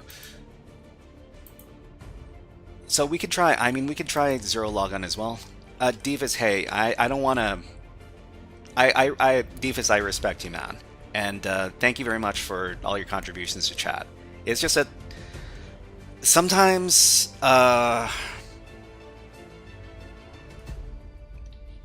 Sometimes the messages you leave in chat can seem a little bit rude. That's all. And sometimes I don't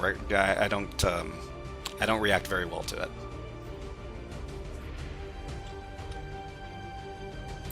Anyways, let's do some hacking. Okay, so we're looking for low-level privilege escalate. Well, low-level modules over here. So MS17, we're looking for Eternal Blue. We could try running the module to see if the target is vulnerable. So netexec.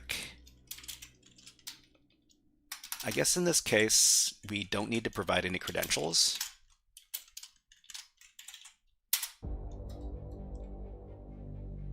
So we just get access denied here.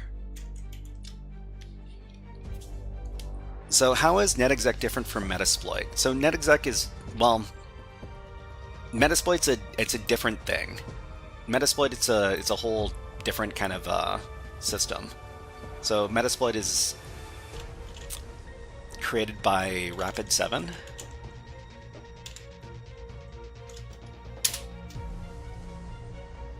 This is the company that makes Metasploit.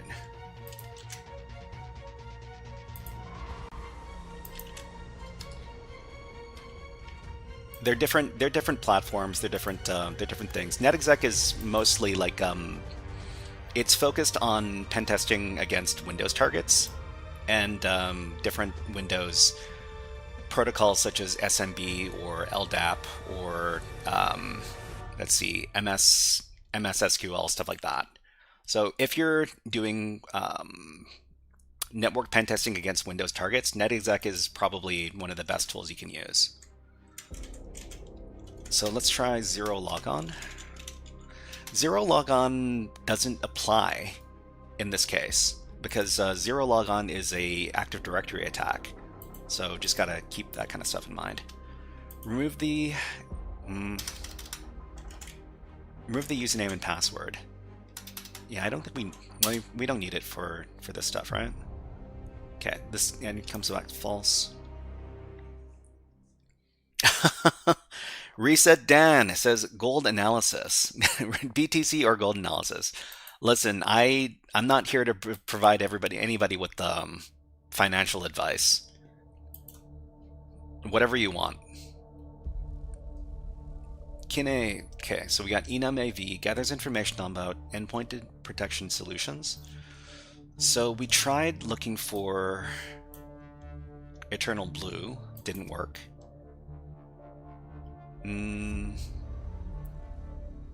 Print Nightmare. We could try this. We can just go through the list and figure out if any of these are applicable.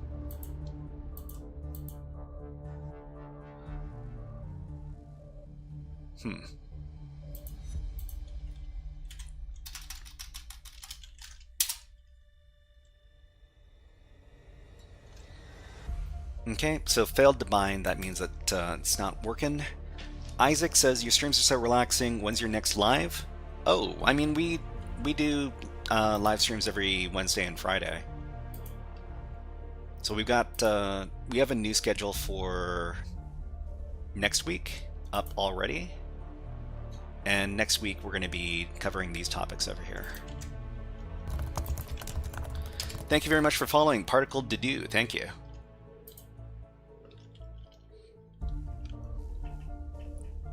Okay, Pulsar Music says BTC dies when the power grid dies.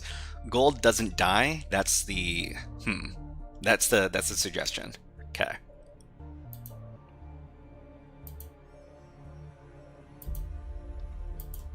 Sorry, where was I taking a look at the modules? Well, over here. Okay. So let's rename this. We'll call it NetExec modules just for now. Put it over here. So there's Print Nightmare and Shadow Chorus, SMB Ghost. SMB Ghost vulnerability. I don't remember whether or not SMB Ghost is an Active Directory specific attack or not. Might want to filter any of those for SMB version 1 only. Yeah, maybe. But Adblock, thank you very much for subscribing, and Wallace, thank you very much for subscribing on YouTube. Thank you.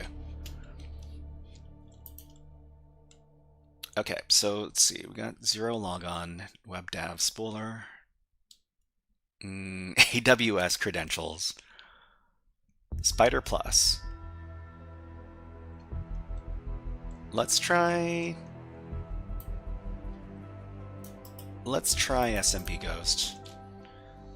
I mean, I guess the other thing we should do is we should try to see if we can get anything with enum for Linux. Well, we'll give it a try. Enum for Linux.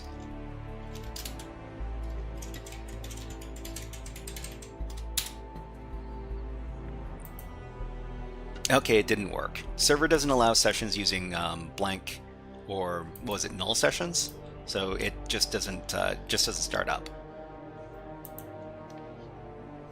Okay, Catflex says, I don't know if you already responded, but what is Shadow RDP? I saw it somewhere in the terminal. Shadow RDP? Well, I mean, if it has to do with RDP.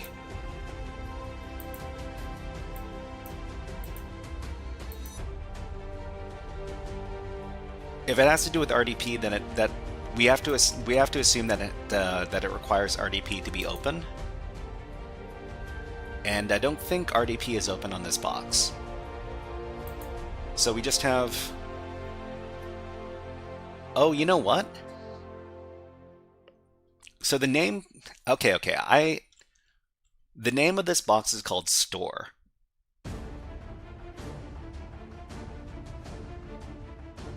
Maybe RPC client. Maybe.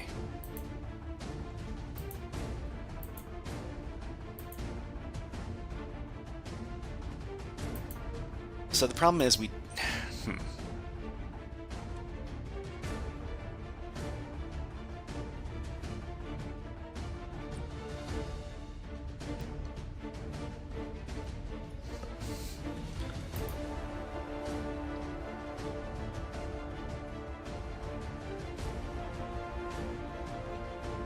Okay, there's a script for Nmap that scans over SMB known vulns. Oh, that's true. That's true. So maybe I should wait for... Maybe I should wait for this Nmap scan to come back, but I know what you're talking about, Loax. Or Lemo? I'm not too sure how to pronounce your name. M-O, L-M, LMO. Vision Bard says, have you tried the iis.txt word list? I think it was an IIS server. Yeah. I didn't know that there was a specific word list for IIS. I should probably take a look at that. So, like, locate iis.txt. Oh, there is one. Okay. Let's try that. Okay. We'll go back to our... So the web fuzzer finished. We weren't able to find anything. Let's try it over here.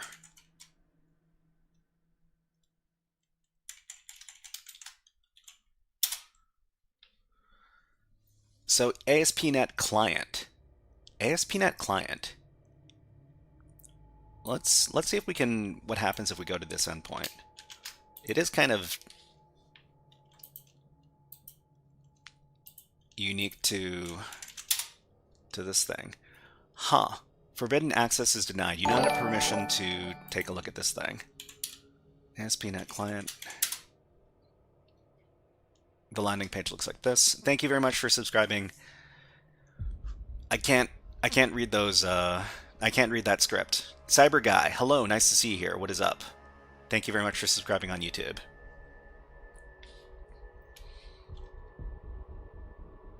Okay, and then, well, I mean, there's not going to be like a robots.txt. What is the difference between this error message and like the first error message that we saw?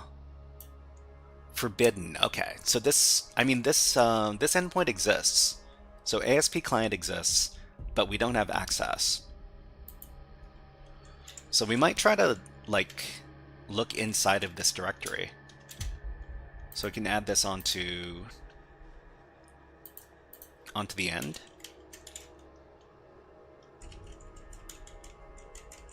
Like this.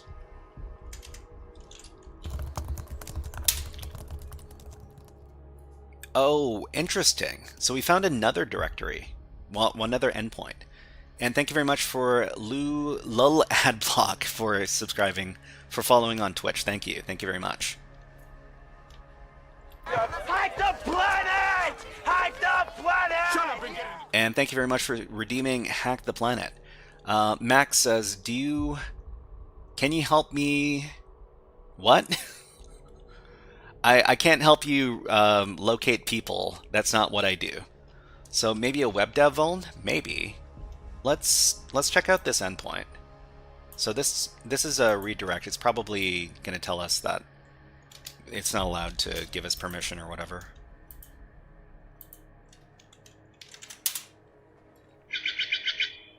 And thank you for the Stellar J redemption. Thank you.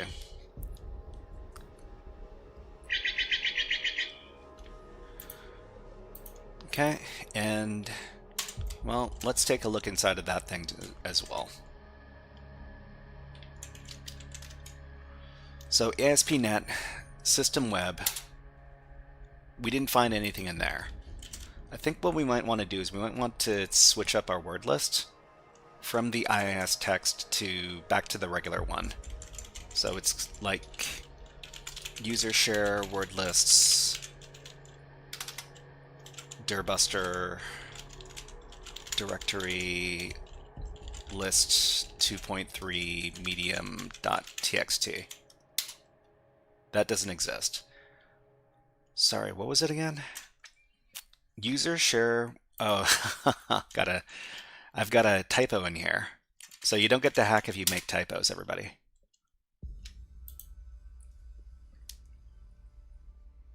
Okay, Colossus. Hello, nice to see you here. Binary hacking. So deadass. What were we talking about? Board Dude says, can you do hard level boxes? What is the box name? I mean, most of the time we're doing beginner level boxes because the my role is to get people into cybersecurity and teach them basic skills. I'm not a super what is the word? I'm not a super elite hacker or anything like that, but I am learning. So let's see, the Horizon asks what is the name of the box. So this is the box right here. It's Vulnyx store. Have you tried RootMe CTF? So RootMe CTF doesn't allow people to cover their materials on YouTube or live streaming. They don't want people making write-ups for their stuff, so I can't cover it. Okay, so Caster CS says, where would one start with hands-on red teaming? If I was a SOC analyst and I wanted to better understand opponents. Well, I mean, you don't necessarily need to learn about red teaming, just more about offensive cybersecurity and like pen testing in general. But if that's the goal, then I've got some resources you can take a look at.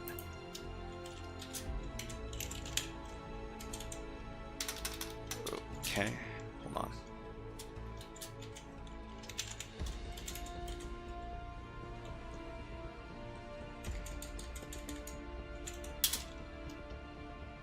Over here. So if you want to learn about network hacking stuff, take a look over here. And hello, user QR. Hello, nice to see ya. So we haven't found anything here so far. I think the name of the box should be a pretty good indication that there's something we're missing. Something that we're missing. Let's just ask our good friend the AI. Okay. We have a feeling that the Windows CTF box we're hacking against has a, what is the word? Has a web server vulnerability. The name of the box, well, the name of the challenge is store. What do you think it might be?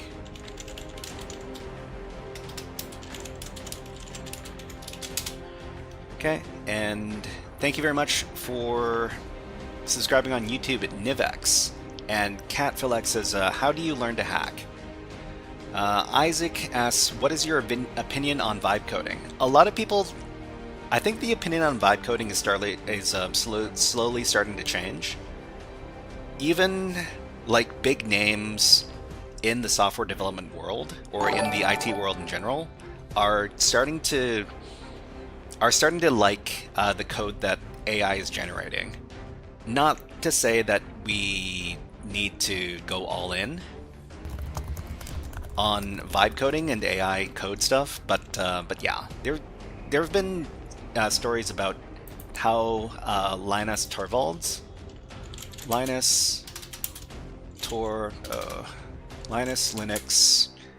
vibe coding.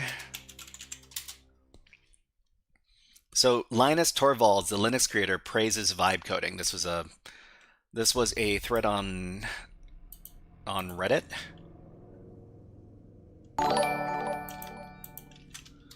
Okay, what do you think about competitors at Pwn.to.own? Competitors at Pwn.to.own, are they real humans? I mean, I don't know about AI and like bounty stuff. That's not really something I'm very well educated about. Okay, the Horizon says, do you download the whole box and play it on localhost, or is it an online instance? It's offline. So this is a virtual machine that you download and then you deploy to your own virtual machine network, and you put it on the same network as your attacker machine. So your Kali VM or whatever other machine that you're going to be using for offensive security testing, and then you go to the races. Okay, so AR says, hello, fellow dev. I wouldn't call myself a developer. Okay, I am an open source dev and game dev. Pleased to be here using Linux. Awesome. Okay, Ronan says, are all software stocks are going down because of the potential of vibe coding in AI in general? I mean, yeah, it's hard to say what the exact impact is going to be. The thing that we have to understand is that AI is still in its infancy, and we haven't been using AI for a very long time. So, if we talk about like the timeline for AI impact on the tech industry, this is, so 2026 is only, it's year 4. Is year 4 of the LLM, what is the word? Of the LLM, year 4 of, what is the word? Year 4 of common LLM adoption by the general public. So if we're in year 4 of LLM like impact on what's going on, we won't know the real impact of AI in tech for the next decade or more. It's going to take a long time to actually know whether or not, well, what the practical application of this stuff is.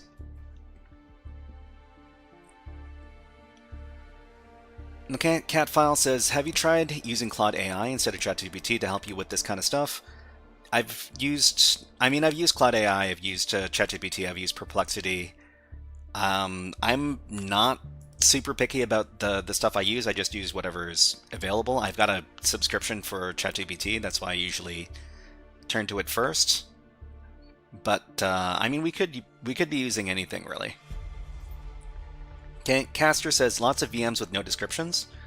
Are there lots of VMs with no descriptions on Vulnyx? I mean, if you click on it, if you click on the card, it doesn't really tell you what's going on. It tells you the OS, who created it, and the difficulty, and when it was released. It really doesn't give you very much information. Okay. Revolution and shitification? I don't know. Let's see. The Horizon says, I mean, why the headache? Just go and start Hack the Box instances. Much more powerful and very realistic. I mean, the Horizon, if you want to use Hack the Box, use Hack the Box. For people who wanted, to use other platforms, let them use the other platforms. Don't force people to use, the same stuff that you use, okay? Okay, so let's see. SysOS says, commercial viable deployment, maybe? Max says, what kind of hack are you doing? I mean, we're trying to find a way to hack into this Windows machine right now. That's what we're trying to do. So Aven says, research of AI began in the 50s. We were already moments previous to last year's, but not really possible because of hardware. Pulsar says Grok is unhinged. Max asks, are you blue team or red team? I mean, The stuff that I do certainly skews more red team than blue team.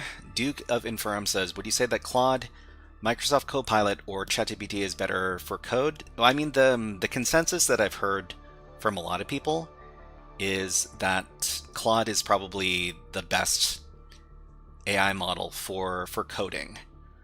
The Turnip says there are also lots of different forms of AI that are not an LLM. I think that LLMs will only get us so far because before we really see diminishing returns of LLMs. I mean, I've heard people say that kind of stuff as well, but I guess we're gonna have to sit tight and see whether or not there's a real limit to the kind of performance you can get out of LLMs in the next couple of years. Okay, so let's go back. So our good friend, the AI, says, with a challenge name like Store, CTF designers are probably being very deliberate. So let's see. So Windows web servers, there's some common vulnerability themes. So SQL injection, well, if it says SQL injection is very likely, I don't know if I really agree with that, because we can't access, we actually don't have access to an application on the web server here. We only have access to the landing page. Although I guess what we could do is so somebody suggested adding store to our etc host file. It could be that we're not seeing the actual web page because we're not using the correct domain, right? Hold on. Let's go back in.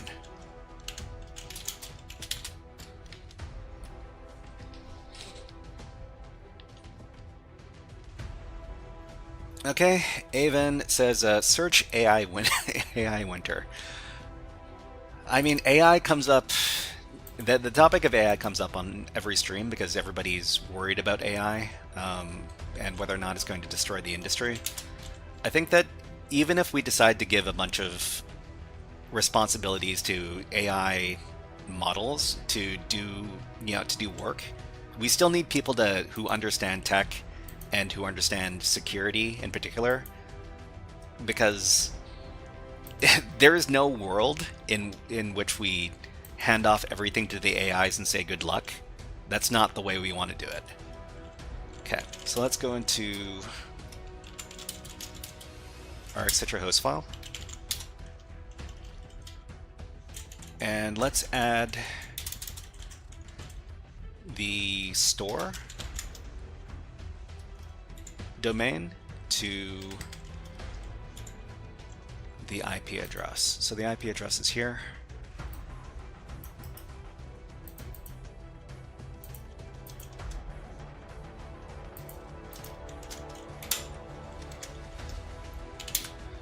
Okay, and then we'll try resolving it.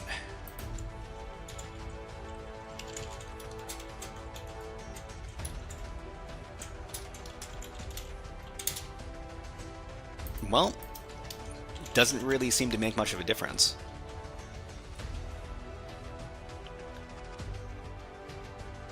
Okay, so let's catch up with chat. So let's see. X2 Utah says, I rely on free cybersecurity content like Cyber Mentor videos, THM Free Labs, free virtual vuln machines. Do I really need a certificate? I think, do you really need a certificate?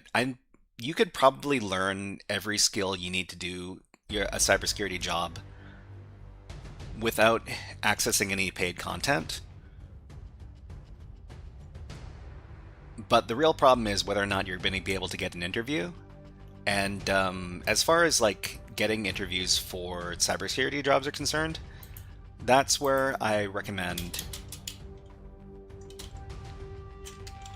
getting involved in the cybersecurity community, like social networking, right? So what are we talking about? We're talking about how to get the cybersecurity job interview.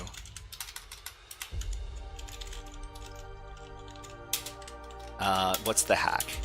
The hack to getting the interview is knowing people who know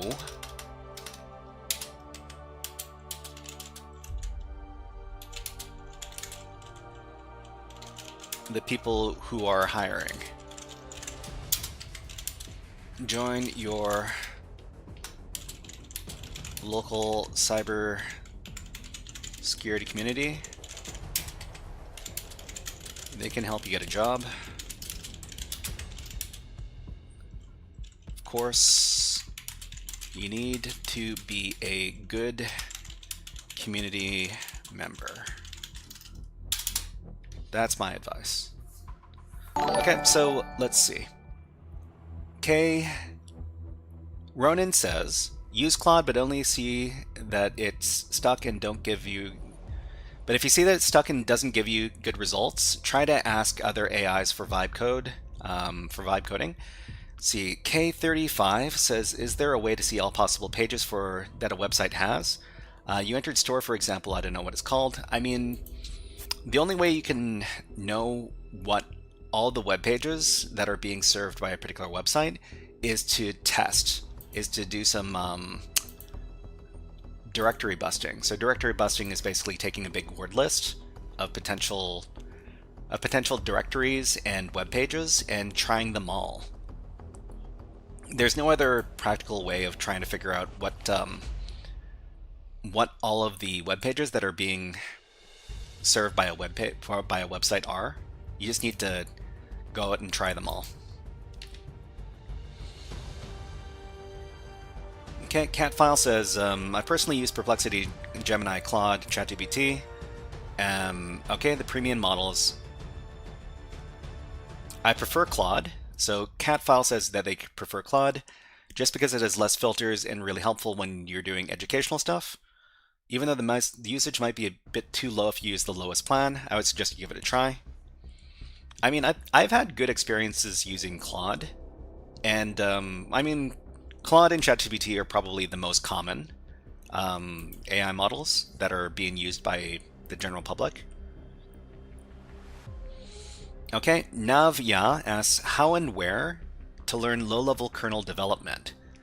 I mean, I'm not really a developer, so I'm not really sure if I can answer that question.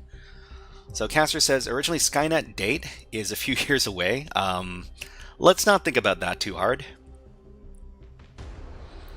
Okay, Annie File says, what are your thoughts on GRC roles? I hear that GRC is a very good field to get into, but I don't know anything about GRC. If other people have any information about GRC, let us know. The Horizon says, do whatweb IP to check the source code to find out something about the version. So, I mean, we got the website over here. Yeah, so you recommended whatweb. We could give whatweb a try. It's another pretty common tool for website enumeration. So we could give whatweb.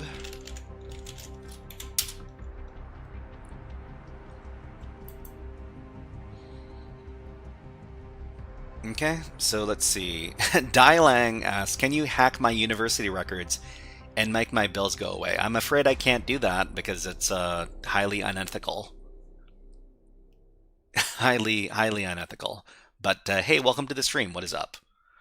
All right, everybody. I'm going to take a 30-second break just to have a little bit of water.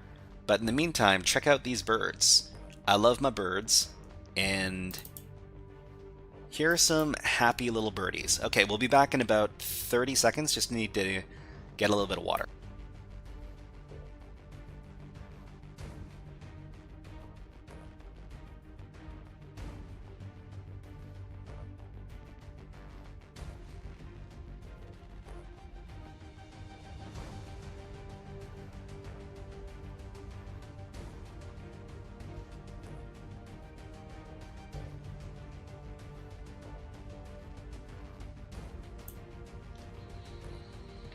Okay, makeshift bird feeder. Yeah, this is a coat rack. It's a coat rack that I turned into a bird feeder. It's a lot, probably a lot cheaper than if you were to buy your own bird feeder. Anyways, let's put the birds away. Let's get back to the hacking.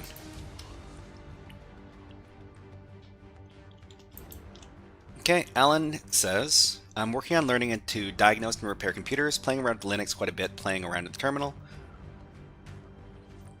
Ronan says, I got Perplexity Pro for free. I use it every day. Yeah, Ronan, you told me about the free deal for Perplexity Pro. Thank you very much for that. So David says, Perplexity is good for real-time data. Claude has been good for writing, more human, realistic text, structured coding projects. ChatGPT I use for questions when real-time info is not important. Okay, so what did we get from WhatWeb?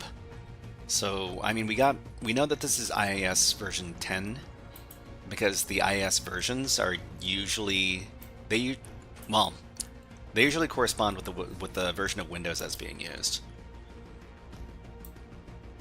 So, powered by ASP.NET. Deefa says, have you scanned the web root with not just the IIS word list? Yeah, I mean, we've done directory list 2.3 medium with a bunch of different extensions. We also tried the IIS web list, and we were able to identify up until like ASP client system web. I wonder what this endpoint is supposed to be for.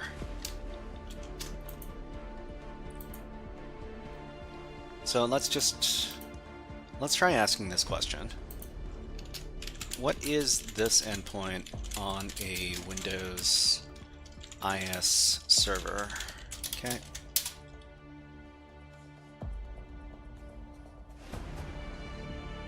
Wait for it to come back.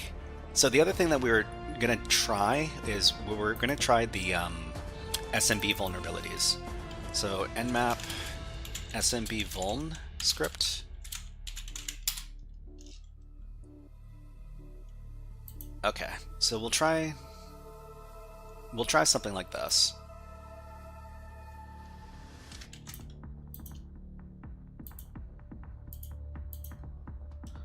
So everything, I'm pretty sure everything came back already. So let's see, 135, 139, 445. Oh, interesting. There is 5985. So this is remote access. What is it called again? WinRM? So there's a WinRM service available on here. Okay, and then a bunch of stuff on 40,000. Okay, you've only scanned ASP.NET and not with the medium word list. I think we scanned that with the medium word list too. So we scanned system web with the medium word list. Did we? Hold on. System web. Yeah, we scanned it with the medium word list and wasn't able to identify. Well, we got these 400s. But these are... But the reason why we got the 400s is probably something to do with the asterisks over here. Anytime it sees a payload with an asterisk, it acts kind of funny.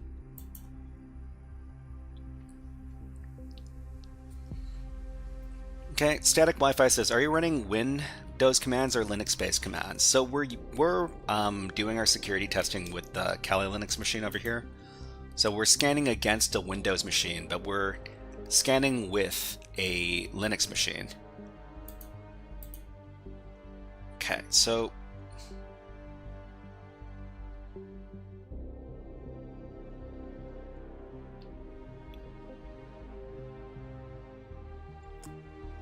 let's see if there's anything super specific about our output for the scan. Store, workgroup store. I wonder how it got this information here. This is for host script results. Oh, interesting. The common SMB scripts. I wonder which credentials it used.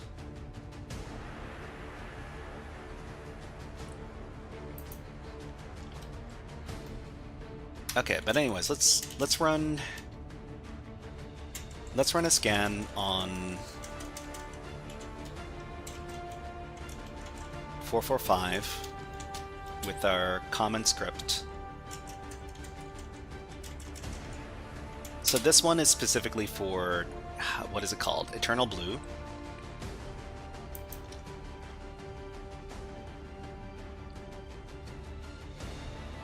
So if it were actually vulnerable, it would have told us it was. Okay, Ronan says, also they did free Pro for people who entered the PayPal account, but the deal is over at the end of 2025. Okay, Static Wi-Fi says, I'm still new to cybersecurity. I am currently taking courses at Try Hack Me. No worries, no worries. Okay, so let's try all of the SMB vulnerability scripts.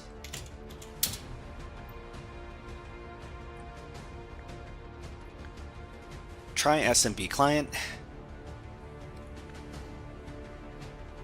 Nah, I mean, we could...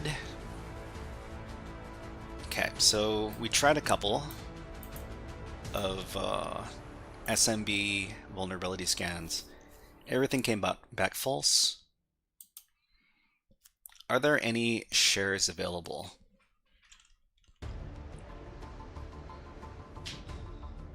Okay, I found more than ASP client and web root. Maybe try a different word list. So I mean, I don't know too many word lists for dir busting. So for dir busting,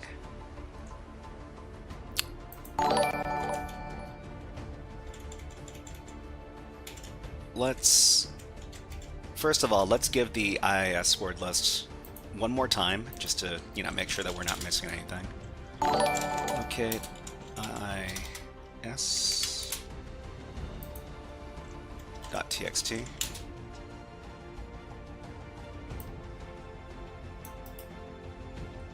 Thank you very much, Pranav, and John Balagtas. Thank you very much for subscribing on YouTube. Thank you.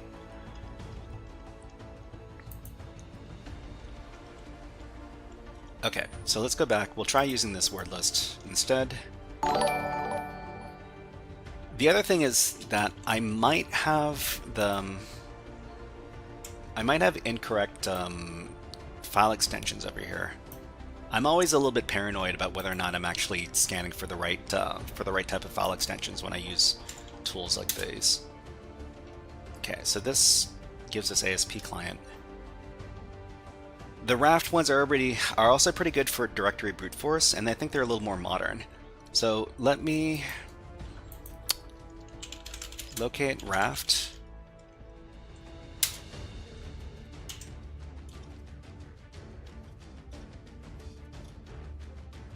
So Raft is part of...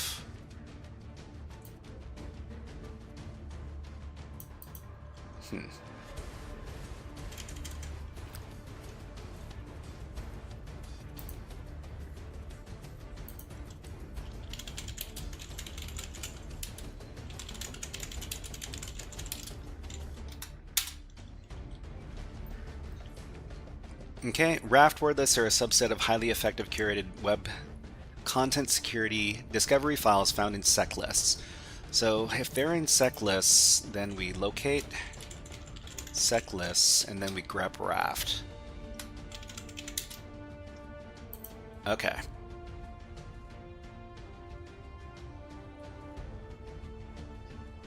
So Krusty says, if you're new to IT in general, look for Professor Messer. I mean, I'm a big proponent of Professor Messer. He's got a lot of good video playlists for learning about tech topics. So you could also add config and JSON and rar and zip. Yeah, good. Those are good suggestions. Eric Patterson says you're doing directory brute force. Don't use extensions in your command. I mean, we want to look for everything. Okay, so you're in the directory temp HF. Yeah, so the reason why I work inside the temporary directory is because I want everything to disappear after I'm done. Don't want to keep anything around. So let's see. Let's do... So large files, medium directories, large directories. So we'll try this one over here. Okay, so web enumeration, we'll give this another go. We'll use a different word list, and we'll also try some extra extensions. So the extra extensions people have suggested include JSON, RAR, and zip. RAR, okay. RAR, zip, config. Config. What OS are you using? So we're using Kali Linux right now. So Kali Linux is a pretty common Linux distribution for people who are studying cybersecurity and also for professionals who work in the cybersecurity field. Okay, ASP.NET Client. Interesting. Interesting how this word list has like ASP or IIS specific directories here. That's pretty good. I like that. LLB says, I want to learn some ethical hacking, but I don't know where to start. Can you give me some advice? Yeah, we got a website for people getting into cyber. Go ahead and click on the link if you like.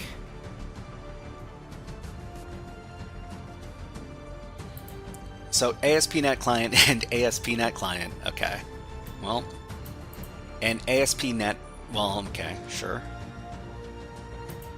All right, we can leave that alone. I think we might be looking for, now that we've been doing all this scanning, it feels like we're going to be finding our way in through the web.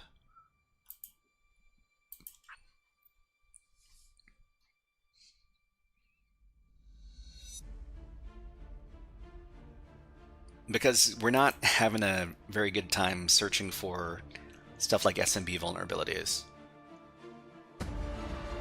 Okay, NetBIOS.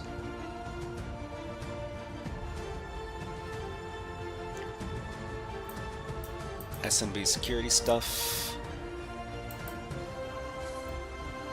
LLB says, where's the link? You don't see the link? It should be a tinyurl.com link. If you can't see it, let me know.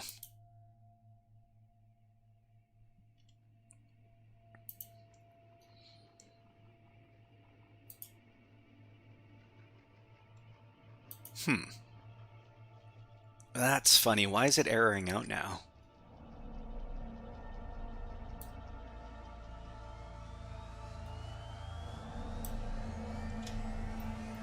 Status 503. 503. So 503 is some sort of like server error, right? Response 503.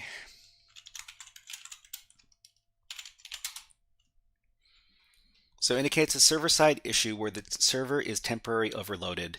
Oh, you know what happened? The machine shut off. So, and you know why why the machine shut off? The machine shut off because it's running like a demo version of Windows. So the demo versions of Windows don't allow more than an hour of. They can't run for more than an hour before they shut off automatically. That's what is it called? The demo version of Windows. 503 overload. Okay, A7 says, I don't think the directory brute force will give any results. Well, let's give it another try. The thing is that we don't have too many places to look. There's SMB and there's HTTP. Those are the only real protocols we can investigate. There's also like WinRM, but WinRM without credentials is kind of iffy, unless, unless they're using some sort of like default credentials or like.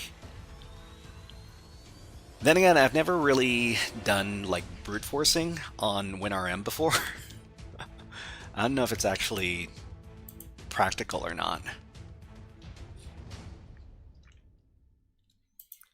But yeah, netexec over here.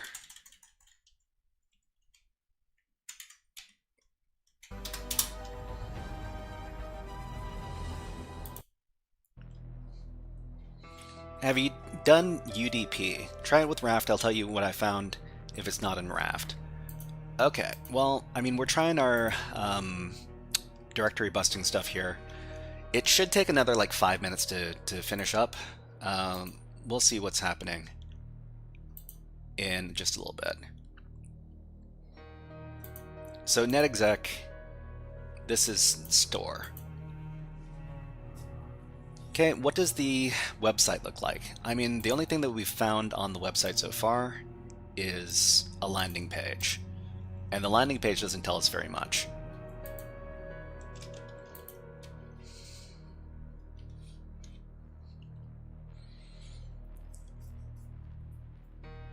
Okay, and what else? Just in case, I'm just going to take a look at the, the source, but the source doesn't tell us anything really.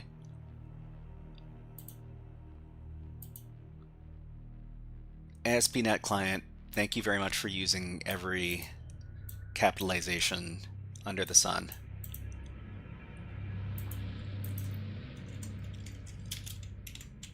So username and password, if we tried like, you know, just blank, it doesn't give us access. Thank you very much for subscribing, Aditya, and Death, and Renato. Thank you very much, all three of you, for subscribing on YouTube. Much appreciated. You know what? We need to remind ourselves what we like to do here. Let's hack the planet.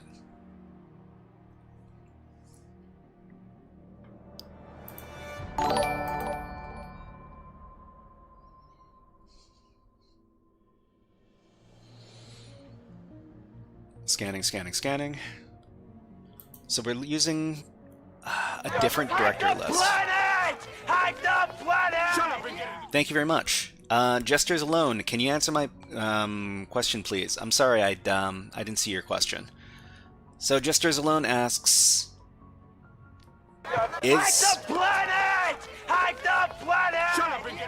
is dual boot or USB or VirtualBox, which one is better and safer to load Kali Linux? Partition size is 256 gigabytes and my laptop RAM is 8 gigabytes. I mean, I would use VirtualBox. I would use I would run it as a virtual machine. It's probably the best way to do it. Okay, so A7 says, sorry I joined late and don't know what are the results in the open ports. So the open ports are port 80 and port 443 and port 139. Everyday Us, thank you very much for the subscription, and thank you very much to HR Heretic. Wow, is that how you pronounce it? Thank you. Okay, so Samir says, I think it's using Kerberos authentication for SMB. Well, I mean, I don't think it's using Kerberos because Kerberos has to be running on the server on port 88 usually, but that's not the case here. Okay, I've got a USB, 256 gigabytes, laptop RAM is 8 gigabytes. I mean, there's only one way to... I mean, it seems okay. Give it a try. Give Kali Linux a try with your laptop. If it doesn't really respond very well, I mean, you can't give it a ton of resources, but try giving it 2 gigabytes of RAM and see if it works okay. Maybe it will, maybe it won't. And if it doesn't, you're gonna have to find another alternative to that.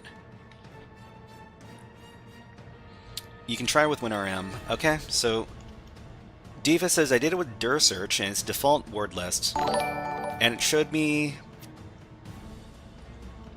how well curated the dir search word list is. It's not the first time it found directories that seem to be included nowhere else, even though it's pretty small in comparison. So dir search is another one of those tools that that some other people have really recommended, but I haven't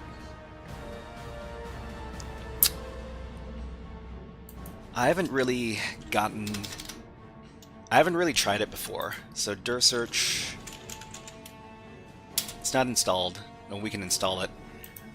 But I think what we're looking for is not necessarily the dir search tool itself, but the word list it uses, like the default word list for dir search.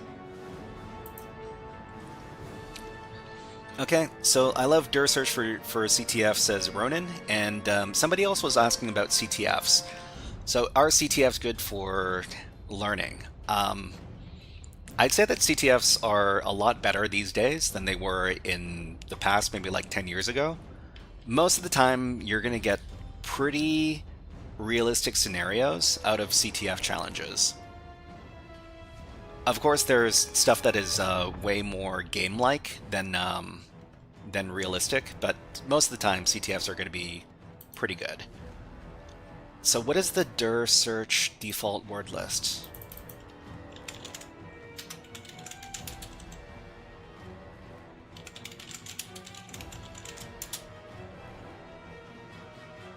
Okay, so dir search wordlist.txt, could it be this? I don't know. Okay, let's give this a try. Can we look at the raw? Select all. Copy, and we'll call this dir search.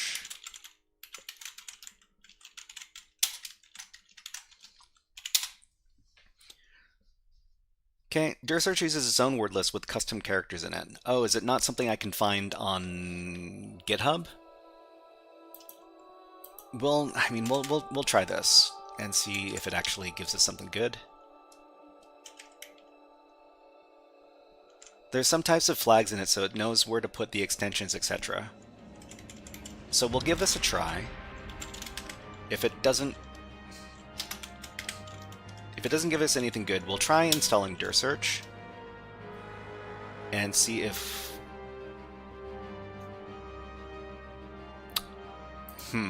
So ASP.NET client here. ASP.NET files. Oh, okay, this seems like it could be something that goes somewhere.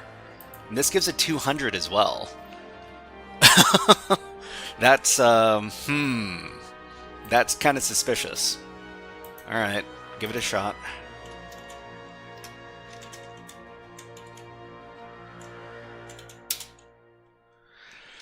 Oh, wow. Oh, wow. Yeah, there it is. Okay, so Jester Alone says, sometimes it's lagging and I'm new to Kali Linux. Okay, new to cybersecurity. How long did it take you to learn all of this? It's an ongoing journey. So, I mean, ASP.NET files, we got file upload endpoint over here.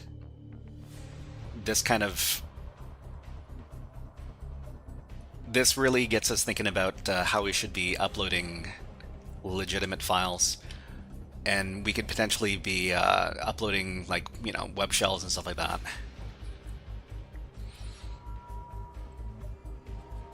Okay, so what do you recommend for use with my HomeLab vulnerability scanning? HomeLab vulnerability scanning.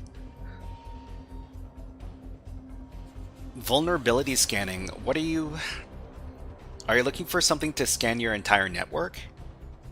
I mean, the default answer is, oh gosh, what is it called again?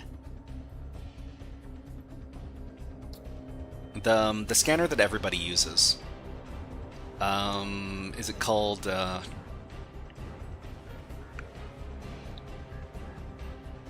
Nessus? Yeah, Peanut Gamer. That's exactly what you're talking about. That's exactly what that was what I was talking about. So Nessus. So this is the scanner that a lot of people talk about. It's from Tenable.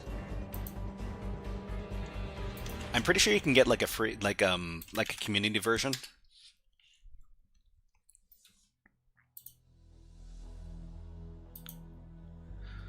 Okay, so upload image. No file selected. Okay, we can try to upload something. We probably want to do this through Burp Suite.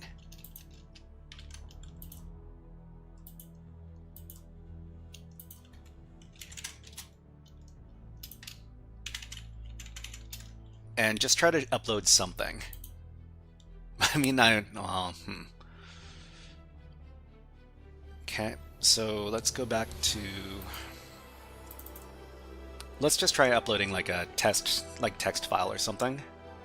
Because the first thing we want to do is figure out if we can access files. Temp, HF,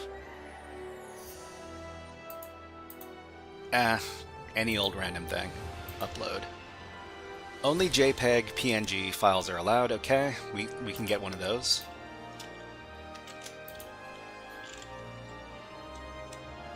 Copy over, locate a JPEG file over here, and copy it over to our directory, try to upload it.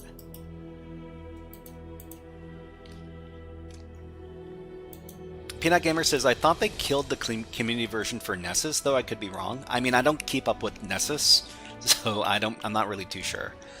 So Sky says Z attack proxy. I mean, maybe. I know very little about the Z attack proxy or the ZAP.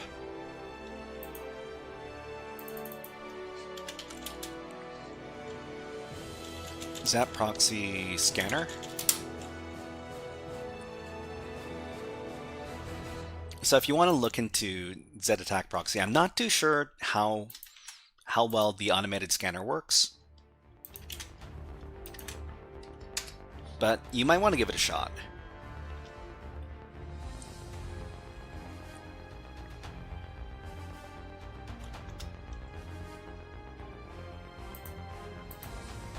Okay, so we copied over our JPEG file. We can try uploading it now, just to see if we can get something to upload.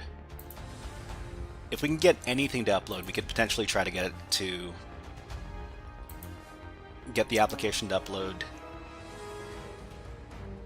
ASP.NET files. So ASP.NET files, the other thing we need to do is we need to figure out where the file gets uploaded to. So if we're talking about file upload vulnerabilities, there's a couple of things that we need to understand. Those things are file upload vulnerabilities. That's not how you spell that. Vulnerabilities. Okay. So 3 things are required for malicious file upload. For malicious file upload attacks. So the 3 things are ability to upload files, ability to execute code, so like a script file or something,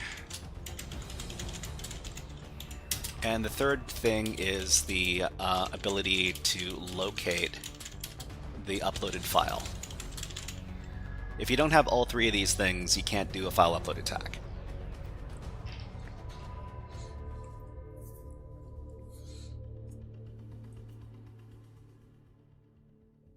Okay, yeah, definitely treat cybersecurity as a journey. Yeah, the journey never ends. The learning never ends. Running out of time, Jester. Why do you feel like you're running out of time? Okay, so we got the ability to upload files. The next thing we need to do is we need to figure out where the upload files go, and well, we're pretty sure that because this is an IIS application, it's able to run ASP or ASPX code. So we need to figure out where the uploaded files are being stored. So, So the name of the file is what? Example1 whatever.jpg, right?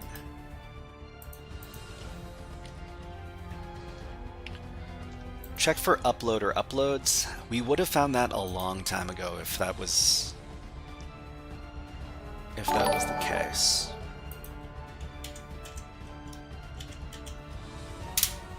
Well, we'll do another scan. Let's just see if it just put it in here. No, I don't think it did.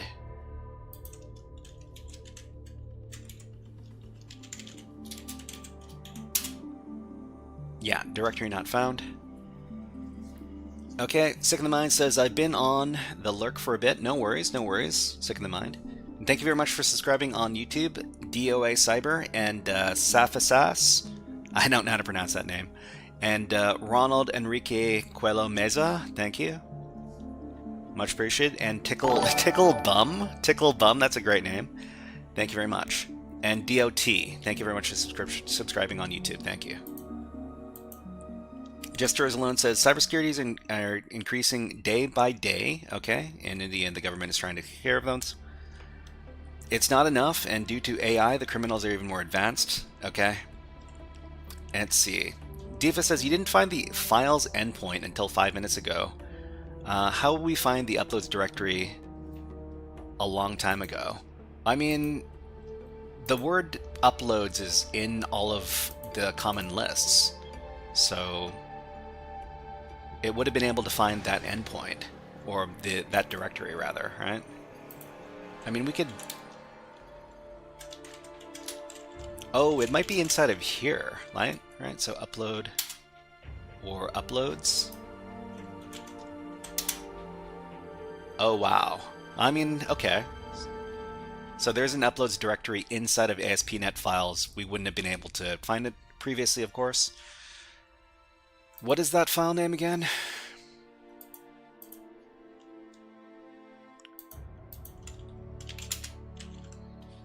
Okay, so the file name is this. Let's see if we can access it. Nope.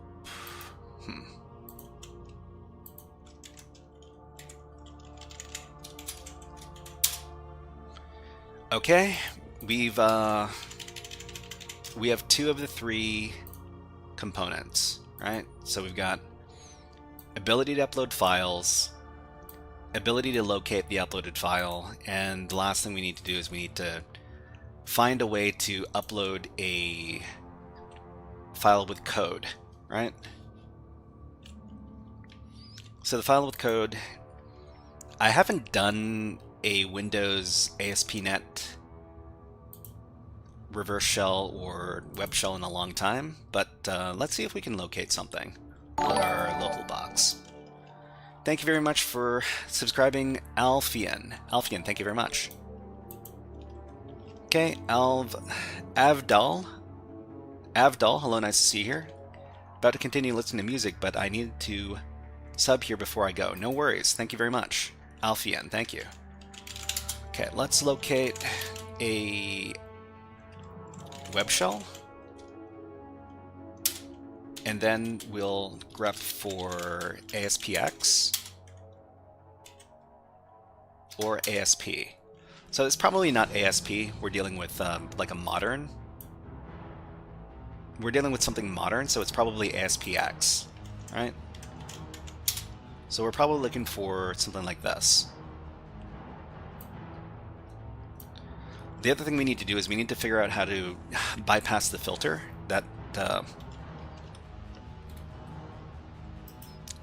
But anyways, let's be a little bit optimistic, and we will copy this web shell over to our current directory.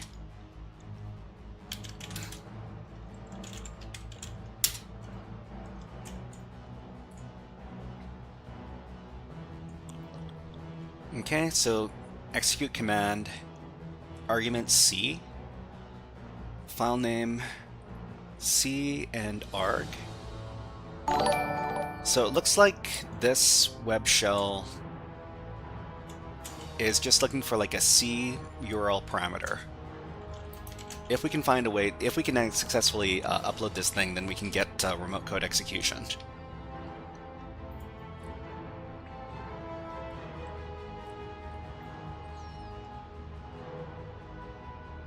Okay, and yeah, let's try to upload this file then.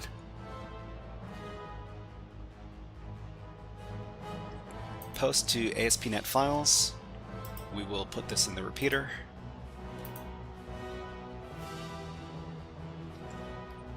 Okay. I think what we should do is we should just try to upload the web shell, and we'll try adjusting. Actually, maybe we should. Okay. So this is file name example whatever .jpeg. We can change this to anything we want, really. Webshell.aspx. This has to, well, okay. We could do webshell.jpeg.jspx, just in case it's actually checking that way. It's probably not, but, you know, we can give it a try.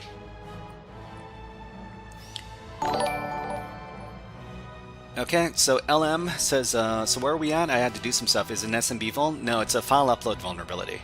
Or at least I think it is.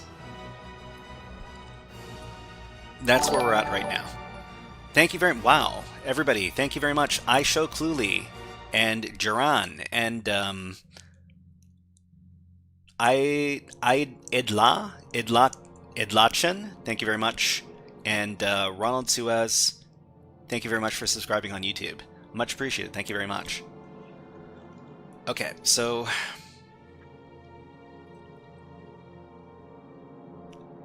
we'll try uploading this ASPX file. We'll keep the content as image JPEG, but we'll also put in some malicious code. So malicious code is the stuff over here. Brother, what is your name? I'm the Shy Hat. Hello, nice to see ya. Okay. So we'll copy over all the code here.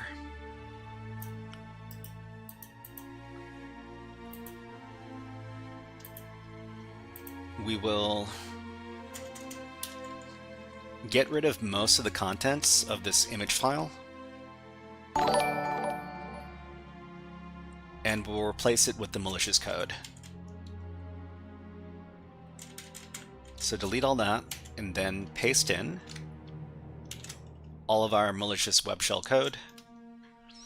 And thank you very much for the HackerFrogs membership. Tim Weah, thank you very much. Much appreciated, thank you. Okay, let's give you a special redeem. How about some all the things? Drink all the booze and hack all the things.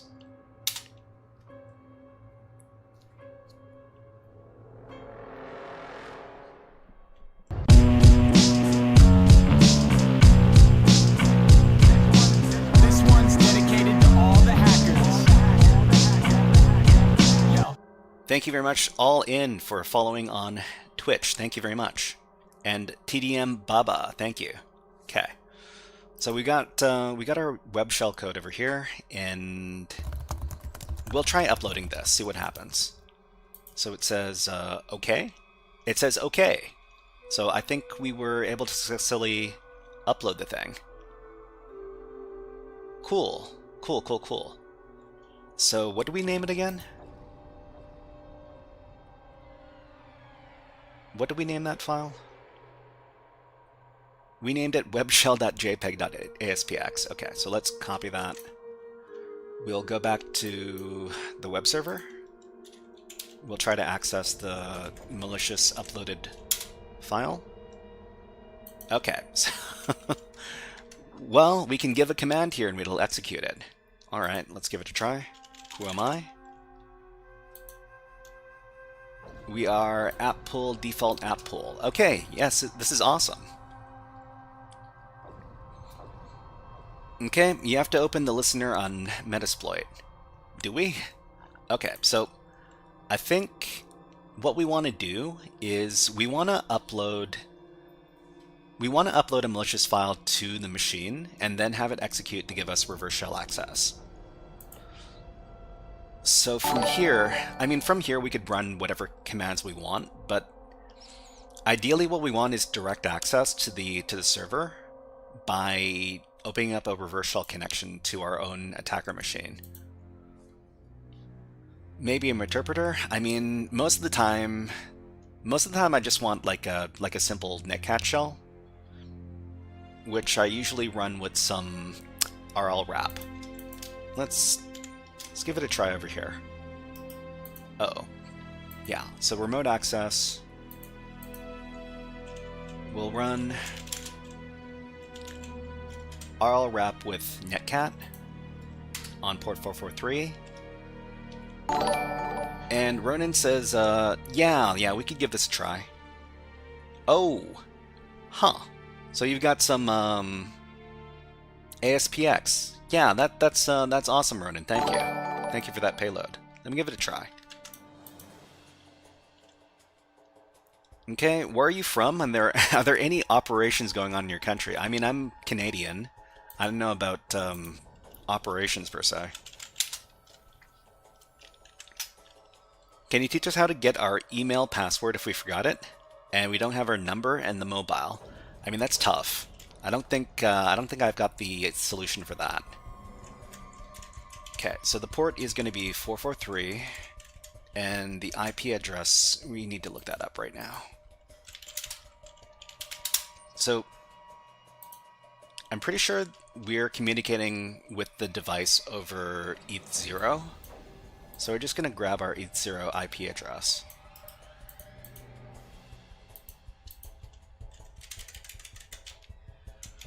Okay, paste it in, create our ASPX shell.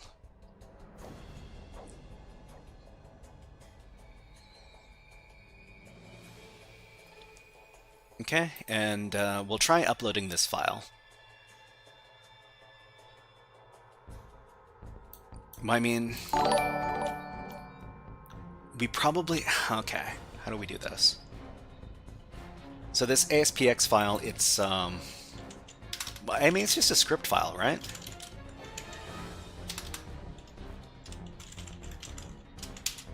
Yeah, so we can just grab everything here and then, you know, paste it in like we did the other script. Okay. So we can do basically the same thing we did for the other file, except we need to replace the contents. So we'll call this file name rev.jpeg.jspx. We'll take everything from the previous script and replace it with the other stuff.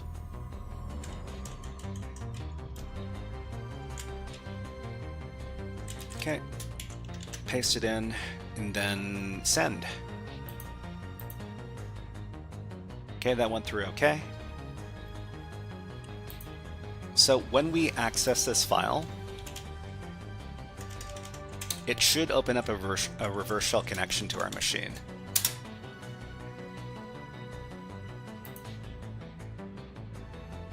Did it though? Yes, we're in. We ask who am I? We are the IIS app pool user, default app pool. Okay. Alright everybody, let's... oh man, it's been such a long time. Let's call in Mr. Scary Hacker Voice Man to talk about how we got into the server. Jeez.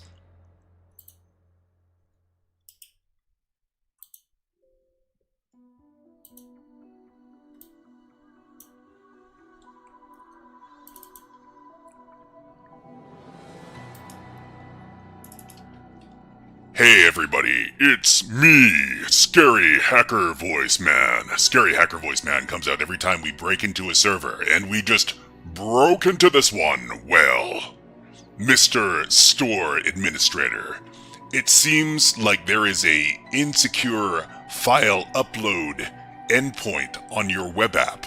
That is a big mistake.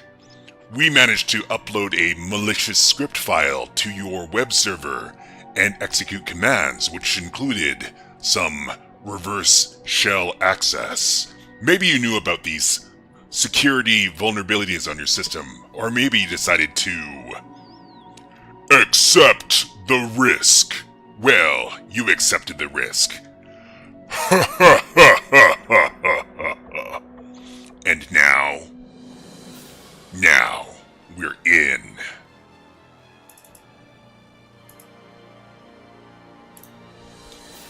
Okay, we're in. Let's go ahead and talk about what's going on now. So we're currently running as the IIS app pool user, and so this is a web app. This is a web app. What is it called? Web app running user on a Windows machine. So typically, these type of users have the SE impersonate privilege on Windows machines. So SE impersonate privilege enabled, which means that we probably have to throw a potato at this thing. So Victor, hello, nice to see you here.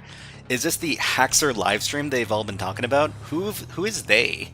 Who is they that are talking about the Haxer livestream? Okay, so I mean, what we need to do here is we need to upload some malicious files. So, okay, let's see what's going on the C directory. We got a users file. We have a users directory. There's no temp directory though.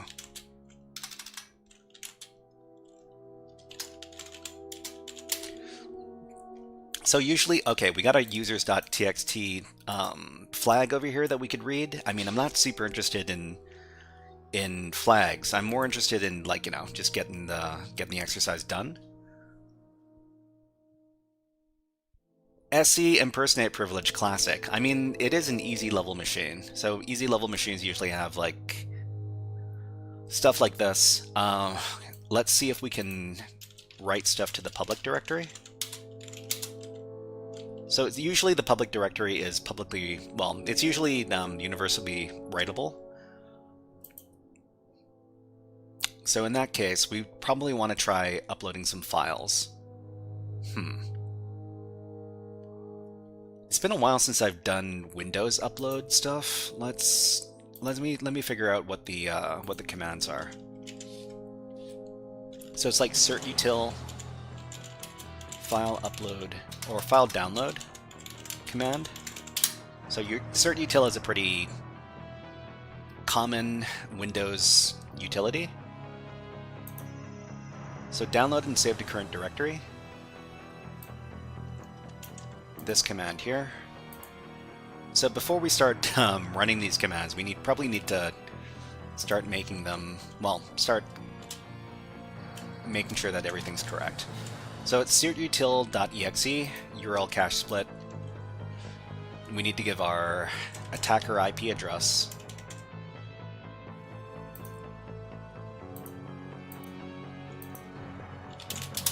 Which is this one.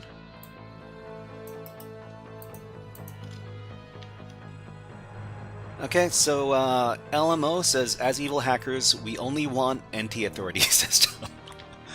I mean, sometimes administrator access is good enough, because administrators usually have, well, just about as much access as you'd want. Anyways.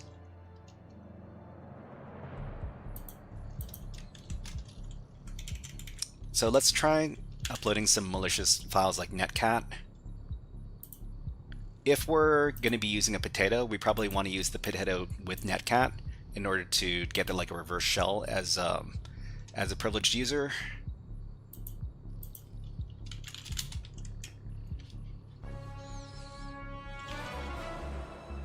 Okay, R4, hack my girlfriend's account for $2,000.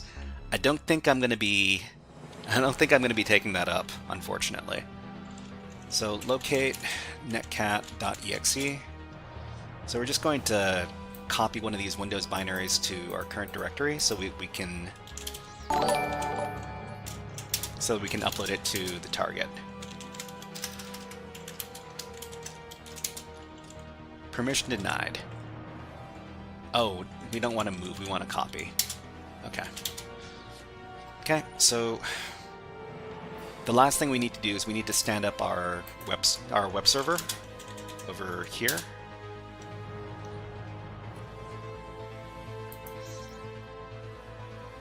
And now let's run the certutil command. Here we go.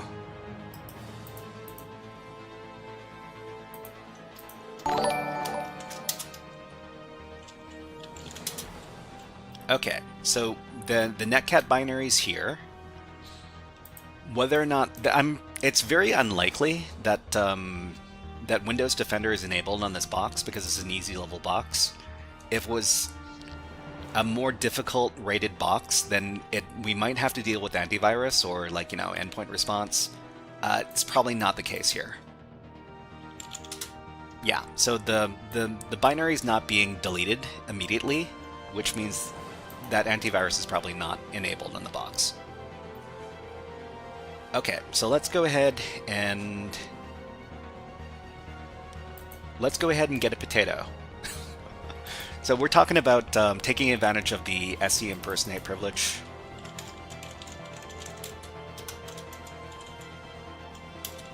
With the potato.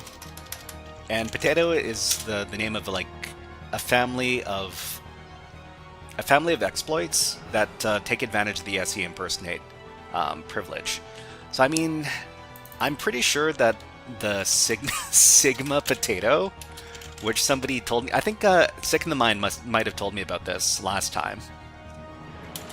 So the name of the potato exploit in this case is called Sigma potato, and let's see if we can get it to execute. Okay.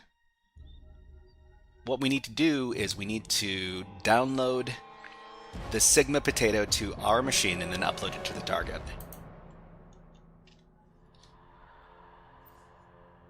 So let's see, sigmapotato.exe, it's here. Actually, I think we might have to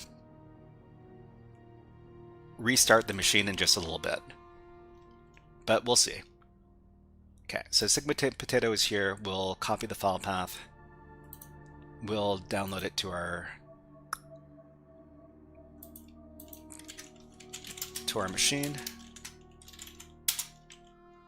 Okay, we have the Sigma potato. It is here. Thank you very much for subscribing on YouTube, Pinoy Anime, and thank you very much to Sharia Tiwari, thank you, and ML Note and Super99, or Super999, thank you. Okay, so we've got our Sigma potato exploit. We just need to upload this to the target. Okay. So Sigma potato is here. We will upload from our remote shell. Sigma potato. Okay, Sigma potato is here. So there are two ways we can use the Sigma potato. We could use it to try to open up a reverse shell. We could try its native reverse shell functionality to get a privileged access, or we could use Sigma potato to run netcat and get it done that way. So let's see which one's going to work. So okay, Sigma potato.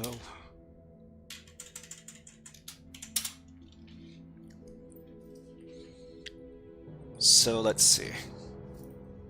Sigma potato, general usage. Run as a user with SE impersonate privilege, okay. Establish a PowerShell reverse shell. So Sigma potato, rev shell, IP address port. Okay, we could try this. And thank you very much, Ray.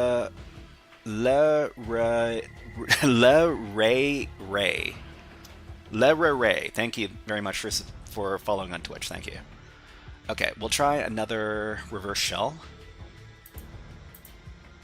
Let's just rename this. We'll call it Sigma Potato Shell.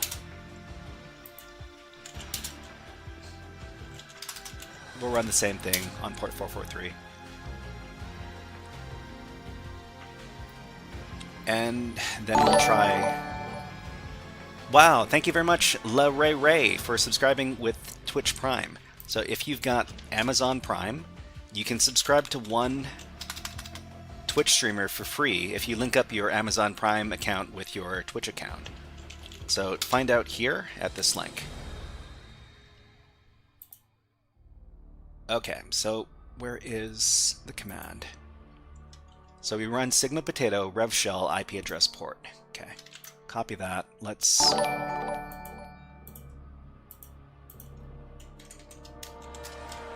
just sub in our port and our IP address.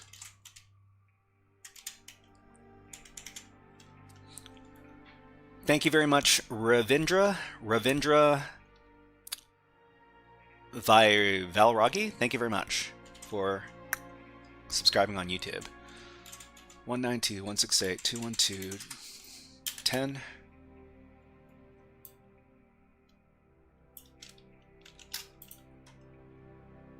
All right. We'll try running this on the target now that we've got everything uploaded. Okay. Should be...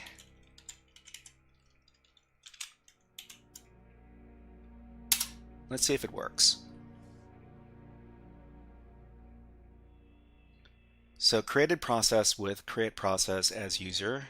Process started with PID. Okay, and the last thing we need to do is we need to check our shell. Okay, it didn't work. Well, nobody said it was going to be easy.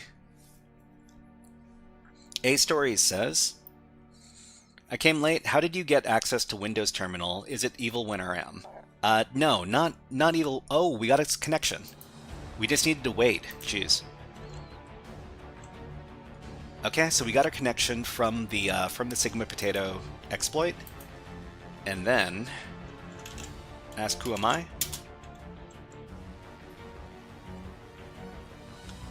And thank you very much, Ron Suez. Thank you. So we are NT Authority System, so we are the highest level user on a Windows machine. So how did we get? So let's talk about what we did, right? Let's see. Windows box complete compromise. So the first thing we did was we used directory busting to locate a file upload endpoint. Okay, we'll say a very big thank you. Thank you to Defus for pointing us in the right direction. Okay, so we used a directory busting attack to locate a file upload endpoint, and then we enumerated the... Well, we bypassed the file upload filter to upload a malicious script file.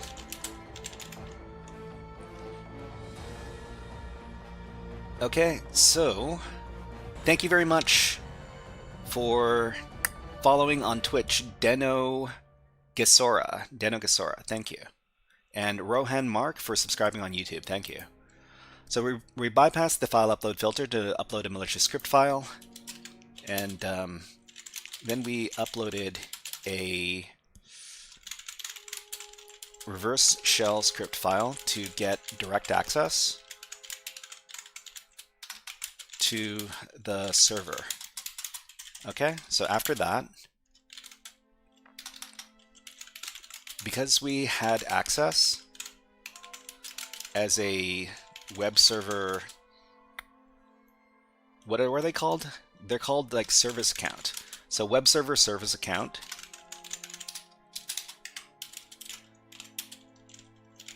These accounts almost always, not almost always, these accounts commonly have the SE impersonate privilege.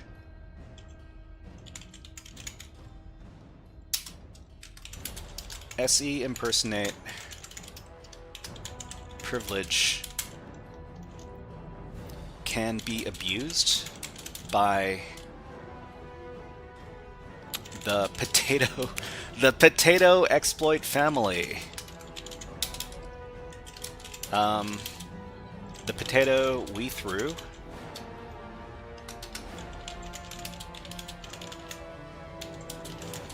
at the box is called Sigma Potato. Okay, cool guy asks, do you work for a company or just YouTube, if I may ask? Well, I mean, I guess I could call myself a contractor of YouTube. I'm not working for a particular company right now. So it's Sigma Potato, and we uploaded the potato binary and ran it to create another reverse shell.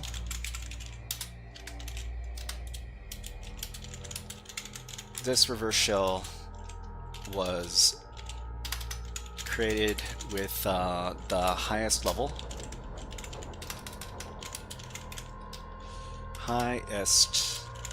of access. So the highest level of access, this is the NT authority system user. Okay.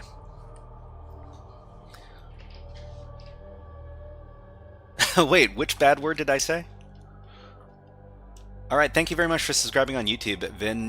Vinayaka, thank you. And it's me, Bowie Kin, says, I'm learning programming basics. Watch this video and then wow. Okay. All right. So the last thing we need to do to finish any of these challenges is to get the flags. So there are usually 2 flags on these type of CTF box challenges. There's usually one in the users directory. So for example, so the users directory here, user.txt, if you're able to read this, then that means you have basic access to the box. So the other directory that you want to get access to is the administrator directory. So we move into administrator, and then it's usually on the administrator user's desktop directory. Okay, so there's the root.txt file. Because we've got access to this directory, that means we've essentially finished the exercise. Okay, LMO says, who's your favorite security pen tester YouTuber? Security pen tester YouTuber? I don't know if there are too many YouTubers who are pen testers specifically,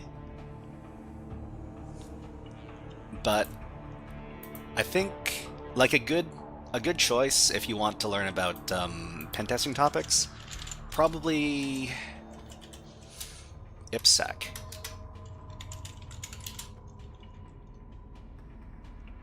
So this guy right here.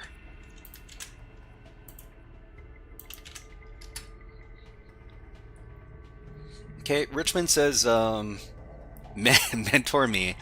I'm afraid I can't mentor anybody personally because it takes up a lot of time. Say, LMO says, Live Overflow is great. I mean, I really like Live Overflow's videos as well. Here we go. These are other good YouTube channels. Second Mind says, IppSec is probably the only pen tester YouTuber content I'll watch. Okay. And the Code Guy says, if you know coding, why didn't you land a software engineering job? If you know coding, why didn't you land a software engineering job? Well, I mean, not everybody wants to be a software engineer. Roadmap, please. Yeah, sure. I mean, if you're just at the beginning of your InfoSec journey, you could try this website here, Get Into Cyber.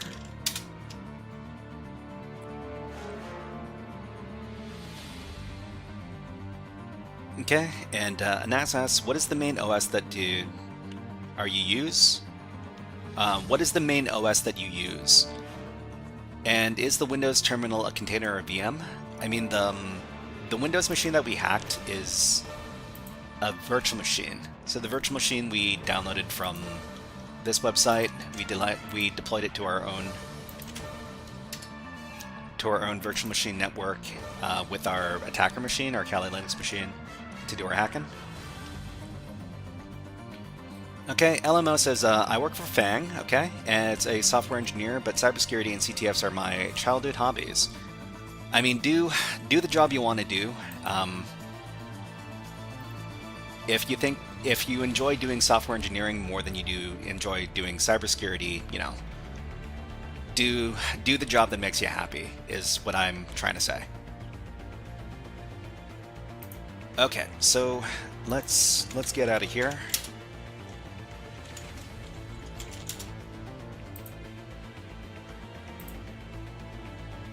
And I think we might end a little bit early today. Diva says, I miss the Monday streams. It's so long.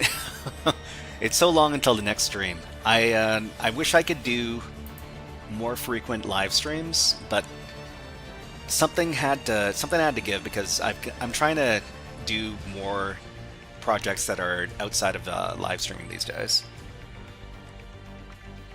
Okay, cybersecurity is higher paying though, is it? I mean, how much higher paying could your average cybersecurity job be over like software engineering? I don't think it's like a really big difference. I mean, if we ask our good friend the AI, what is the gap between average cybersecurity jobs and software engineer roles? Oh, okay. Sorry. We need to include the word money there. In terms of salary.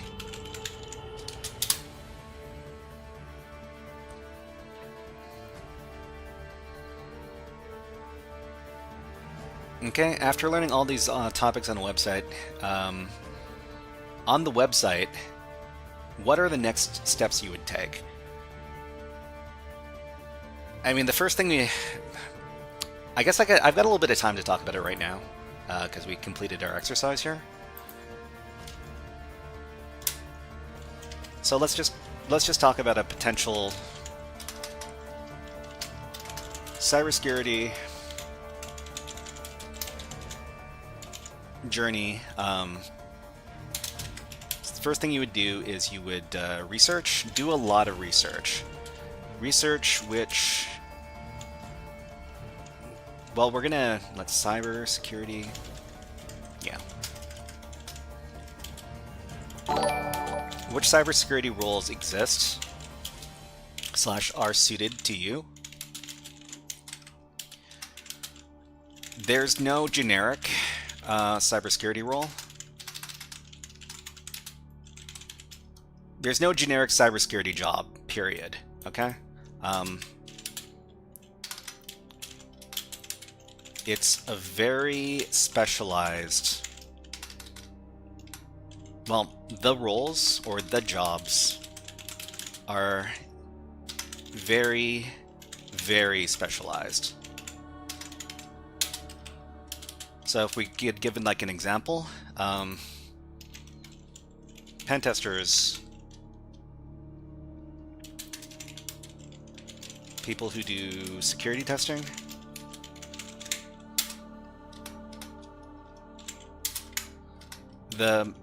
they're trained very, very differently from people who do like malware analysis.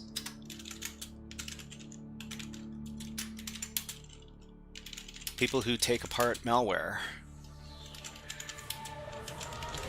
to figure out how it works.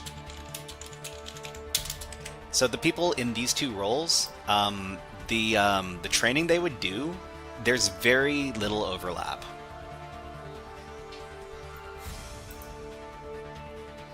So figure out which role in cybersecurity is suited to you, and then do more research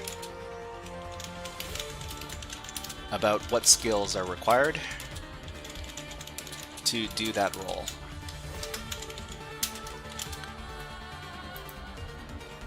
Find cybersecurity education platforms that are geared towards your role.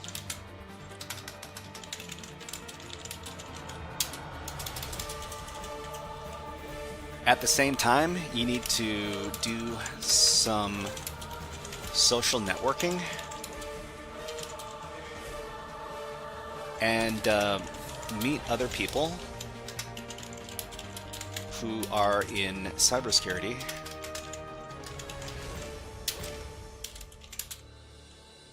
If you have a lot of contacts in the cybersecurity community, you can get a job through them. Okay, of course, don't treat the members of your community like resources to be exploited. Don't be don't be a bad person, is what we're trying to say. Okay, LLB says, I want to become a pen tester. No, okay, no worries. And Hydrocarbon says, is this live? Can I ask a question? Yeah, Hydrocarbon, you can ask questions. That's fine. Okay, TAH says, hacking Windows, get a job. You ain't hacking Windows, get a job, but you ain't even hacked my phone. I'm sorry. Why are you being so hostile? Anyways, LMO says the cybersecurity in corporate world is very different from what people think. Let's see. Okay, there's doing routine checks and the same boring job, unless we're talking about very different cybersecurity, low-level stuff, and bug bounty on major companies' products. Okay, so .27. Network Chuck's Discord channel is a good community to look for jobs right now. Okay, landed a 7-month contract there. Great, great. Network Chuck is another very popular YouTube channel. Aniket Prakash says, what keyboard are you using? It sounds so good. It's not... I wouldn't say it was a very good keyboard. Thank you very much for subscribing, Borneo. Thank you. And Musal Kasem says, hello, hello. Hydrocarbon asks, I'm looking for a site that will show all the YouTube comments from a specific user. From a specific user. I mean, I don't know about that kind of application, so I can't help you there. Pulsar Music says, bro can't even hack Windows, talking crap. Okay, so let's see. It's me, Bawikin says, is your live gonna end? I mean, we're probably gonna end in just a little bit, but I mean, if anybody has any questions, I'll try to answer as many as I can before we go offline. So Master says, let's see. Listen, we don't need to be hostile to anybody, you know, even haters, right? We try to be as nice as possible. It's Mishaw's some hacking tool, you know. Buzzy Yoi says, been lurking in the stream for a bit. The vibe in here is really cozy. Well, thank you very much, Buzzy Yoi. Jester's Alone says, let's see, could you come to the Discord voice channel? I don't generally go to the Discord voice channel. If you're interested in joining our Discord, of course, the link is over here, and the Reddit one is over here as well. Okay, Catfowl says, I'm back, what happened? We hacked the Windows machine, is what happened. Okay, Noah Hey says, I use Linux, Windows is a security scam. Let's see, LMO says, do you have a 9-to-5 job? Well, I'm trying to do cybersecurity education content over at YouTube and Twitch, is what I'm trying to do. I'm also trying to start up a nonprofit company for teaching cybersecurity awareness, as well as you know, helping people out with training and all that other good stuff. Okay, so what is the first step to get into cybersecurity? Yeah, so your cybersecurity journey might go something like this. Do some research, understand that all the roles in cybersecurity are super specialized. Do research about what your specific job that you want to do, what they do, and, you know, all that other good stuff. What is the biggest barrier? So 6OS says,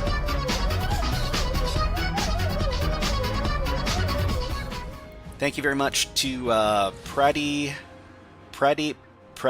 I'm not pronouncing your name, but thank you for the Nyan Cat redemptions. Thank you. What about certifications as dot?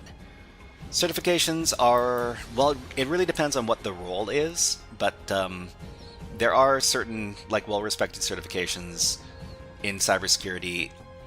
They're not generic, and if you get a certification that's not geared towards your role, it doesn't really make sense. Okay, so Hydrocarbon asks, do you know any free email OSINT? Free email OSINT. I mean, I've never really done email OSINT before, but if you know, let us know. Siso Master says, that was a joke, but on a serious note, what is the thing that is the biggest barrier for you to get better in cybersecurity? The biggest barrier to getting better at cybersecurity? Getting better.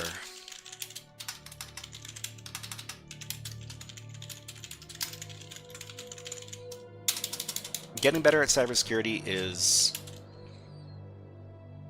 taking good notes. Taking good notes and the ability to recall the notes. And the other really important thing for getting better at cybersecurity is not being locked into one mode of thinking. One mode of thinking or one specific way of learning.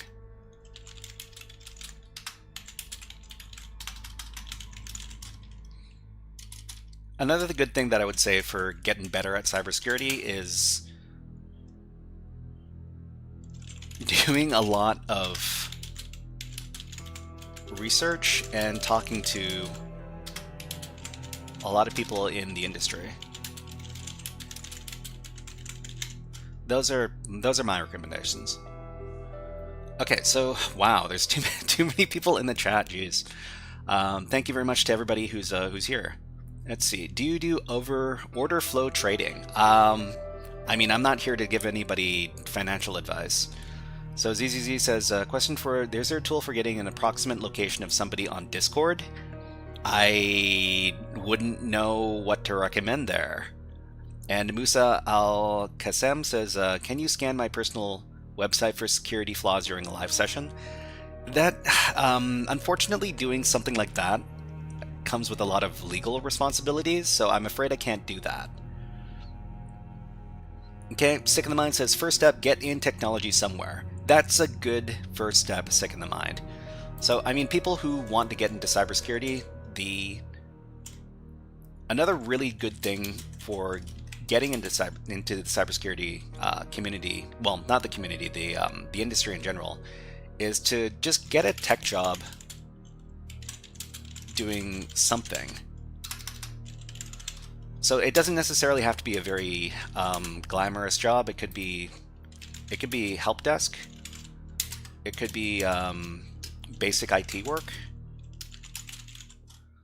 But there's a lot of people in cybersecurity who pivoted from doing some very basic entry-level tech jobs into doing stuff in cybersecurity. Okay, so let's see. Defus says, everybody's talking about the great salary in cybersecurity and you're doing it all for free. Well, I mean, some people are dumb, like me, who's, doing that all for free. Anyways, Tilden says, hello and good day to you. Sick in the Mind says, hunter.io. Hunter.io, is that for emails? I've never heard of that one. Hunter.io.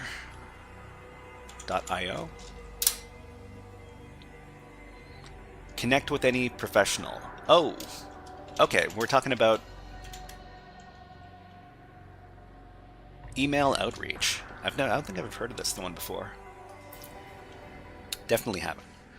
Okay, so the messages are coming in too fast. Isn't cybersecurity revolving around the C language, not Python? It really depends on where you go, Nitro AI.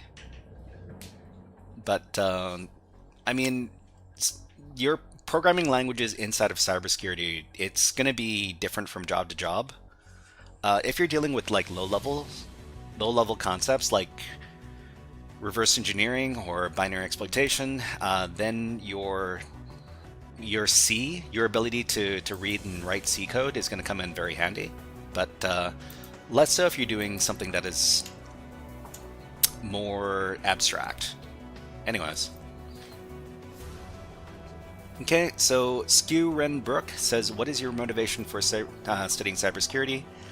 What is my motivation? Well, I mean, this is kind of what I do, so that's my motivation. A-Man says, I'm proficient in C, C++, Python, currently learning ARM v7 assembly. How do I get into malware analysis, reverse engineering, and game hacking? So A-Man, hello, nice to see you here on YouTube. We've got some resources for doing that kind of stuff. I'd say that the best resource for learning about reverse engineering and binary hacking, it's going to be Pwn College. So Pwn College is, well, it's a very, very good website for learning about cybersecurity. Unfortunately, I can't cover any of the stuff that they have on there because they don't want YouTubers and live streamers to cover their stuff, because it's a spoiler for people who are actually taking their college courses. But here's the link.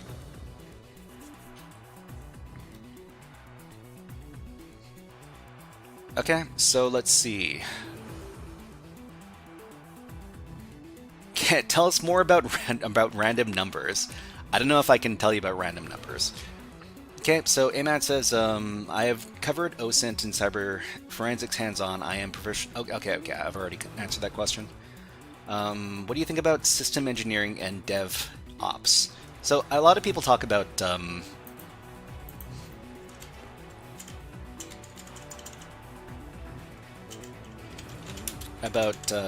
development operations and the security side of that, which is dev security operations, DevOps, DevSecOps. I'd say that the people who are able to get these kind of jobs are people who are already working in DevOps. So work in DevOps, and then you can pivot into DevSecOps. But personally, I don't know too much about that particular specialization. Okay, so let's see.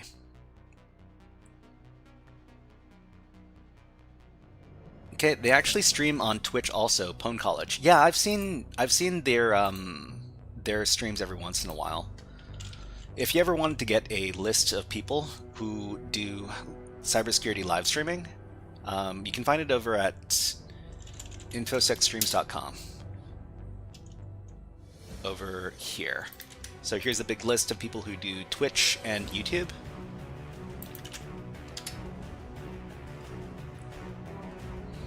Okay, Anas asks, what do you think about AI tools for cybersecurity? Are they helpful or not? I mean, yeah, they are helpful. You can use AI tools to do automated pen testing. You can use AI tools to pour through logs for indicators of compromise, other stuff like that. I don't know too much about that stuff personally. Use green text. The green text is a sign of a hacker. It's the ultimate sign.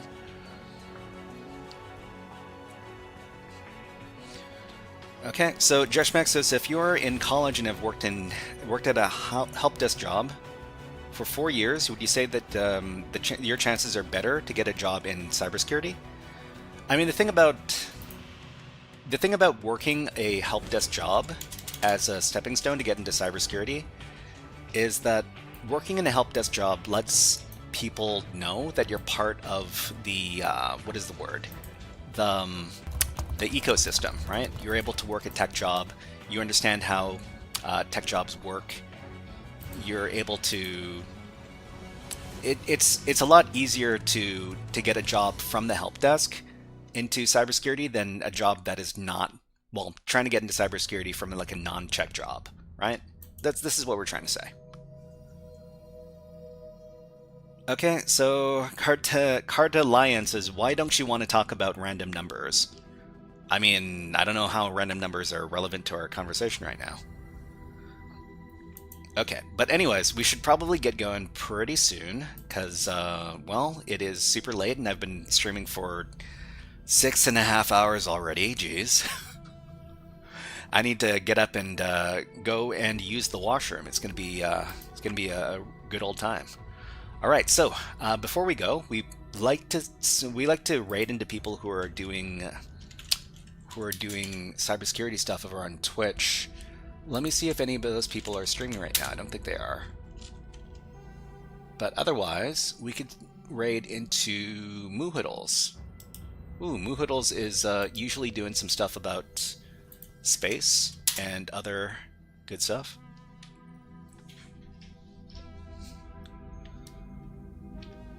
Okay, so Moohoodles is on. She's talking about what? Artemis 2? What is this? Space and astrobiology news. Close to a new emote. Start citizen later. Okay, so let's go ahead and raid into our channel. Just a second. Raid Moohoodles. Okay. I don't have a Twitch. No worries, no worries. Just anybody who can. Anyways. Alright, so when you arrive on Moohoodle's channel, if you give this message, I would really appreciate it. So, OSFrog, Hip Hop Hack, OSFrog.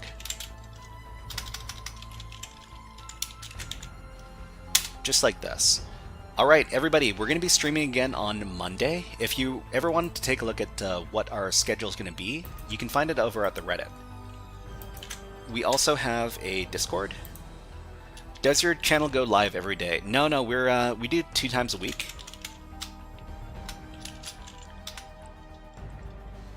And there's also a Discord if you want to join the Discord.